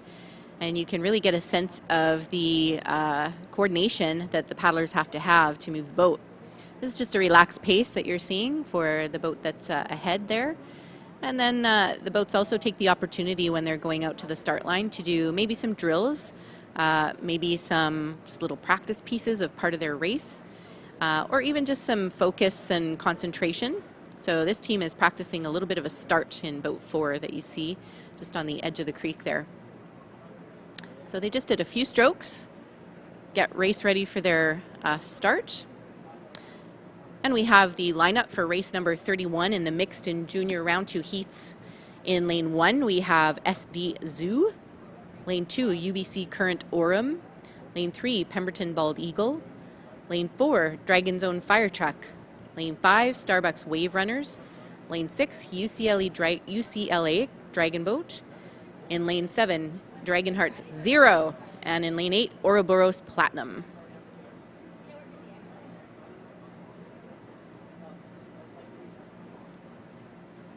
This should be a more evenly matched race again. A lot of these are under 24 teams, so very competitive, very fast teams. And it'll be an interesting one for sure. And Ouroboros is a junior team as well, so they're going to do their best to keep up with the under 24s there.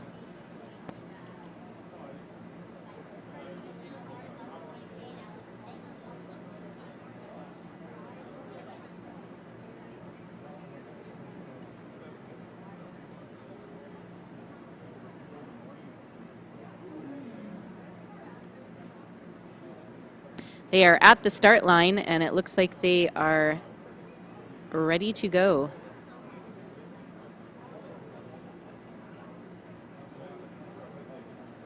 And they are off. Pretty even start so far. You can see in lane 4, Dragon's Own Fire Truck. Looks like they might have a slight edge coming off the line here. In lane 5, Starbucks Wave Runners are very close, if not neck and neck. And it looks like Dragon Heart Zero as well might be up there with the Wave Runners. We're going to go into the aerial shot so that we can see the spread of the boats. Oh, and here we get the close-ups of lanes 8 and 7. And here comes 6 and 5. Everybody's looking really good. Timing is amazing. These are all really competitive teams, so you're going to see some beautiful paddling here.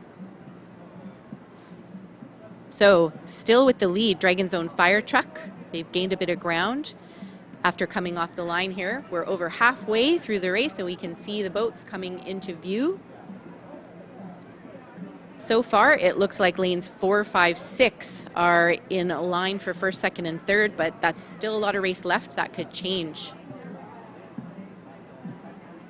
So it looks like UCLA is falling back a little bit. Lane 7, Dragonheart 0, seems to be catching up, if not overtaking. Lane 4, Dragon's Own Fire Truck, still looking really strong, coming into the last 100-meter buoys here. They still look really relaxed, considering that they're nearing the end of their race, and they're going to give their last push going through the last 75, 50 meters here. Lane 4, Dragon's Own Fire Truck, followed by Lane 5, Starbucks Wave Runners, coming into the finish line now. It's going to be a real fight for third. Lanes 6 and 7, UCLA and Dragonheart 0, really neck and neck, but don't discount Pemberton Bald Eagles. They're gaining some ground. This is going to be a really amazing photo finish, perhaps, for third place. It looks like boat 3, Pemberton Bald Eagles, maybe just eked it out there. We'll have to wait for the official results to see, but that was an amazing battle for third. Fantastic racing, really competitive.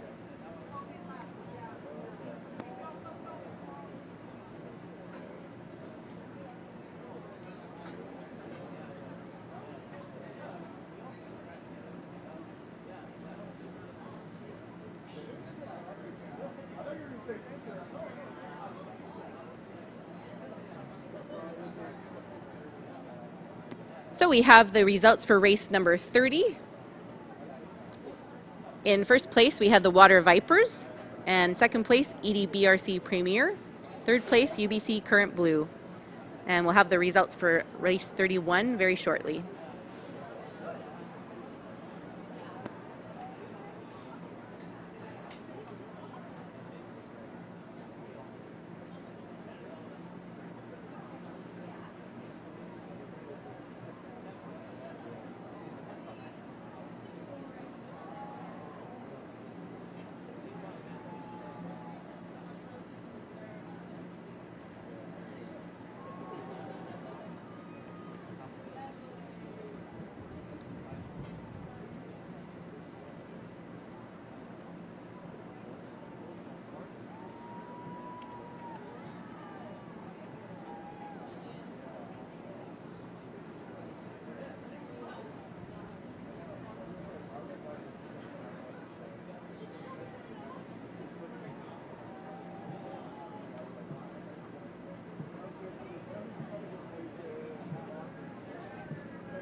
All right, and in race number 32 in the mixed and junior round 2 heats,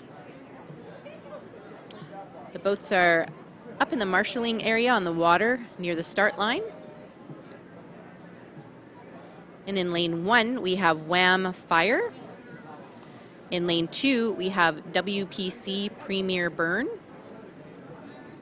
In lane 3, UBC Current Gold. In lane 4, VIP Gorging Dragons, Gold. In lane 5, Peakton High School Premier. In lane 6, Abraham Lincoln Dragon Boat. In lane 7, Dragonheart Swordfish. And in lane 8, the Concord Pacific Flying Dragons. They are ready at the start line.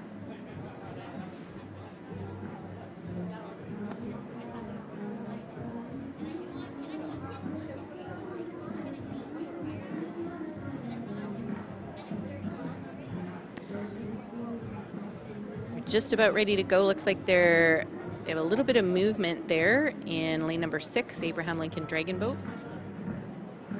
can see they've drifted across a little bit, but that's okay. The buoys, they do tend to drift. The official start line is actually digitally determined, so no worries there. Off to a really even start across the line here. Looks like lane 4, VIP Gorging Dragons Gold, might have a slight edge just coming into the first 100-meter buoys here. Really neck and neck with Abraham Lincoln Dragon Boat in lane 6.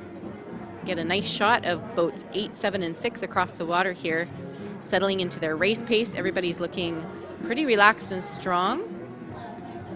Different stroke styles, you'll see a little bit different from lane 6 there. This is a team out of the States that joins us for most of the festivals up here. Happy to have them back. And in lane 4, VIP Gorging Dragon Gold is looking really good. Looks like they are still sitting in first place. And in 6, Abraham Lincoln Dragon Boat sticking with second for now, trying to make some headway. Boat 7 and 8 are working really hard to try to stay with the pack here. So 5 and 7, you can see they're quite neck and neck at the moment from our aerial shot. Coming up onto the 200-meter, or excuse me, the last 100 meters of the race. Lane 4, looks like they are coming through in first place. They've maintained their position off the start line and pushing right through to the very end. And it looks as at the moment like lane 6 is going to come across the line second, but the fight for third is on. Seems to be a theme of the day, the fight for third. So we have 3 boats, lanes 3, 5, and 7, that are really battling it out for the third spot there. Not sure who's going to make it across. From my viewpoint here, it looks like perhaps boat 5 is going to make it across the line first. Looks like they have about a seat advantage right now, but it could be 3 or 7. So we'll have to wait for the official results to find out. The third spot battles are really being hot on the water today.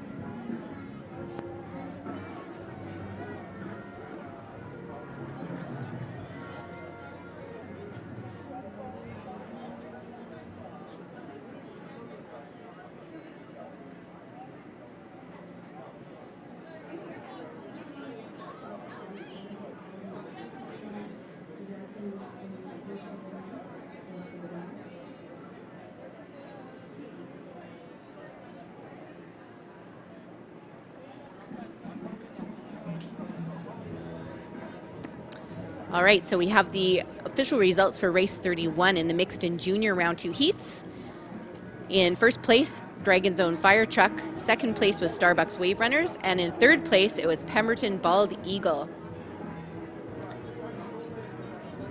And they managed to eke out that third place placement over UCLA Dragon Boat by under 1 second.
to be on the rainbow.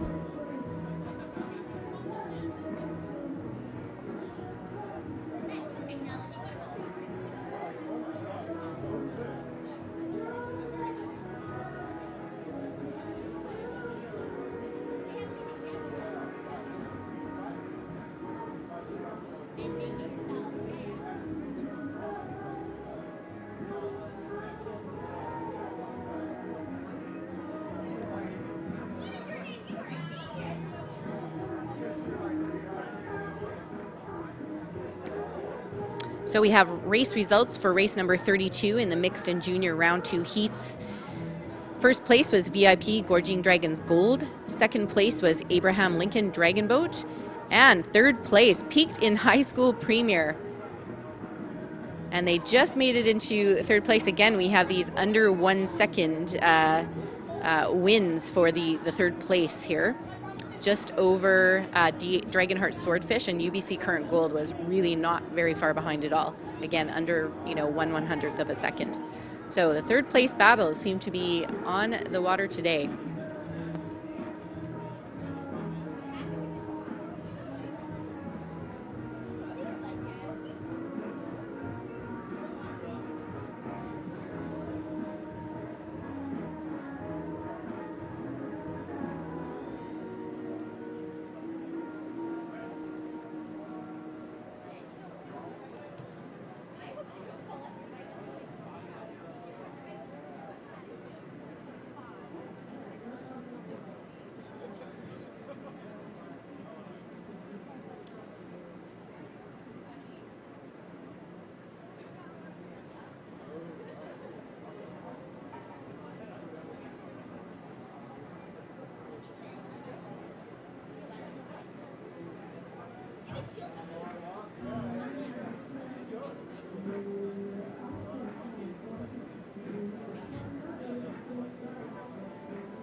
We can see the boats getting ready in the marshalling area on water for race number 33.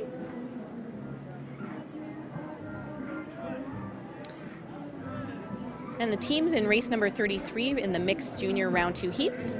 In lane 1, Britannia Community Center, Have a Nice Day. Lane 2, Dragon Hearts Breaker. Lane 3, San Diego Dragon Boat Team. Lane number 4, Juice. Lane 5, Team Lifescan. Lane 6, San Francisco Bay Area Dragons. Lane 7, Creekside Dragons. And Lane 8, Bad Hearts.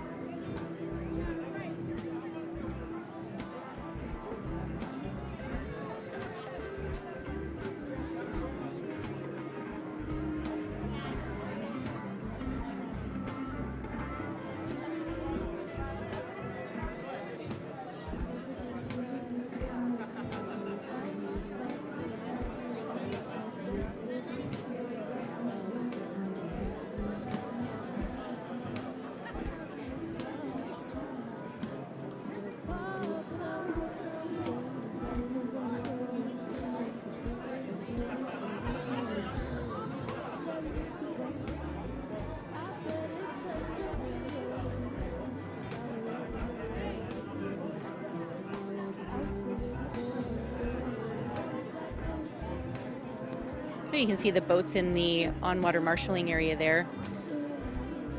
Strategies at play. You can see in lane number 4, Juice, they seem to want to hang back a little bit. It's okay in the marshalling area, but once the water marshal wants everybody to move up to the start line, everybody needs to try to get there as simultaneously as possible.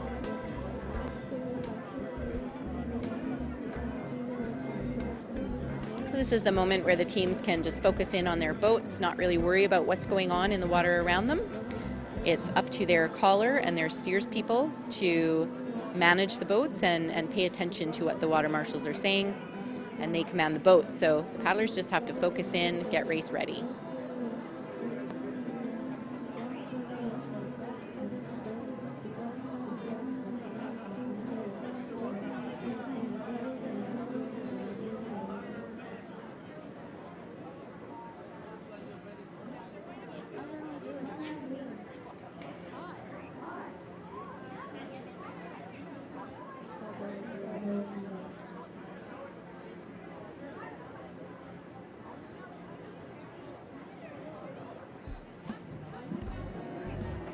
And again, we have a mixed group of teams here. We have some junior teams, a couple of junior teams. We have some visiting teams, San Diego and San Francisco, and Bad Hearts, I think, are also from San Francisco. And of course, some local teams, a couple of under 24s and a corporate team as well. So good mix of diversity on the water in this group. They're paddling up to the start line.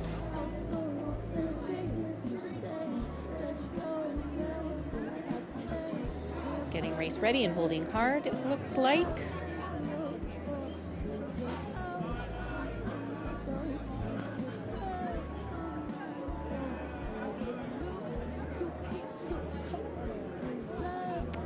And there they go. So it looks like Juice had the strongest start. It might seem like lane 4 seems to be a lucky lane, but that's actually the typical placement for the teams is by time. So although their advancements are based on their placement in the race, the lane assignments are also based on time. So typically the faster teams end up in the middle lanes, and you can see why we're usually talking about lanes 4 or 5, maybe 6 in there as the front runners in most of the races. So what a difference though you can see. So Juice, you can see quite a wide wake. They are really staying on top of the water, but lanes 6, 7, and 8 still doing some really nice surging along here. So San Francisco Bay Area Dragons, Creekside Dragons, and Bad Hearts all really battling it out at this point in time. Juice does still have the lead. It looks like lane 3, San Diego Dragon Boat team, is working hard to catch up. They're in their race pace in the middle of the race. They might be doing some power sets at the moment as they are approaching the last 100 meters of the race. They've about 150 meters to go. Lane number 4, Juice, great shot. Look at the relaxed nature of their paddling. So even though they're working extremely hard, they're staying focused and relaxed. Lane number 3, actually catching up a little tiny bit, San Diego Dragon Boat team. And it looks like we're going to have another battle for third on our hands here. 1 and 2 seem to be pretty clear as we go into the last 100 meters of the race. But who is going to make it across the line in third? So Juice still surging ahead. Looks like they're having a really strong finish here. Lane 3 still gaining a little bit of ground, looking like they're managing to stay on the tail of Juice there. So across the line unofficially in first is lane number 4, Juice, followed by lane number 3, San Diego Dragon Boat team. And here we go for third. So it looks like from our vantage point, lane number 5, Team Lifescan, but it could be 6 as well. There comes 2, 7, and bringing up the rest of the race here, it's a battle for final placement in lanes 1 and 8. It looks like lane number 8, Bad Hearts, followed by Britannia, CC, Have a Nice Day. So again, we're going to have to wait for the official race results to figure out who actually made it across the line in third position there. Fantastic racing, really competitive here today.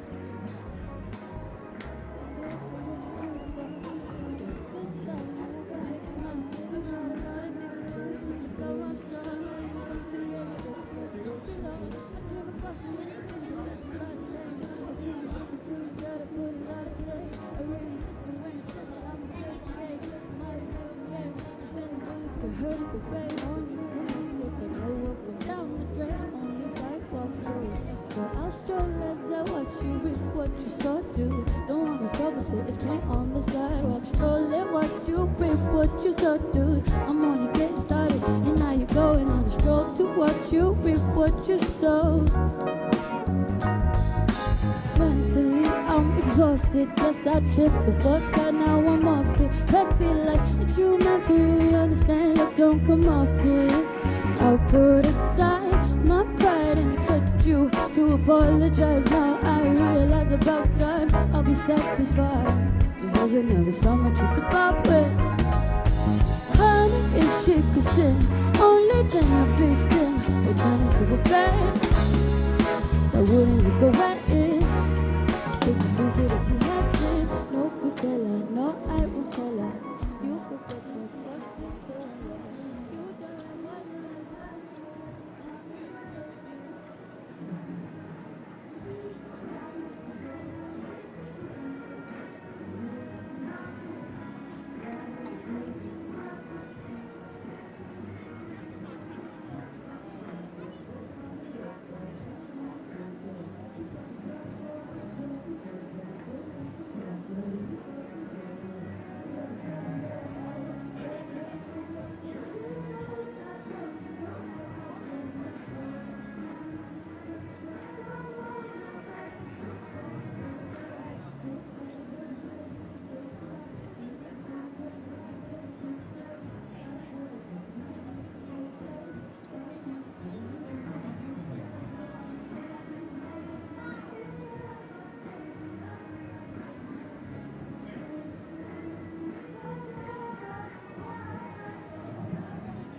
So I think what makes Criterium Racing really special is that there's always a fun family festival attached to it. So there's going to be food trucks, and you get to really see some of the best racers in North America light up. And I'm super excited to race in front of a home crowd.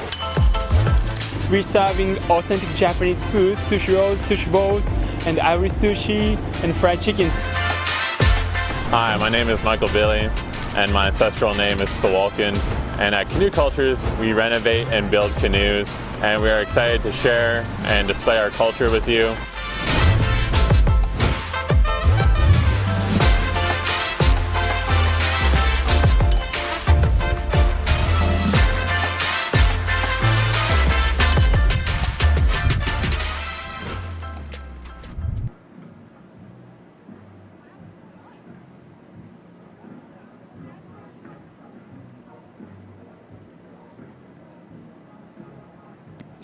And we're setting up for race number 34 now in the mixed and junior round 2 heats. Boats are just heading out to the start line.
We have a great shot of the wonderful docks over on the south side of False Creek.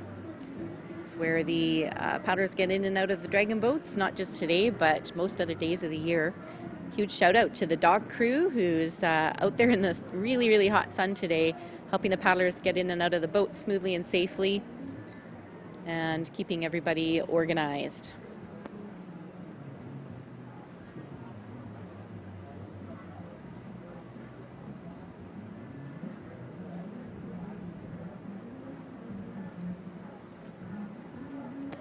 We have results for race number 33 in the mixed and junior round 2 heats. In first place was Juice, in second place was San Diego Dragon Boat Team, and in third place, Team LifeScan.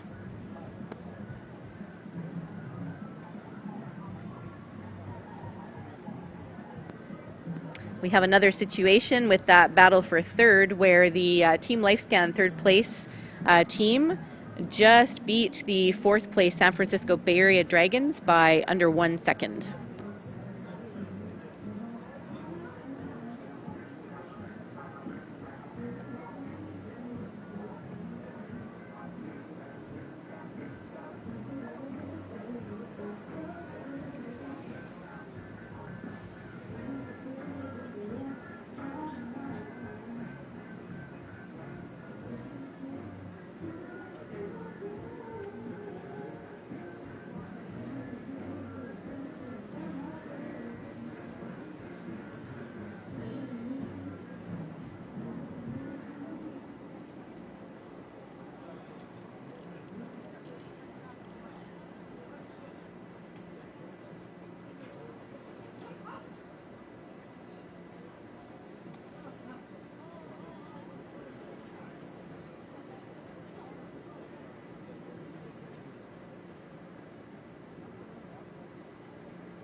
And there are the boats for race number 34. resting in the water marshalling area, waiting for further instructions. You can see that the tide is fairly low at the moment, which means that the water is quite heavy when you paddle in it. Well, what does that mean? That means really that there's not a lot of buoyancy, so paddlers have to dig even deeper, as deep as humanly possible, to really keep the boat on top of the water. And the times will be a little bit slower as a result, just because they're working with that tide going out, so they're against the tide at the moment. You can see a little bit of drift, so sometimes in the water marshalling area the boats will end up quite close together. That's perfectly okay, because they'll sort themselves out into the lanes once they actually go to the start line. But that's usually just a result of the tides in False Creek and some drift that happens with the boats.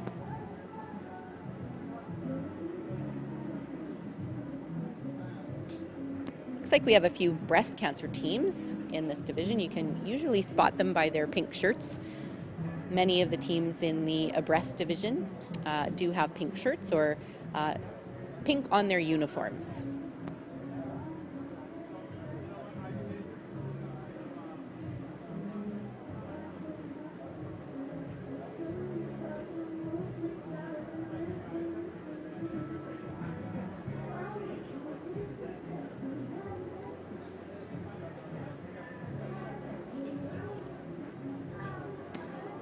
So when the boats end up quite close together like this, the water marshal will usually tell individual boats to head to the start line first, and they'll kind of sort them out, so they won't all try to be heading in the same direction at exactly the same time. So this move towards the start line might look a little bit different than the ones we've seen so far this afternoon. So you can see the paddlers putting their hands up. That's usually the on-water marshal asking if the steers can hear them. And they just put their hand up as a signal that they can in fact hear them.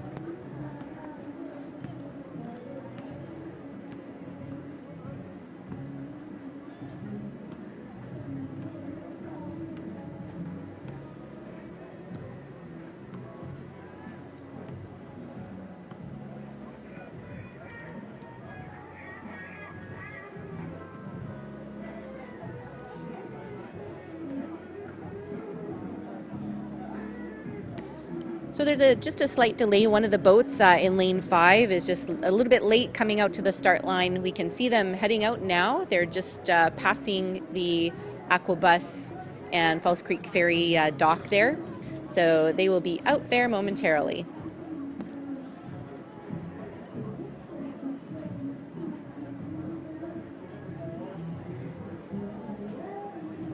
So in the meantime, the other boats will just rest in the on-water marshalling area.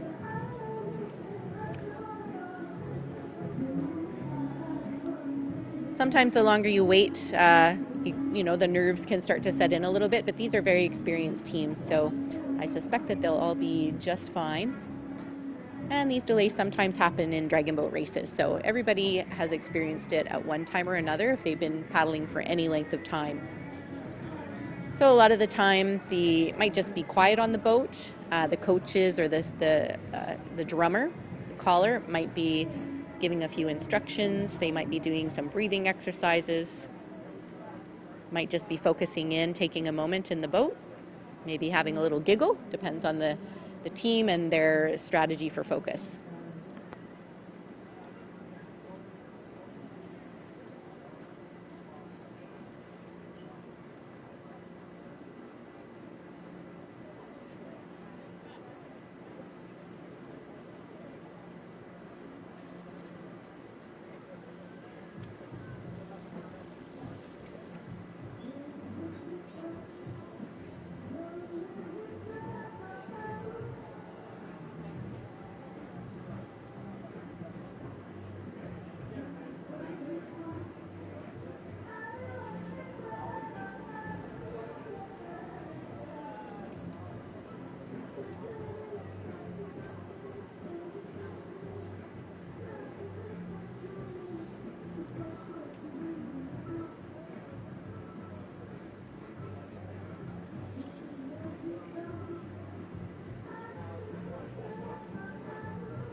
So race number 34 is going to be the first race in the Premium Women and Paddlers of Breast Cancer Survivor division.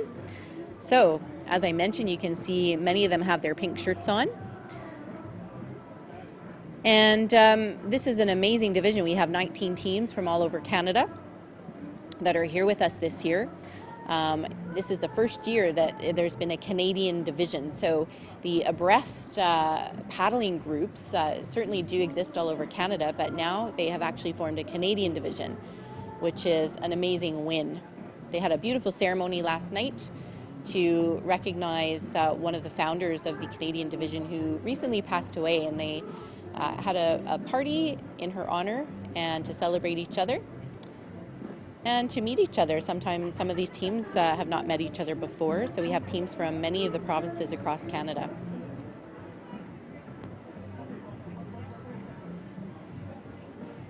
And here comes boat number 5. So, in the women's division and the abreast cancer division, in lane number 1 we have the Pink Crusaders. In lane number 2, Concord Pacific Flying Dragons. In lane 3, Saint-Cloud from Quebec. In lane 4, VIP Gorging Dragons White. In lane 5, San Diego Dragon Boat Team 2. In lane 6, North Shore Dragon Busters. And in lane 7, West Island Dragons. So we have a mix of women's teams and abreast division teams in this race here.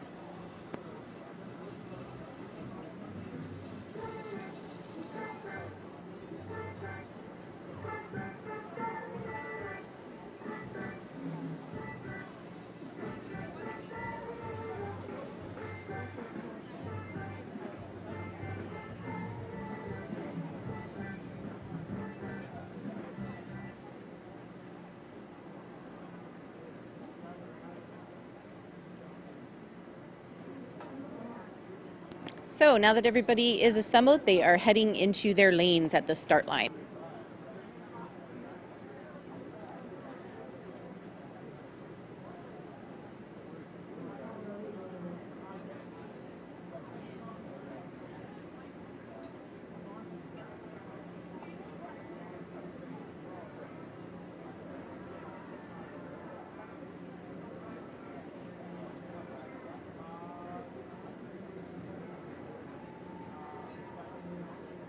All right, everybody is settled into their lanes. I suspect it's going to be quite a quick start. Looks like they all arrived at the start line pretty simultaneously. And they are off. So it looks like lane 4, VP Gorging Dragons White, might have had the advantage there. Very, very neck and neck with lane number 5, San Diego Dragon Boat Team number 2. But they're all pretty evenly matched. We're going to see the V formation of the dragon boats start to spread out a little bit, with the middle 2 lanes taking a bit of a lead. Looks like we're in for another battle for 3rd place here. So as at the start, VIP Gorging Dragons White are in first, but followed very closely by San Diego Dragon Boat Team 2. And the race is far from over, so that could absolutely change through the race. Battling for second, it's lane number 3, Saint-Cloud, and lane number 6, North Shore Dragon Busters. Looking great. Wow, battle is on for both first and second and for 3rd place, where we have 3 teams in contention for 3rd place now as well. So they're coming into view on the race course here, heading up to about the 150-meter remaining mark. Everybody's looking quite relaxed. You can see their pacing is a little bit different. Women's dragon boats tend to be a little bit lighter, so they stay on top of the water a little bit better. So they might have a bit of a longer stroke and really beautiful glide. Boats number 3 and 4 are definitely battling, or excuse me, 4 and 5 are definitely battling for first place here. Coming up to the 100-meter buoys, lane 4, VIP Gorging White, and lane 5, San Diego Dragon Boat Team 2. It is anybody's race at this point. They are definitely neck and neck. VIP is still surging ahead, and it looks like they might still have a chance to take a seat. Just by a dragon's head. It may be number 5 coming over first, but they're actually just changing positions with every stroke. Too close to call. Total photo finish. Battling for third, we have 3 teams in contention. Looks like boat number 2, Concord Pacific Flying Dragons, have caught up, and they might be able to capture that 3rd spot. Looks like they made it unofficially, followed by 3 and 6. I'm not sure in which order. And here comes boat number 7, West Island Dragons. And boat number 1, Pink Crusaders, bringing it home. Give them a big cheer as they come across the line.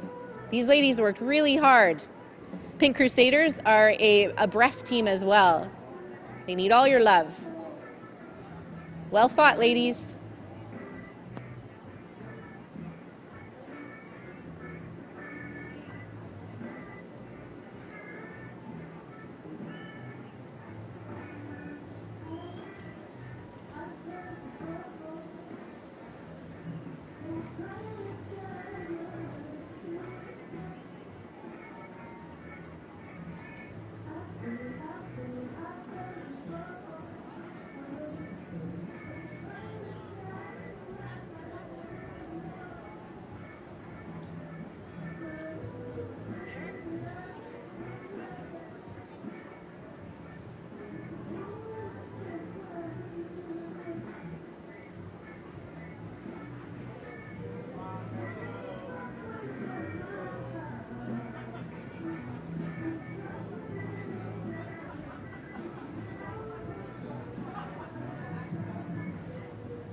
So it's a great shot of boat number 3 from the last race, Saint-Cloud, and they came all the way from Quebec to join us for this very beautiful weekend.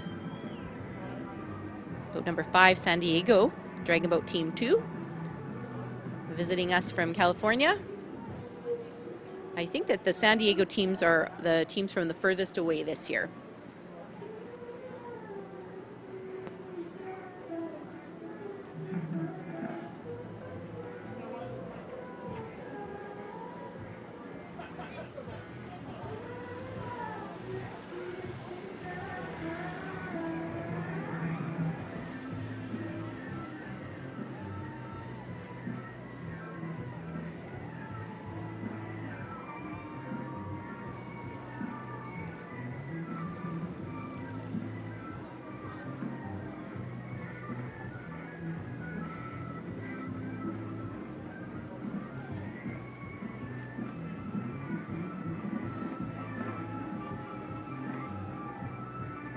Great shot of the boats heading back into the docks, getting ready for some well-deserved rest. So this would have been their second race for today for all of these teams. So they'll have a chance to rest up and get ready for the semifinals and finals tomorrow.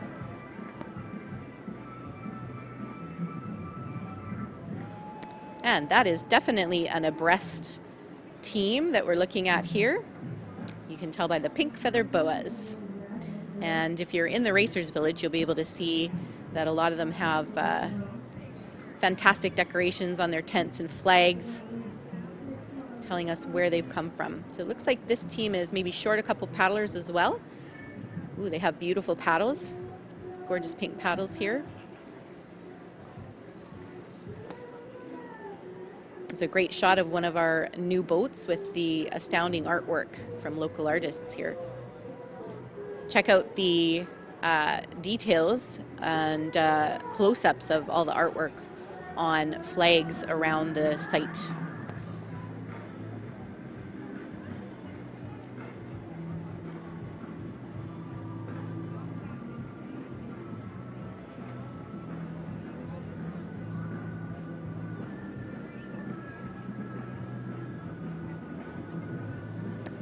All right, so the results for race number 34, which was a real nail biter. In first, it was VIP Gorging Dragons White. Second, San Diego Dragon Boat Team 2. And in third, Concord Pacific Flying Dragons. And in fourth place was Saint Croix. And the difference between third and fourth place, again, almost a nanosecond. So Concord Pacific Flying Dragons with 2 minutes 31.045 seconds. Saint Croix with 2 minutes 31.879 seconds. Amazing.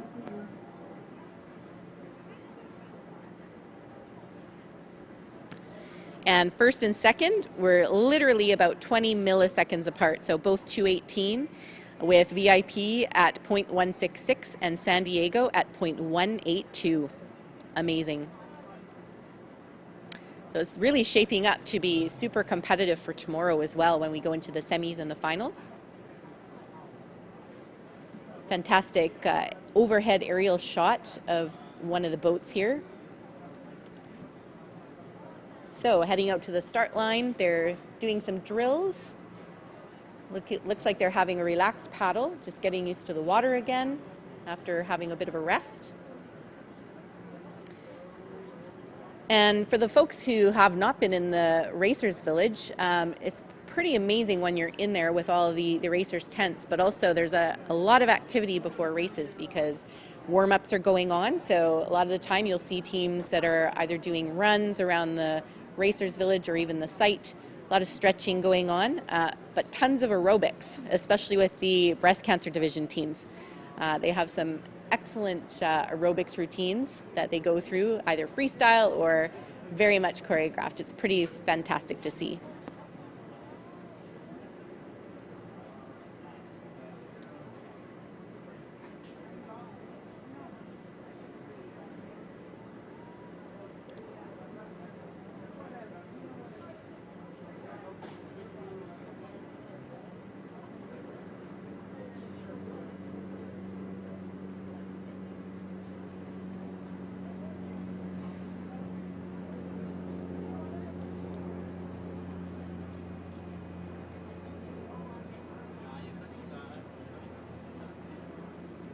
So as you can see, it's a hive of activity on the water today. Obviously a really gorgeous day.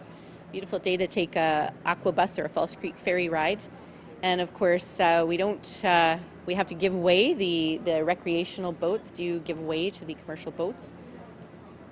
So sometimes we just have to pause a moment, let them go by. And of course, our little feathered friends hanging out on the water too.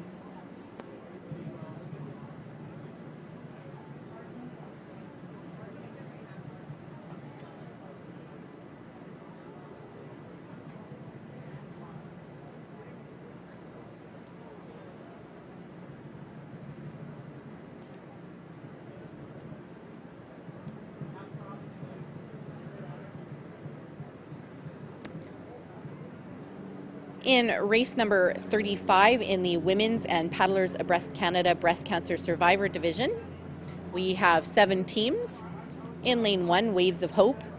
In lane 2, Wonder Broads, BCS, Windsor, Essex. Lane 3, Wham Women. Lane 4, Dragon Zone Juice Truck. Lane 5, UC Irvine Elements. Lane 6, VIP Island Breaststrokers. And lane 7, Dragons of Hope. So pretty mixed group of paddlers. We have some under 24s, the women's, the women paddlers from many of the under 24 teams. They paddle on both the mixed and the women's teams as well. And we have some abreast teams and some visiting teams as well, and some senior women teams. So very interesting race. Waves of Hope, I believe, is a newer team as well. It's lovely. We have Waves of Hope and Dragons of Hope bookending lineup here.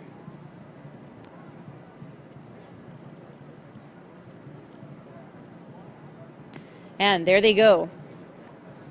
Everybody got out smoothly off the start line. And in lane number 4, Dragon's Own Juice Truck pulled out ahead a little bit off the line. And in lane 3, Wham Women and lane 5, UC Irvine Elements so far in the contention for second place.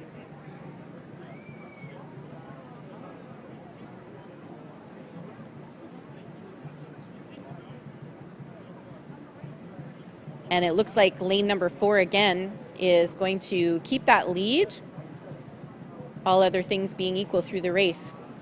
So you can see lane number 4, their race pace is pretty high, but looking very, very strong through here.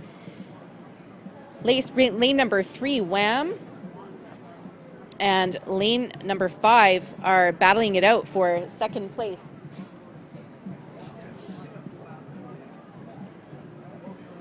Yeah, it's going to be really tight race for second with lane number 3, and lane number 5. So we're going to have another nail biter on our hand between Wham and UC Irvine Elements.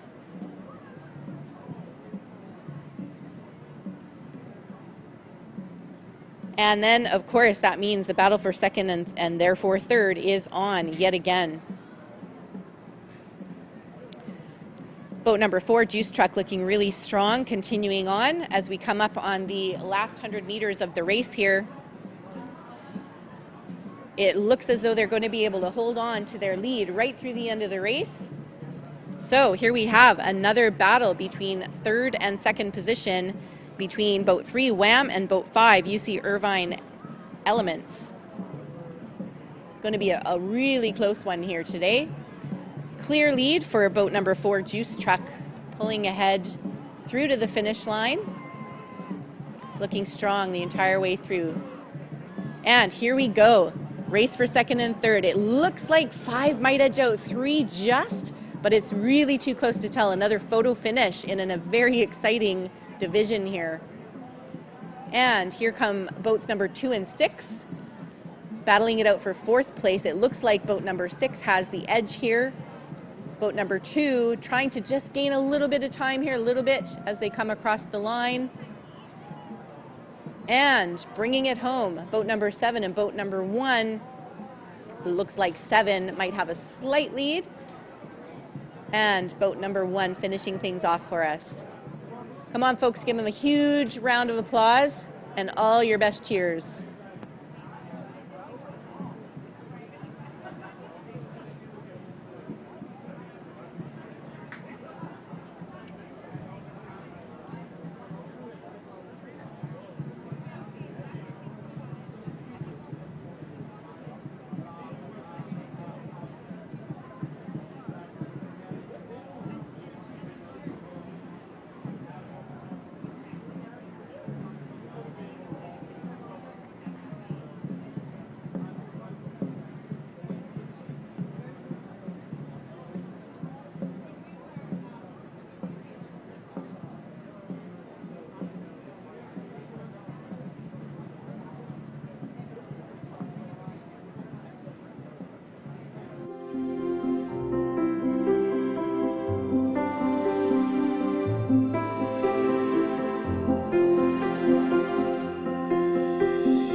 So I think what makes Criterium Racing really special is that there's always a fun family festival attached to it. So there's going to be food trucks and you get to really see some of the best racers in North America light up, and I'm super excited to race in front of a home crowd.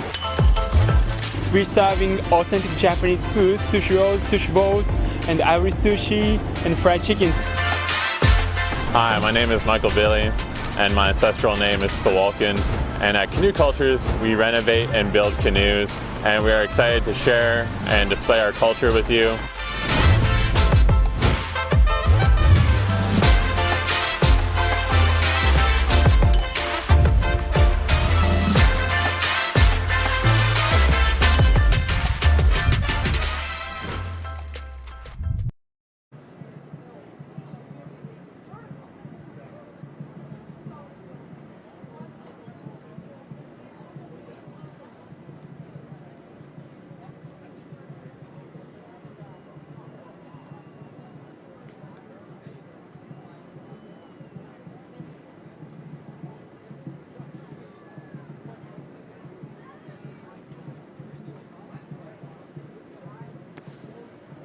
We have 3 more races left in the Women's and Paddlers Abreast Canada Breast Cancer Survivor Division for this grouping here. And the top 16 teams will actually advance to the Women's Guts and Glory. So that is an exciting race that you definitely don't want to miss. You definitely want to stick around for that. And it's the Hong Kong Economic and Trade Office Open and Premier Women Guts and Glory Grand Final. So top 16 teams, 10 fastest from the Premier Women and the 6 fastest from the Open Division that is coming up shortly after the Women's Division completes their racing. The boats for race number 36 are just up in the water marshalling area by the start line. Waiting for a couple to round the corner here, the last corner.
All right, it looks like the last boat is just about to make their little turn so that they can line up with the other boats in the water marshalling area and then load into their lanes.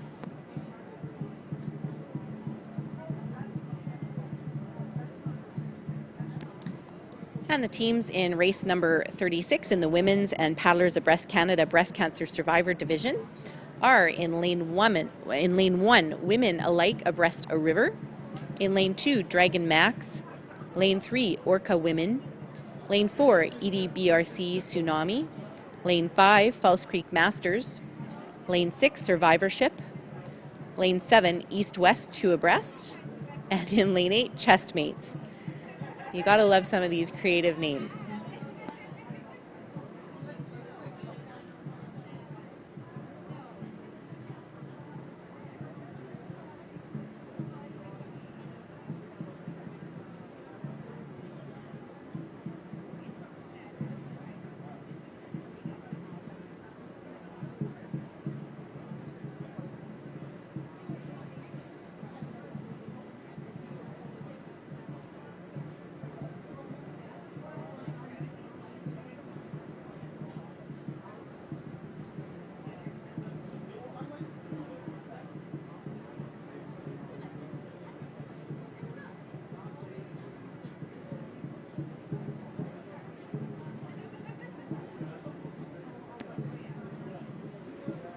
And the teams are loading into their lanes at the start line.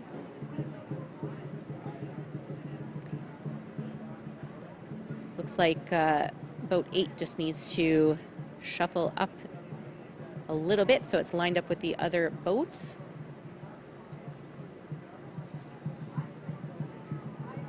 Yeah, nicely lined up.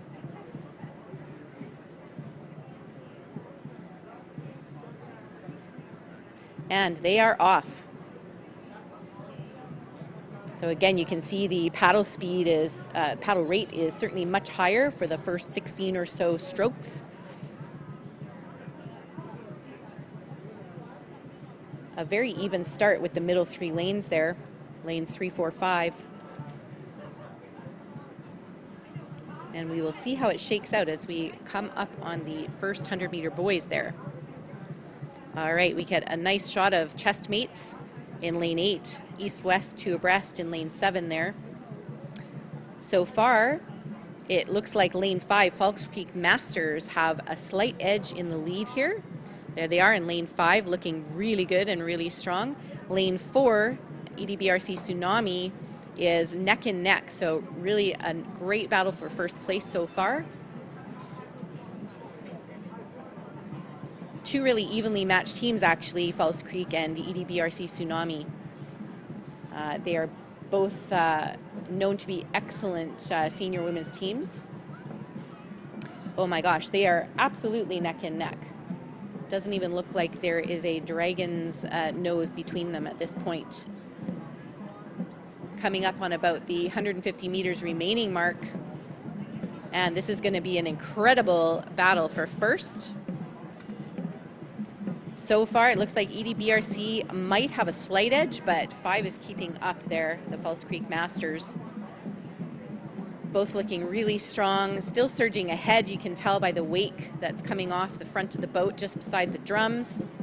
Beautiful. Looking really good. Lots of depth in their paddling. They're in their last 100 meters, so here we go. Who's it going to be across the finish line in first place? Boat number 4, EDBRC Tsunami, or boat 5, Falls Creek Masters. Both looking excellent. It looks like 5 might have a slight edge. They are pushing right to the very end, but with each stroke they're changing positions. Too close to call it. Looks like perhaps 4, EDBRC might make it first, followed by 5, Falls Creek Masters. Unofficially, we will wait to get the official results. A clear third in this race, boat number 3, Orca Women. And here comes boat number 2, Dragon Max, pushing right to the very, very end. Got to get that best time so your advancement is what you want it to be. And here comes boat number 6, Survivorship, followed by 7, East-West 2 abreast. And in number 8, Chestmates coming across the line. And here comes boat number 1, Women Alike abreast a river. Give them a huge cheer. Many of these women are in the breast cancer division. They are survivors and they are fighters.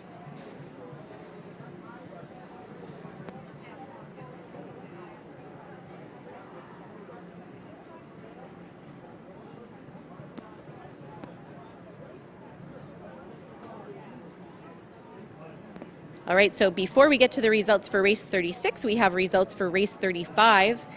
Yet again, a very, very close race here. In first place, Dragon's Own Juice Truck. In second place, it was UC Irvine Elements with 221.350. And a very, very close third, Wham Women with 221.483. So again, the battles just keep happening on the water today.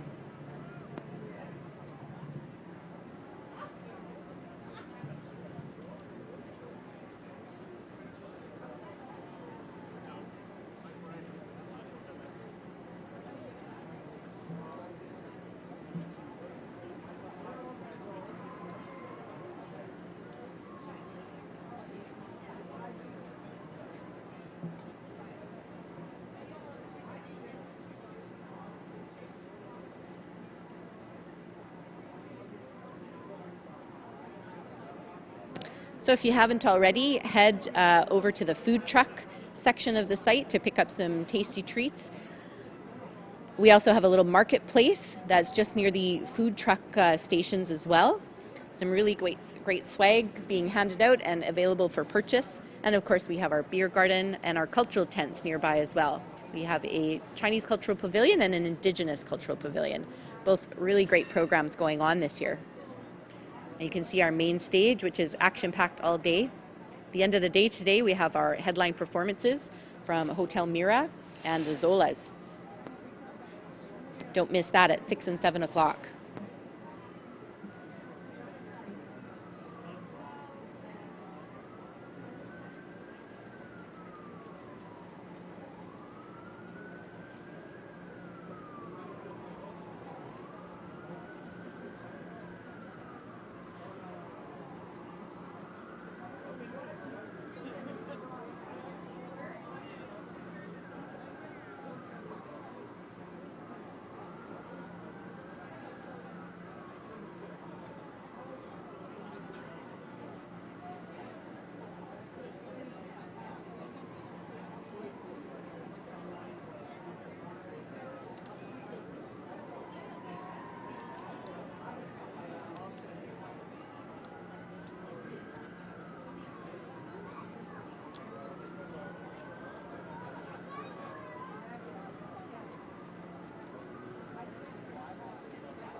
And you can see the next group of paddlers getting ready to load into the boats in the Women's and Paddlers Abreast Canada division. Parking a dragon boat is certainly a fine art, so hats off to those steers who managed to get in and out smoothly and without incident.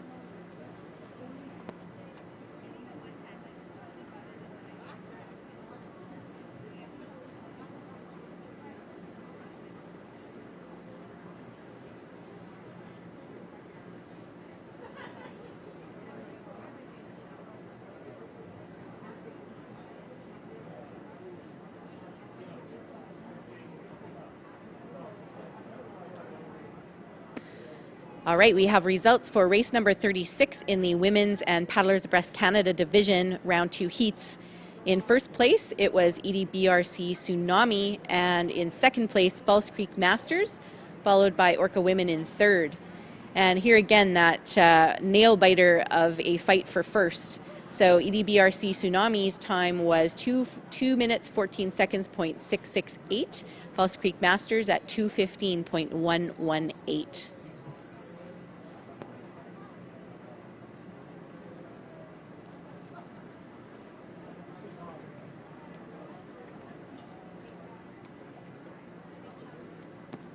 And the boats for race number 37 are assembled in the marshalling area on the water. In lane number 1 in race number 37 for the Women's and Paddlers Abreast Canada Breast Cancer Survivor Division. Lane 1 we have Saints Preserve Us. Lane 2 Breast Friends Edmonton. Lane 3 Warriors of Hope. Lane 4 Wasabi Force. Lane 5 FCRCC Senior C Women. Lane 6, Sisters in Sync. Lane 7, Nothin' Dragon Women. And in Lane 8, Chemo Savvy Pink Thunder.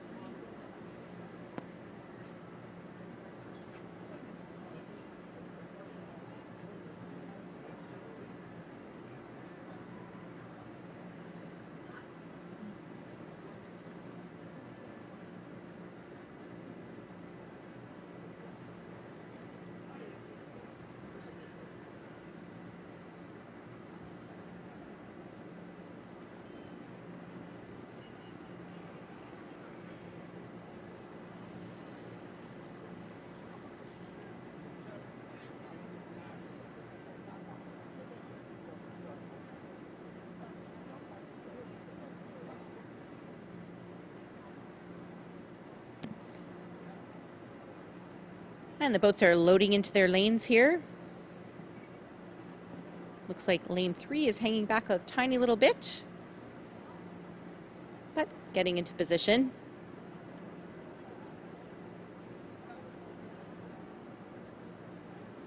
And they are off.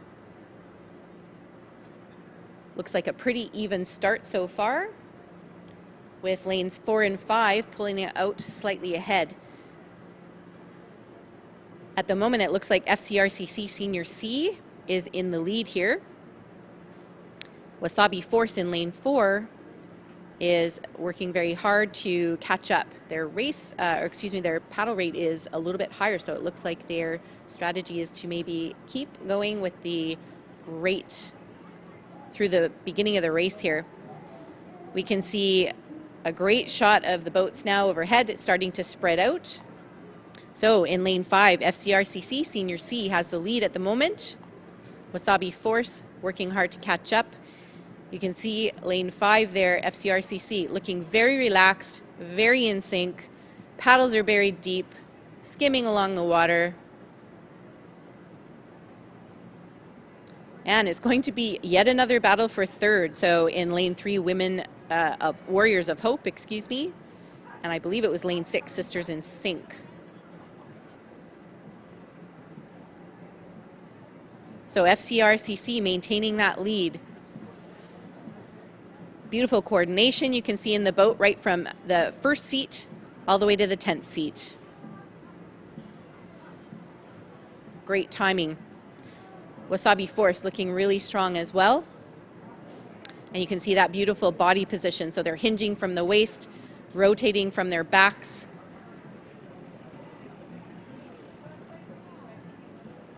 So clearly, as we come into the last 100 meters of the race, FCRCC looks like they are going to make it through in first place, but barring any incidents, lane number 4, Wasabi Force, going ahead with second place as they come through. Let's see what happens here. So in lane number 5, FCRCC Senior C, gliding through the finish line, looking really strong, followed by Wasabi Force, unofficially in second place here. Oh, and the battle for third is not quite a battle anymore. It looks like boat number 3, Warriors of Hope, is going to make it across the line in third unofficially. Lane number 6, Sisters in Sync, in fourth. Here comes lane number 2, Breast Friends Edmonton, followed by 1, Saints Preserve Us, 7, Nothing Dragon, and 8, Chemo Savvy Pink Thunder, bringing it home. Give them a huge cheer, folks.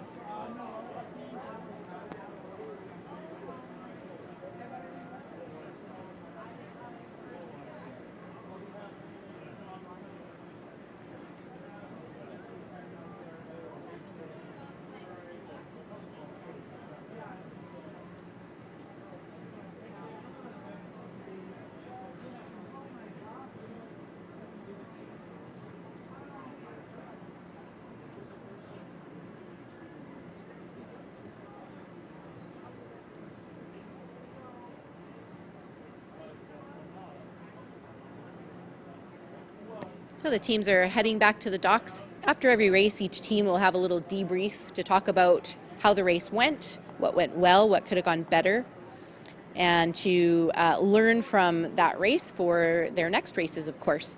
So in a situation like this, where there was a little bit of a battle going on for third place, they want to talk about that and see, for the team that came in fourth, well, what happened that they were not able to maintain that competition for third. Sometimes different teams have various strengths through different pieces during the race. So some teams have a really strong start. Some of them have a beautiful transition into their race pace. Some of them have really strong power sections through the middle of the race, and some of them have a stronger finish. So depending on the edge that each team has, things can shake out a little differently through the race. There's lots of time during a 500-meter race. When you're on the water, those 2 minutes or so seem like a very, very long time. And a lot can happen in those 2 minutes.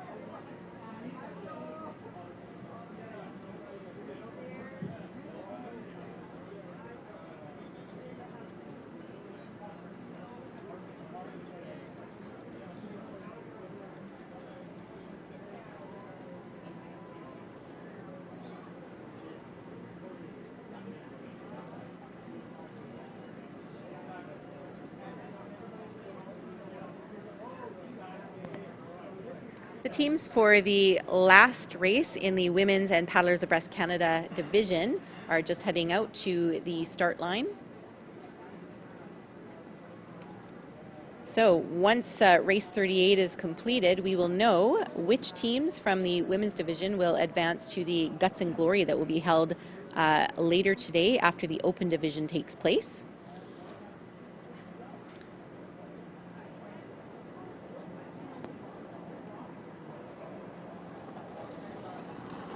So it's the 10 fastest teams in this Women's and Paddlers Abreast division that will advance to the Premier Women's division for the Guts and Glory Grand Final, sponsored by the Hong Kong Economic and Trade Office.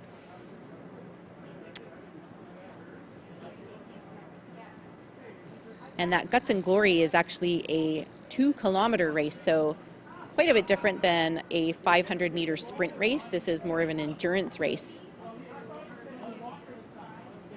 And there are turns involved, so we'll talk about that a little bit more once we get to that race. But as you can see, when the dragon boats are heading up to the start line, you can see how they do quite a wide turn to move into the on-water marshalling area. And that's because dragon boats don't turn very well. They're not really meant to do extreme turns, so they have to take quite a wide turn. They pivot from the middle of the boat. And of course the steers are doing all of the turning and steering. But in the Guts and Glory race, the paddlers help out a little bit with the turns. So there you go. You can see that really wide arc that the boats have to make to be able to get into the on-water marshalling area.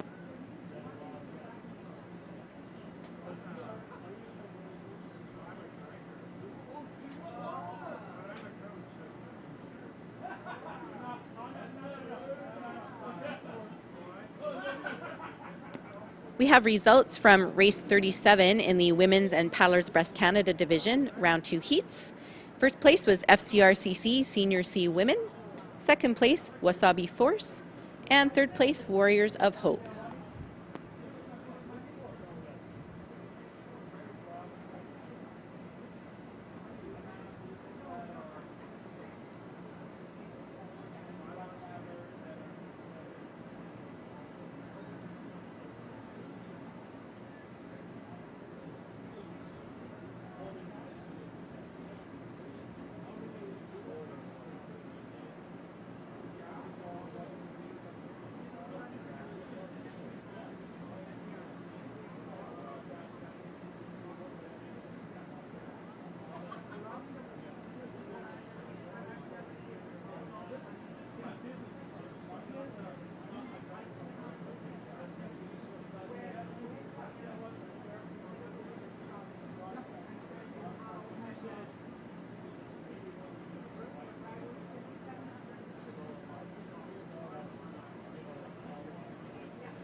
And the paddlers for race 38 are getting settled into the on-water marshalling area.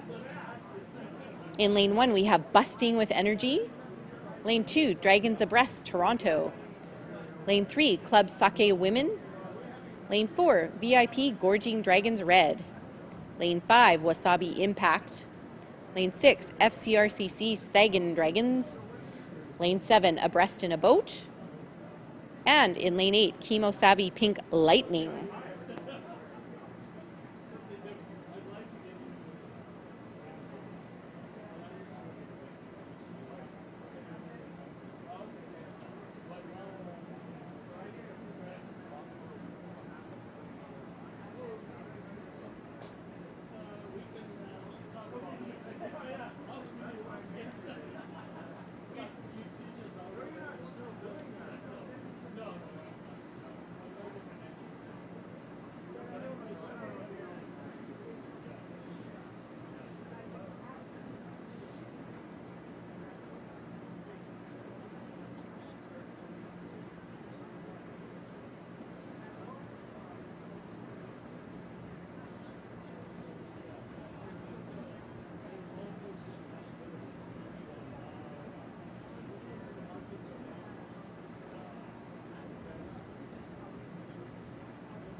So joining us to call race number 38 is Councillor Sarah Kirby-Young from the City of Vancouver. Welcome.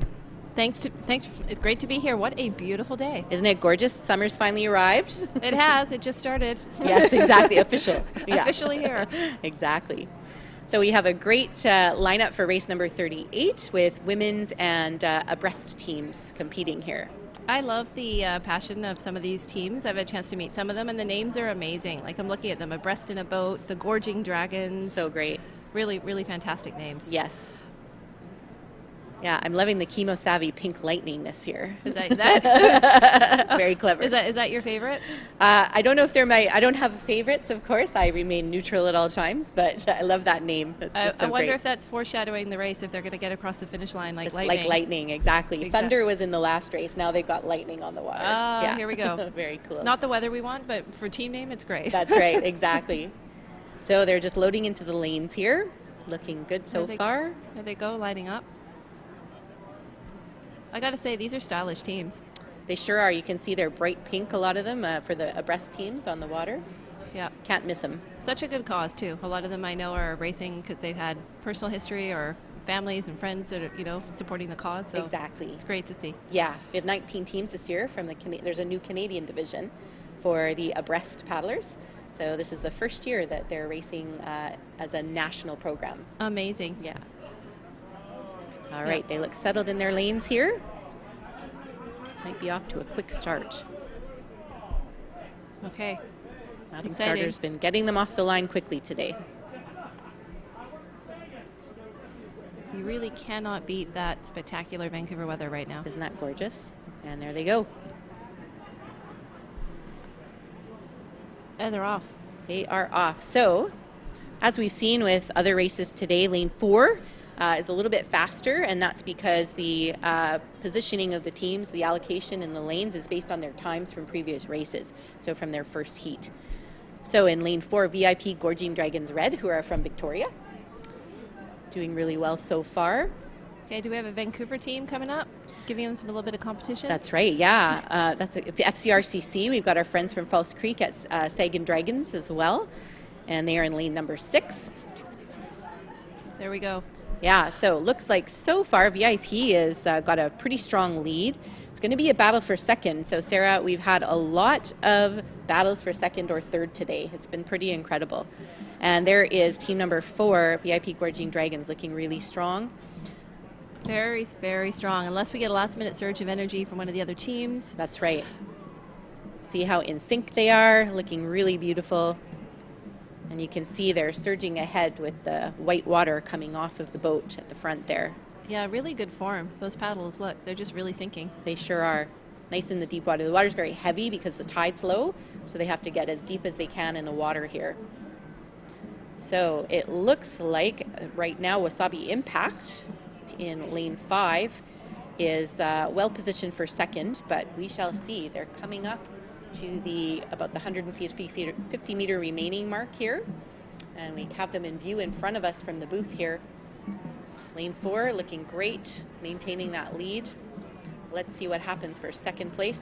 Third place, it looks like it's going to be a battle, so it looks like we're going to have VIP in first and Wasabi in second, but who will make it to third? It's really close right now. That's look at right. that. So that's Club Sake and FCRCC Sagan Dragons that look like they're going to battle it out for third here. So they're in the last push of the race. They ought to dig as deep as they possibly can and leave it all on the water. Coming across in first unofficially, VIP Gorging Dragons Red.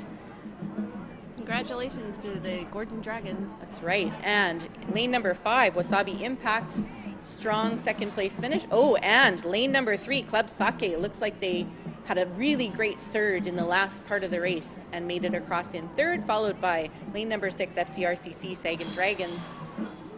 And here comes 7 and 2. Who's going to make it across next? Lane number 7, Abreast in a Boat. Number 2, Dragons Abreast Toronto. And here comes lane number 8. There's Chemo Savvy Pink Lightning. And we have one more boat coming in. So folks on the shoreline there, give it all you've got. Give them all your energy and spirit to get them across that line. Busting with energy. Here they come. They're hanging in, giving it a last final little push across the line. Boat number 1, busting with energy. There they go. Congratulations to all the teams. Well done. Good job. Amazing racing. So unofficially, we have our friends from Victoria that made it across first, but we'll wait for the results very shortly. So have you had a chance to check out the site and visit the cultural pavilions? We went first over there. Went and checked out the garden, and they were doing calligraphy, and yeah, it was great. Wonderful. It was really good. That's awesome. Did you get a chance to go over? Yeah, I've been walking around the site a little bit and enjoying, and inside the Paddlers Village we have an acupuncture and massage tent, so I was working there this morning, so awesome. Yeah, all over the site. Fantastic.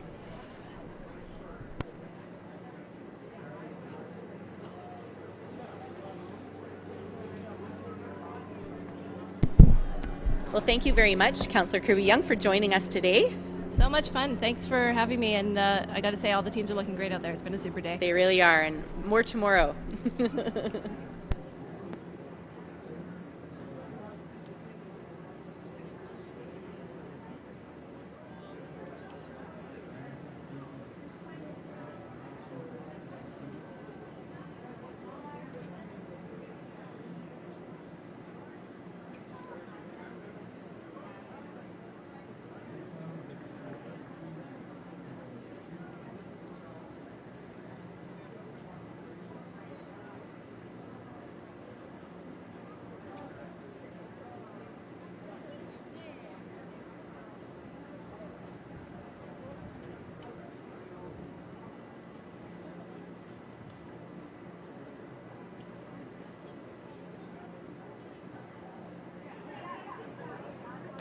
So coming up very quickly, race number 39, the Open Division, round 2. We have 4 teams in this race. In lane number 2, we have Dragon Max. Lane number 3, EDBRC Premier. Lane number 4, San Diego Dragon Boat Team. And in lane number 5, UCLA Dragon Boat. So open division means that the makeup of the paddlers can be any mix of men or women. So there are rules for mixed teams. You have to have a certain number of women to be eligible to compete in the mixed division. But in open, they can have any combination that they want. Typically, you'll see it's either all or almost entirely men in these races, in the open divisions.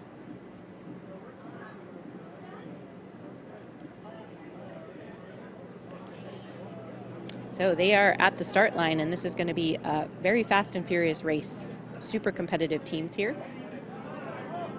All right, they are off. So lane number 2, Dragon Max. Lane number 3, EDBRC Premier. Lane number 4, San Diego Dragon Boat Team. And 5, UCLA Dragon Boat. Pretty much evenly matched at the moment. Looks like EDBRC might have a slight advantage, or UCLA Dragon Boat. We will be able to tell as they come up on the first buoy. So it looks like EDBRC is in the lead at the moment, but UCLA is giving them a run for their money, most definitely. There is boat number 5, UCLA Dragon Boat. Looking beautiful. Great timing. Digging deep. Not much of a hingy team. They don't hinge too much, but they got a lot of power behind them. EDBRC still has the advantage here. There's a great shot of UCLA. So you can see that their style's a little different from team number 4, San Diego, where they're hinging a little bit more. All that white water coming up means that the boat is trying to stay up on the water. Open division with the men in the boat, they tend to be heavier boats. So they have to add a lot of power to be able to keep those boats skimming across the top of the water. So you can see boat number 3 a little bit sinky. Boat number 4 looking good, staying on top of the water. What is happening there in lane number 4? It looks like San Diego's had a little bit of an incident with their steering. Not sure if they're not quite sure where the buoys are, and they were coasting out of their lane a little bit, so that might cost them a tiny bit. All right, we're coming into the last 100 meters. Whoa, what is happening? We've got a major incident. Boat number 4 has just crossed into the lane for boat number 5. At the moment, EDBRC is just on its own, paddling across the finish line here. So lane number 2, Dragon Max, right now they're going to come across the line second. However, there's definitely going to be a review of this race. Not sure what happened there for San Diego. We will find out later. But here comes boat number 2, Dragon Max Premier coming across the line. And boat number 5 just trying to make up some time, UCLA Dragon Boat. Look at that. After that interruption of their race, they paddle through really looking strong. Give them a huge round of applause and a big cheer for that.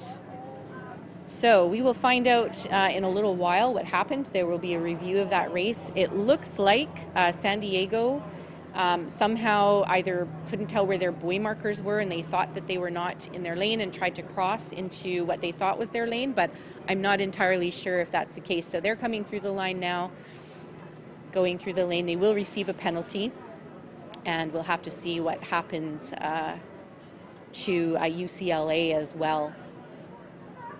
So you cannot say that dragon boating is not exciting. This is sometimes does happen.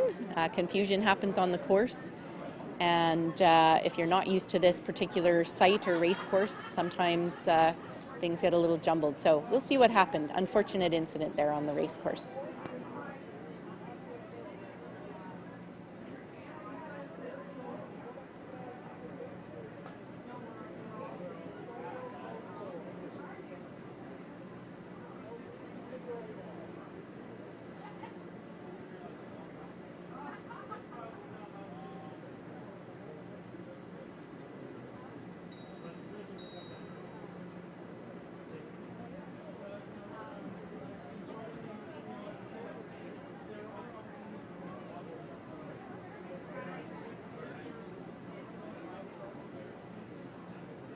All right, so the teams are heading back to the docks. And there's definitely going to be a lot of debriefing going on, maybe some communication amongst the teams. Really unfortunate there. Nobody's going to feel good about that.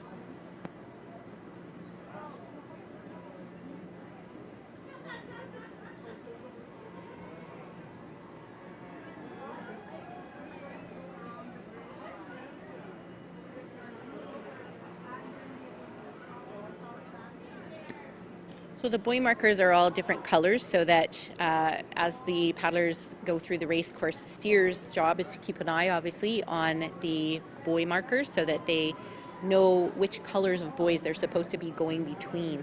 But it's, it's sometimes hard to see on this race course, and things happen.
So I think what makes Criterium Racing really special is that there's always a fun family festival attached to it. So there's going to be food trucks, and you get to really see some of the best racers in North America light up. And I'm super excited to race in front of a home crowd. We're serving authentic Japanese food, sushi rolls, sushi bowls, and Irish sushi, and fried chickens. Hi, my name is Michael Billy, and my ancestral name is Stawalkin. And at Canoe Cultures, we renovate and build canoes, and we are excited to share and display our culture with you.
So the final race for the regular 500-meter races for today in the heats is coming up, race number 40 in the open division, round 2 heats. You can see the teams are heading up to the start line. So again, the open division means that the makeup of paddlers can be any mix of male or female paddlers, or men or women paddlers.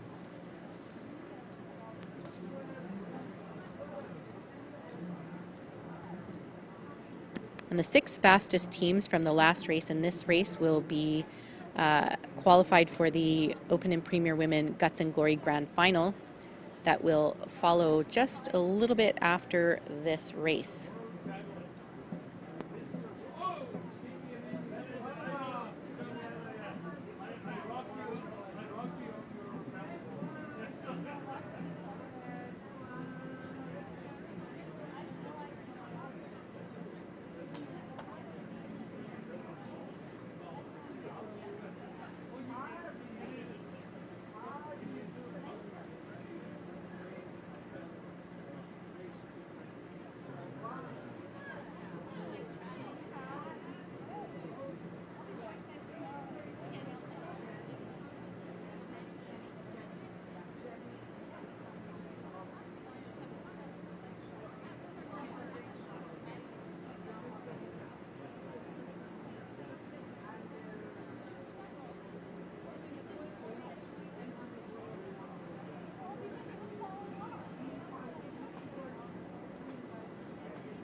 This is a look at VIP Gorging Dragons Senior Open team. Just heading.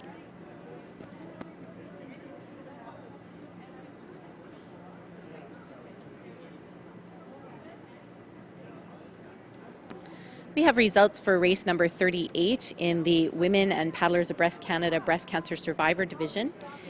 In first place was VIP Gorging Dragons Red. Second place, Wasabi Impact. And third place, Club Sake Women.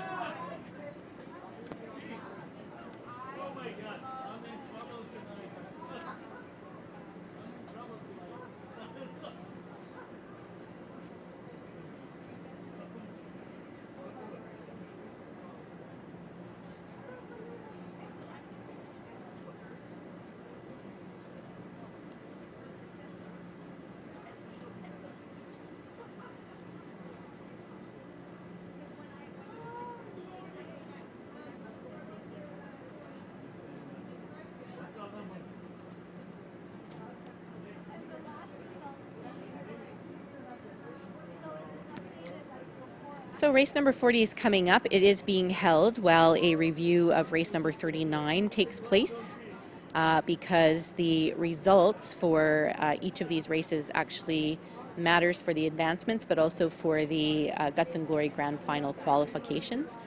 So the race officials are working on reviewing race number 39. So race number 40 is being held for a moment.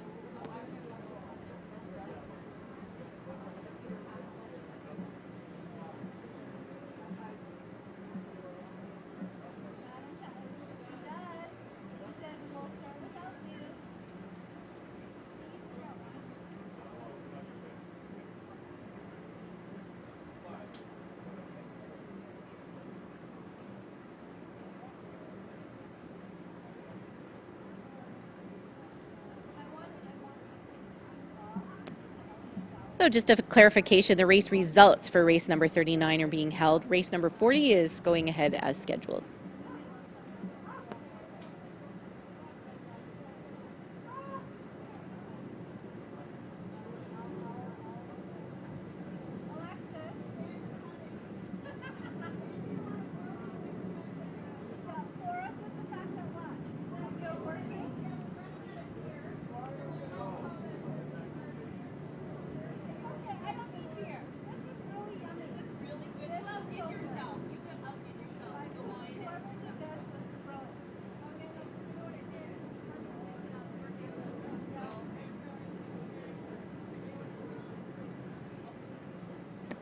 So we have 4 teams just in the water marshalling area for race number 40.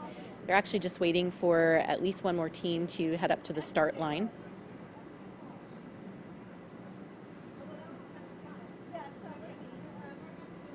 We have 5 teams in this race, so just waiting for one more.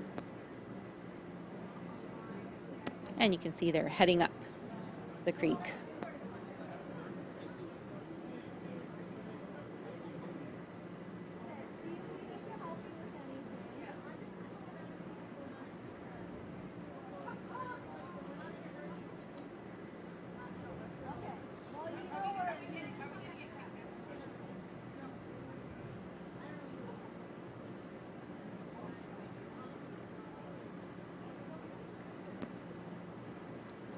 So this is Nothing Dragons Masters Black that's heading up to the start line. The open teams, they don't generally practice together as a team a lot. Usually they are on mixed boats, so they get a lot of practice on the mixed boats together, but they don't generally have a ton of practice time just as the open division boats, so it's always a very interesting race.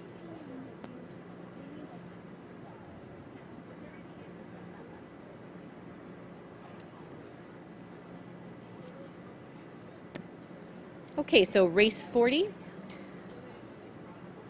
We have a smaller race again with 5 teams in lane number 2, Raging Rebels, lane number 3, VIP Gorging Dragon Senior Open, lane number 4, Juice, lane number 5, Wham Open, and in lane number 6, Nothing Dragon Masters Black.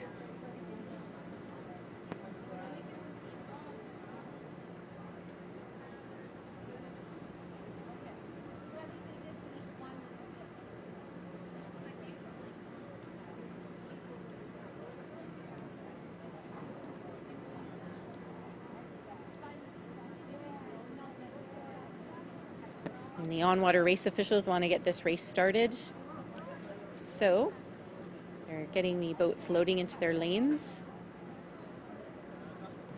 Again, nothing to worry about with the crowding at this stage of the race because they're just getting settled into their lanes. So not a big deal if they're a little bit closer together, and they'll sort themselves out when they're between the buoys.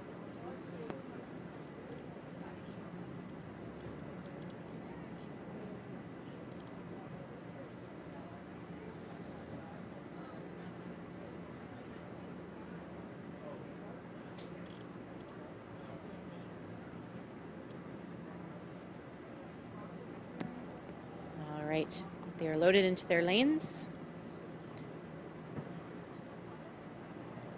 Waiting for the starter to tell them when she is ready for them to hold hard. Just a little bit of rejigging there. And they are off. So you can see Juice has a very fast start. Their rate is very high compared to the other boats, actually. If you look, even compared to lane number 5, Wham Open, And they're settling into their race pace now, doing their transition, looking really strong. They've pulled out ahead by almost a boat length already, and that is just the start. So this is going to, oh my goodness, we have another lane drift. So something's happening here with that lane. That is that lane number 5, Wham Open. For some reason, there's an issue perhaps with that lane. They've just crossed into lane 6. So this is a big issue here. My goodness. In the meantime, we have lane number 4, Juice, still ahead. In second position, VIP GD Senior Open. And it looks like, oh my gosh, the lane number 5 is having big issues today. I think they were trying to go back into lane number 4. So not a great race for them, but in the meantime, Juice not affected. None of the other teams in lanes 2, 3, or 4 were affected, but we'll see what happens with lane 6. So more than halfway finished the race here. So far, it looks like a clear positioning for first and second. The race for third might be on, with at least 2 of the remaining teams. You can see a great shot of Juice here and how evenly matched they are in terms of their body positioning, the level and angle of the hinge, and their reach. And same with boat number 3 here, looking really good, VIP. This wonderful aerial shot. You can see the precision, the paddles are entering and exiting the water together. It's all very important in dragon boat racing. So pushing hard to the finish, here comes Juice in lane number 4, and in boat number 3, still pushing to the very, very end. Boat number 3, VIP GD Senior Open. Let's see what shakes out for third place. It looks like boat number 5, Wham Open, which is interesting, as I believe they had the lane violation perhaps, and followed by lane number 2, Raging Rebels, and in lane number 6, Nothing Dragon Masters Black. So this race is going to likely have to be reviewed as well, just because there was some lane issue, I believe, with lane number 5. So it'll be a little while before we get race results, and again, a lot of discussion is going to happen amongst the teams that were affected. A couple of the other teams might not even know that anything happened on the course because they were a little bit further ahead. And if you're, focusing in your boat, you shouldn't really be noticing what's going on in other lanes unless it's going to affect you. So stay tuned for the race reviews and race results for races number 39 and 40 in the open division, round 2 heats.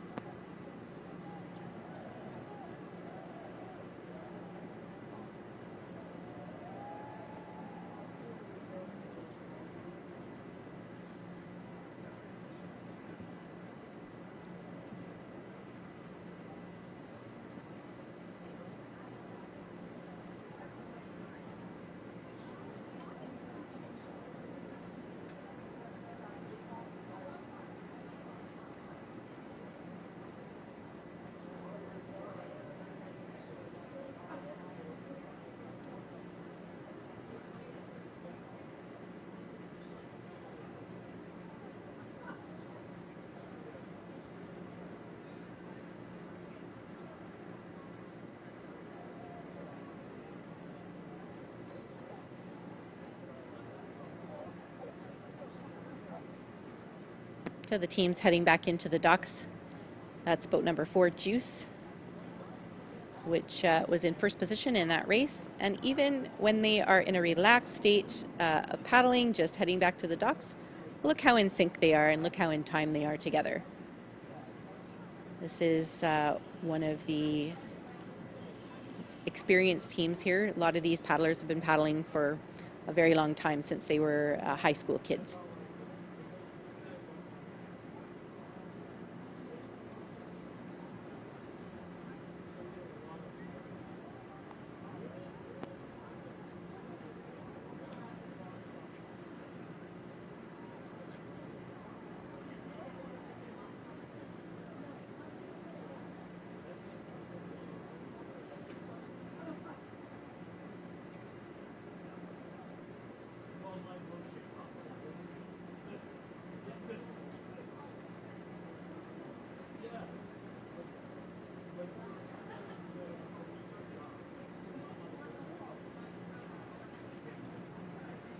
So the race officials will be reviewing both race 39 and 40 now. And the on-water crews are actually going to reset the course. So for the Guts and Glory Grand Final, women's and open division, they actually have to reset the course, move the buoys, and actually set up some very large pontoons that are turn buoys, turn markers for the teams. So you definitely want to stick around the site to watch that race. It's really exciting. It's the one time where on the water, boats are actually meant to be a little bit closer together. There is a staggered start, but there often is a little bit of competition for positioning and jockeying around the turns especially. So there can be some contact actually between the boats, and it gets very exciting. So stick around for that. We'll update you with the race results for race number 39 and 40 as soon as we have it.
We have an update on the results for races 39 and 40 in the Open Division Round 2 heats. So in race 39, first place was EDBRC Premier, second place was UCLA Dragon Boat, and third place was Dragon Max. And for race number 40, in first place was Juice, second place VIP GD Senior Open, and in third place Wham Open.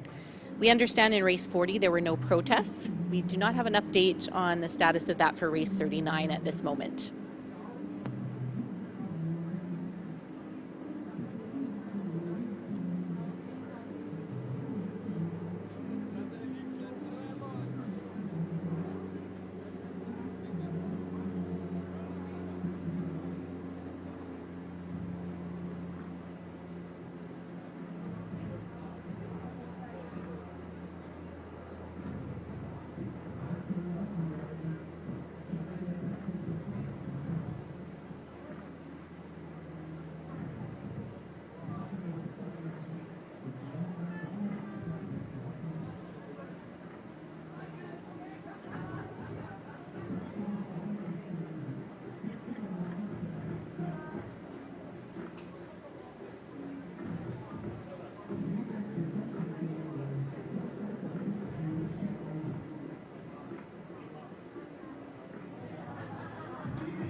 makes Criterium Racing really special is that there's always a fun family festival attached to it. So there's going to be food trucks, and you get to really see some of the best racers in North America light up. And I'm super excited to race in front of a home crowd.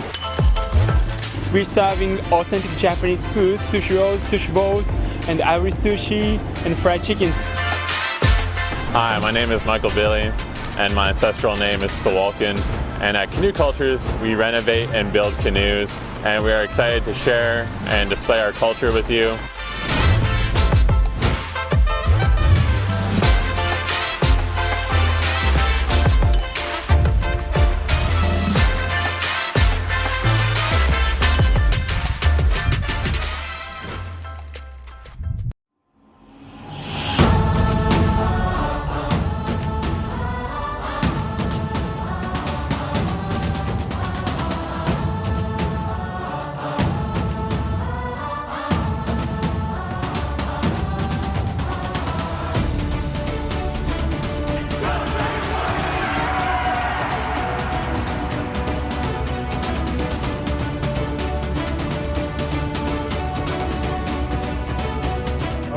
Start the race, guys. When I'm starter, you have the race.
Dust off your paddles. Experience the continent's best dragon boat racing, music concerts, and cultural displays right in the heart of Vancouver. Meet us where culture and sport intersect. The Concord Pacific Dragon Boat Festival, June 24th to 26th at False Creek.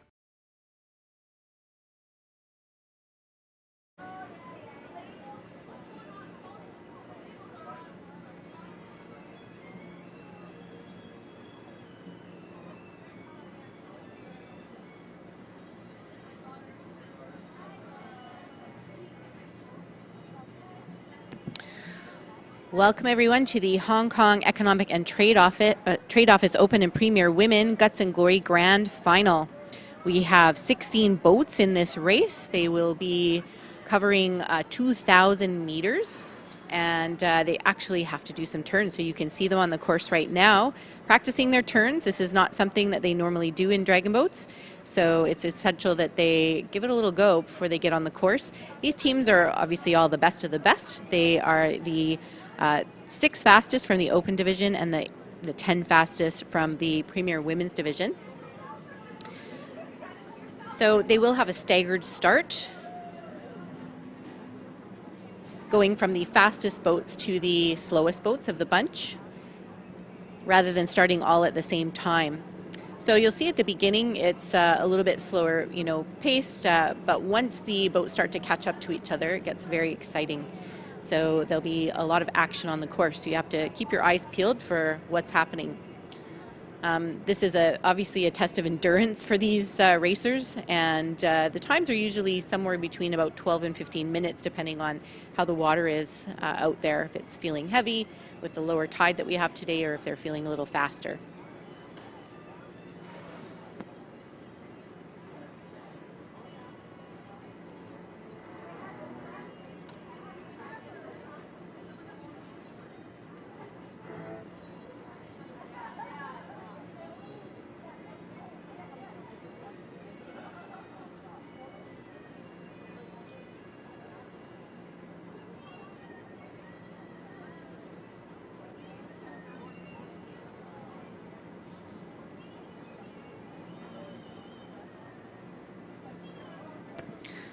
So the order of go for race number 41 in boat number 1, Juice.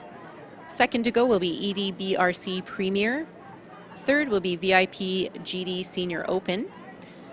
Fourth will be WAM Open. Fifth will be Dragon Max. Sixth, San Diego Dragon Boat Team. And those are all open teams. Starting with the women's teams, VIP Gorging Dragons Red, followed by San Diego Dragon Boat Team. VIP Gorging Dragons Red for the women, EDBRC Tsunami, Dragon Zone Juice Truck, followed by FCRCC Senior C Women, False Creek Masters. They will be followed by San Diego Dragon Boat Team 2. Then VIP Gorging Dragons White will go, followed by WAM Women, then Wasabi Force, and finally Orca Women.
So it looks like the blue boats are lined up.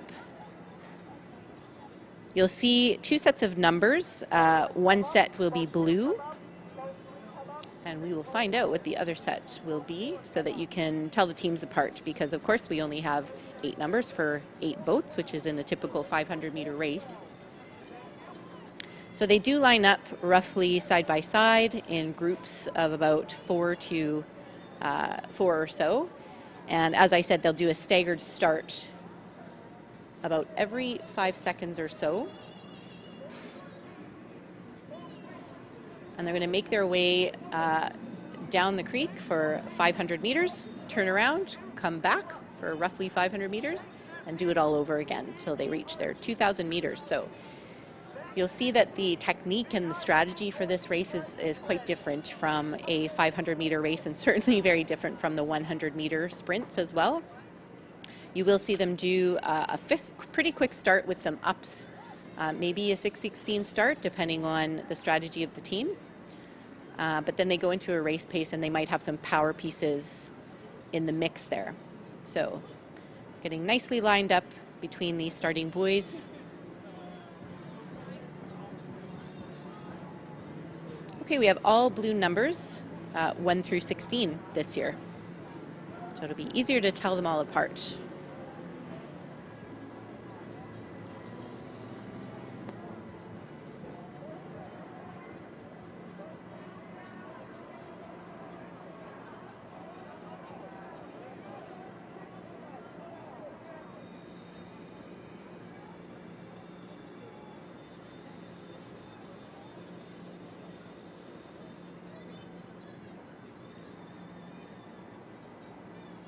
Copy that. Am I translating okay for the teams now? So once again, the first 6 teams are the open division, and teams 7 through 16 are the women's division. And these are the best of the best, so you're going to see some beautiful paddling out there today. All you will hear is me calling you up to the line, and the board will go every 10 seconds. Madam Starter's just giving them instructions on their starting procedures, so we should be getting underway fairly shortly. There's the first go. So that is boat number 1, Juice. Off to a very nice start. They've had a great day. And this is their open team. Boat number 2, EDBRC Premier, is off. They've also had a great day, the Edmonton teams. Boat number 3, VIP GD Senior Open. Off to a nice looking start there as well. And there's the horn for boat number 4, Wham Open. You can hear some drumming going on early on here. Horn just went for boat number 5, Dragon Max. And boat number 6, San Diego Dragon Boat Team. So that is the group for the open division. Wow, they're off to a very, very quick start. Interesting strategy there. The first boat in the women's division, number 7, VIP Gorging Dragon Red, is off. There's the horn for boat number 8, EDBRC Tsunami.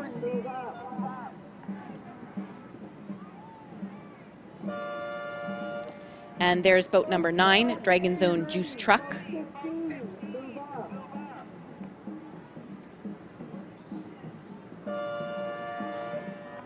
Boat number 10, FCRCC Senior C Women.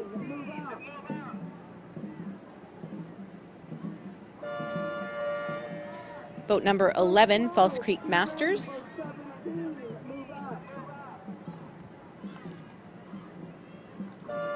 There's the horn for boat number 12, San Diego Dragon Boat Team 2.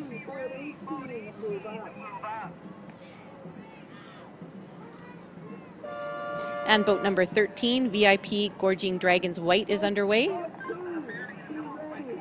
Nice looking start. Boat number 14, Wham Women.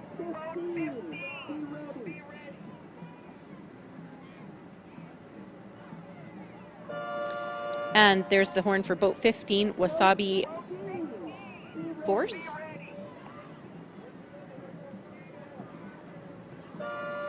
And last boat to go, boat number 16, Orca Women.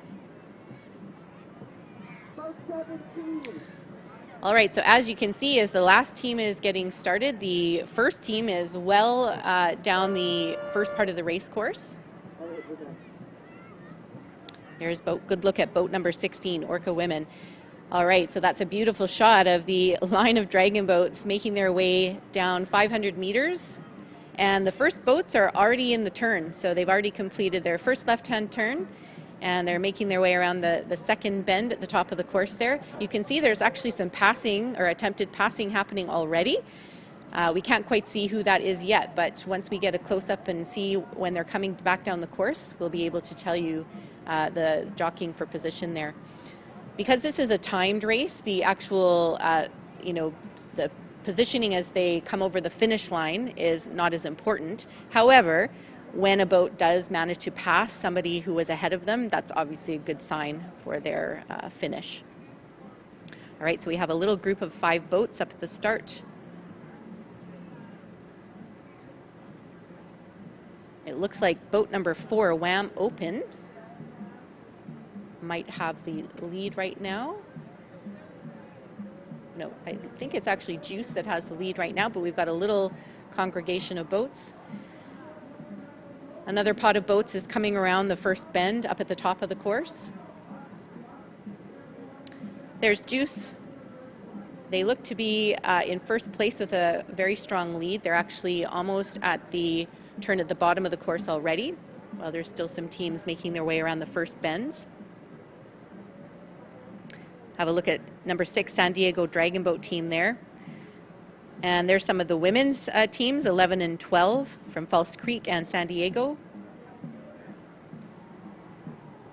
All right, so you can get a good look at the turn action. So you can see it's hard work going around those turns. They really have to dig deep, paddle hard. Most of the teams have some strategy for the turns. It's not just up to the steersperson to turn the boat in this instance. So sometimes the front boats or the front few seats of paddlers will actually help with the turning by anchoring or staking a little bit or paddling in a little bit of a draw. But it depends on the team and their strategy and how steep the turn is, how sharp that turn is.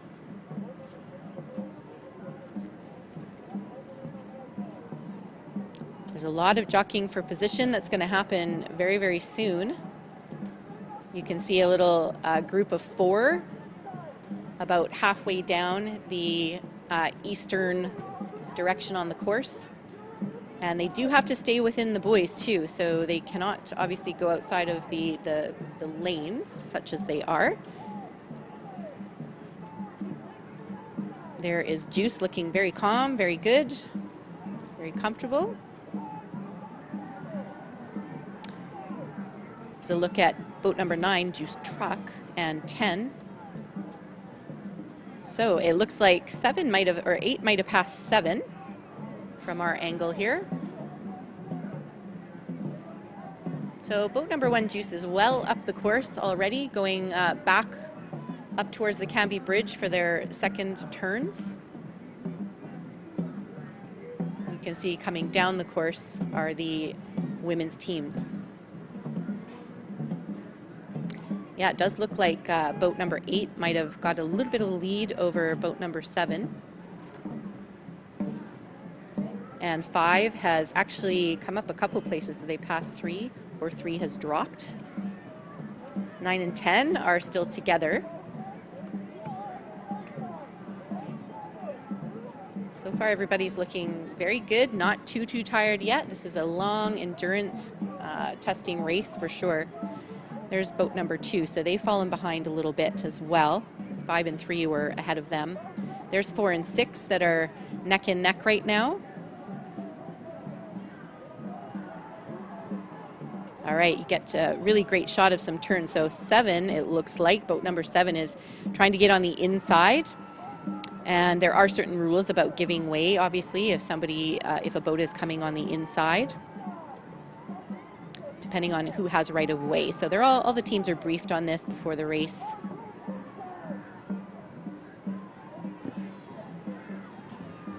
And 7 and 8 still together. Behind them is boat number 10. 9 looks like it's fallen behind number 10 a little bit. 12, 13, 14 are stacked together a little bit. Oh my goodness, 13 is doing quite a wide turn. So 12 is going to have a little bit of trouble because they're on the outside. So that might cost them a little bit. Boat number 10 looking smooth. And here come the last 2 teams coming around this third turn, or second turn, sorry, for them.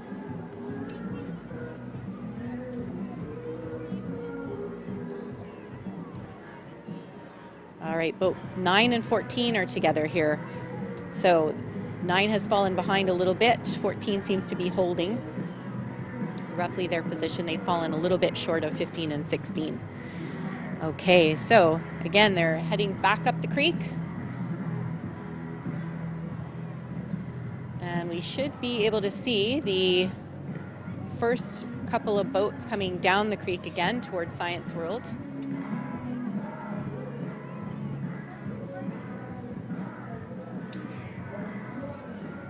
So they're going to pass each other here. There's a little bit of jockeying, but they look quite comfortable. Not a lot of contact so far in this race. Sometimes there is a bit of contact around the turns, but everybody's doing a great job of steering clear of each other and giving way. 9 and 13, jockeying for position a little bit, but looking smooth, looking strong. The timing's still really good for all of these teams. Nobody seems overly tired. There is Juice in boat number 1 coming back down the creek. So it looks as though they are going to finish first. Now they did start first and they are finishing first, so that bodes well, obviously, for their positioning, but this is not a race of position, this is a race of time. So very interesting to see what their time was. They have quite a great lead here. And the next group of boats, 6, 4, and 5, are coming down the creek as well. There they are all together. So boat number 6 has done a great job of passing and gaining some ground. Looks like these 3 boats will really be working hard to make some headway here. And here is Juice coming towards the finish line, paddling straight through to the end. Very well done. Still looking very strong, very relaxed, even through the finish. All right, boat number 6 has gained a little bit of ground as well, a good boat length and a half or so ahead of the next boat behind them, number 4. And they're about to head into their last little stretch, pushing through to try and get the best time they possibly can, but they certainly did a great job of passing other boats and gaining a lot of time there. Followed by boat number 4 and then boat number 5. So there is 6, San Diego Dragon Boat Team, boat number 4, Wham Open, and boat number 5, Dragon Max. Fantastic. I'm sure they're all thoroughly exhausted. All right, so we can see a couple more teams that are making their way towards the finish line. There's boat number 3, VIP GD Senior Open. Ooh, looking a little tired, but pushing through.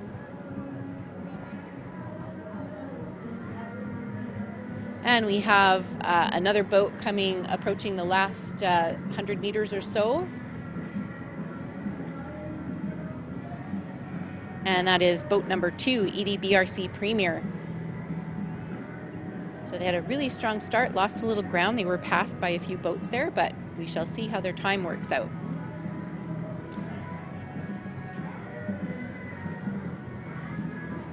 So that is all of the open teams that are just about to finish here once boat number 2 crosses the finish line.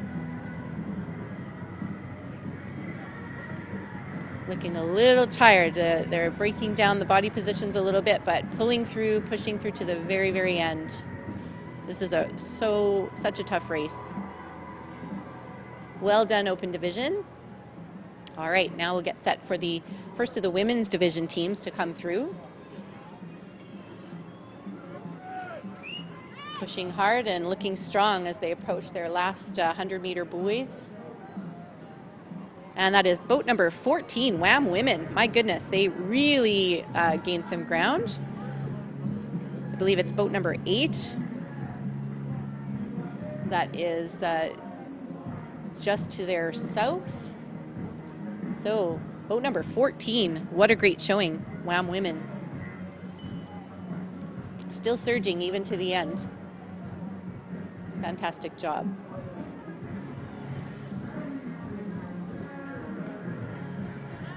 And I believe that's boat number 8, just getting a visual look here.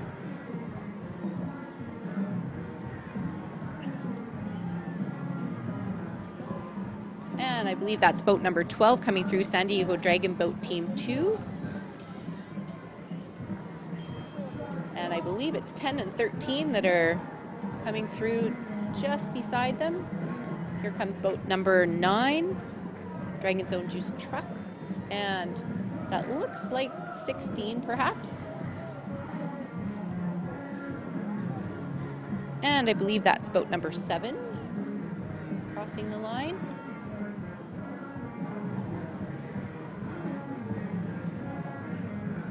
And we have 2 more boats heading through. There's boat number 15, Wasabi, and 11, Falls Creek Masters. Wow, what a race. No incidents on the course, which is a wonderful thing. Really smooth racing, nice turns. Well done giving way when they had to give way, and a great effort by all of them. They definitely earned their beer in the beer garden tonight. And that is our last race for today. Join us tomorrow for the semi-final and final races for the Concord Pacific Dragon Boat Festival. For now, you can head on over to the beer garden and the main stage. We have a couple more performances. Hotel Mira is on right now, and the Zolas will be on at 7 o'clock. So enjoy the sunshine, have a great evening, and we'll see you tomorrow.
Dust off your paddles. The Concord Pacific Dragon Boat Festival returns June 24th to 26th at Concord Pacific Place and Falls Creek. Experience the continent's best dragon boat racing, headliner music concerts, and cultural pavilion displays right in the heart of Vancouver. Meet us where culture and sport intersect at the Concord Pacific Dragon Boat Festival, June 24th to 26th at Falls Creek, with the support of Concord Pacific, the Government of Canada, and the Government of British Columbia. Visit concorddragonboatfestival.ca for more info.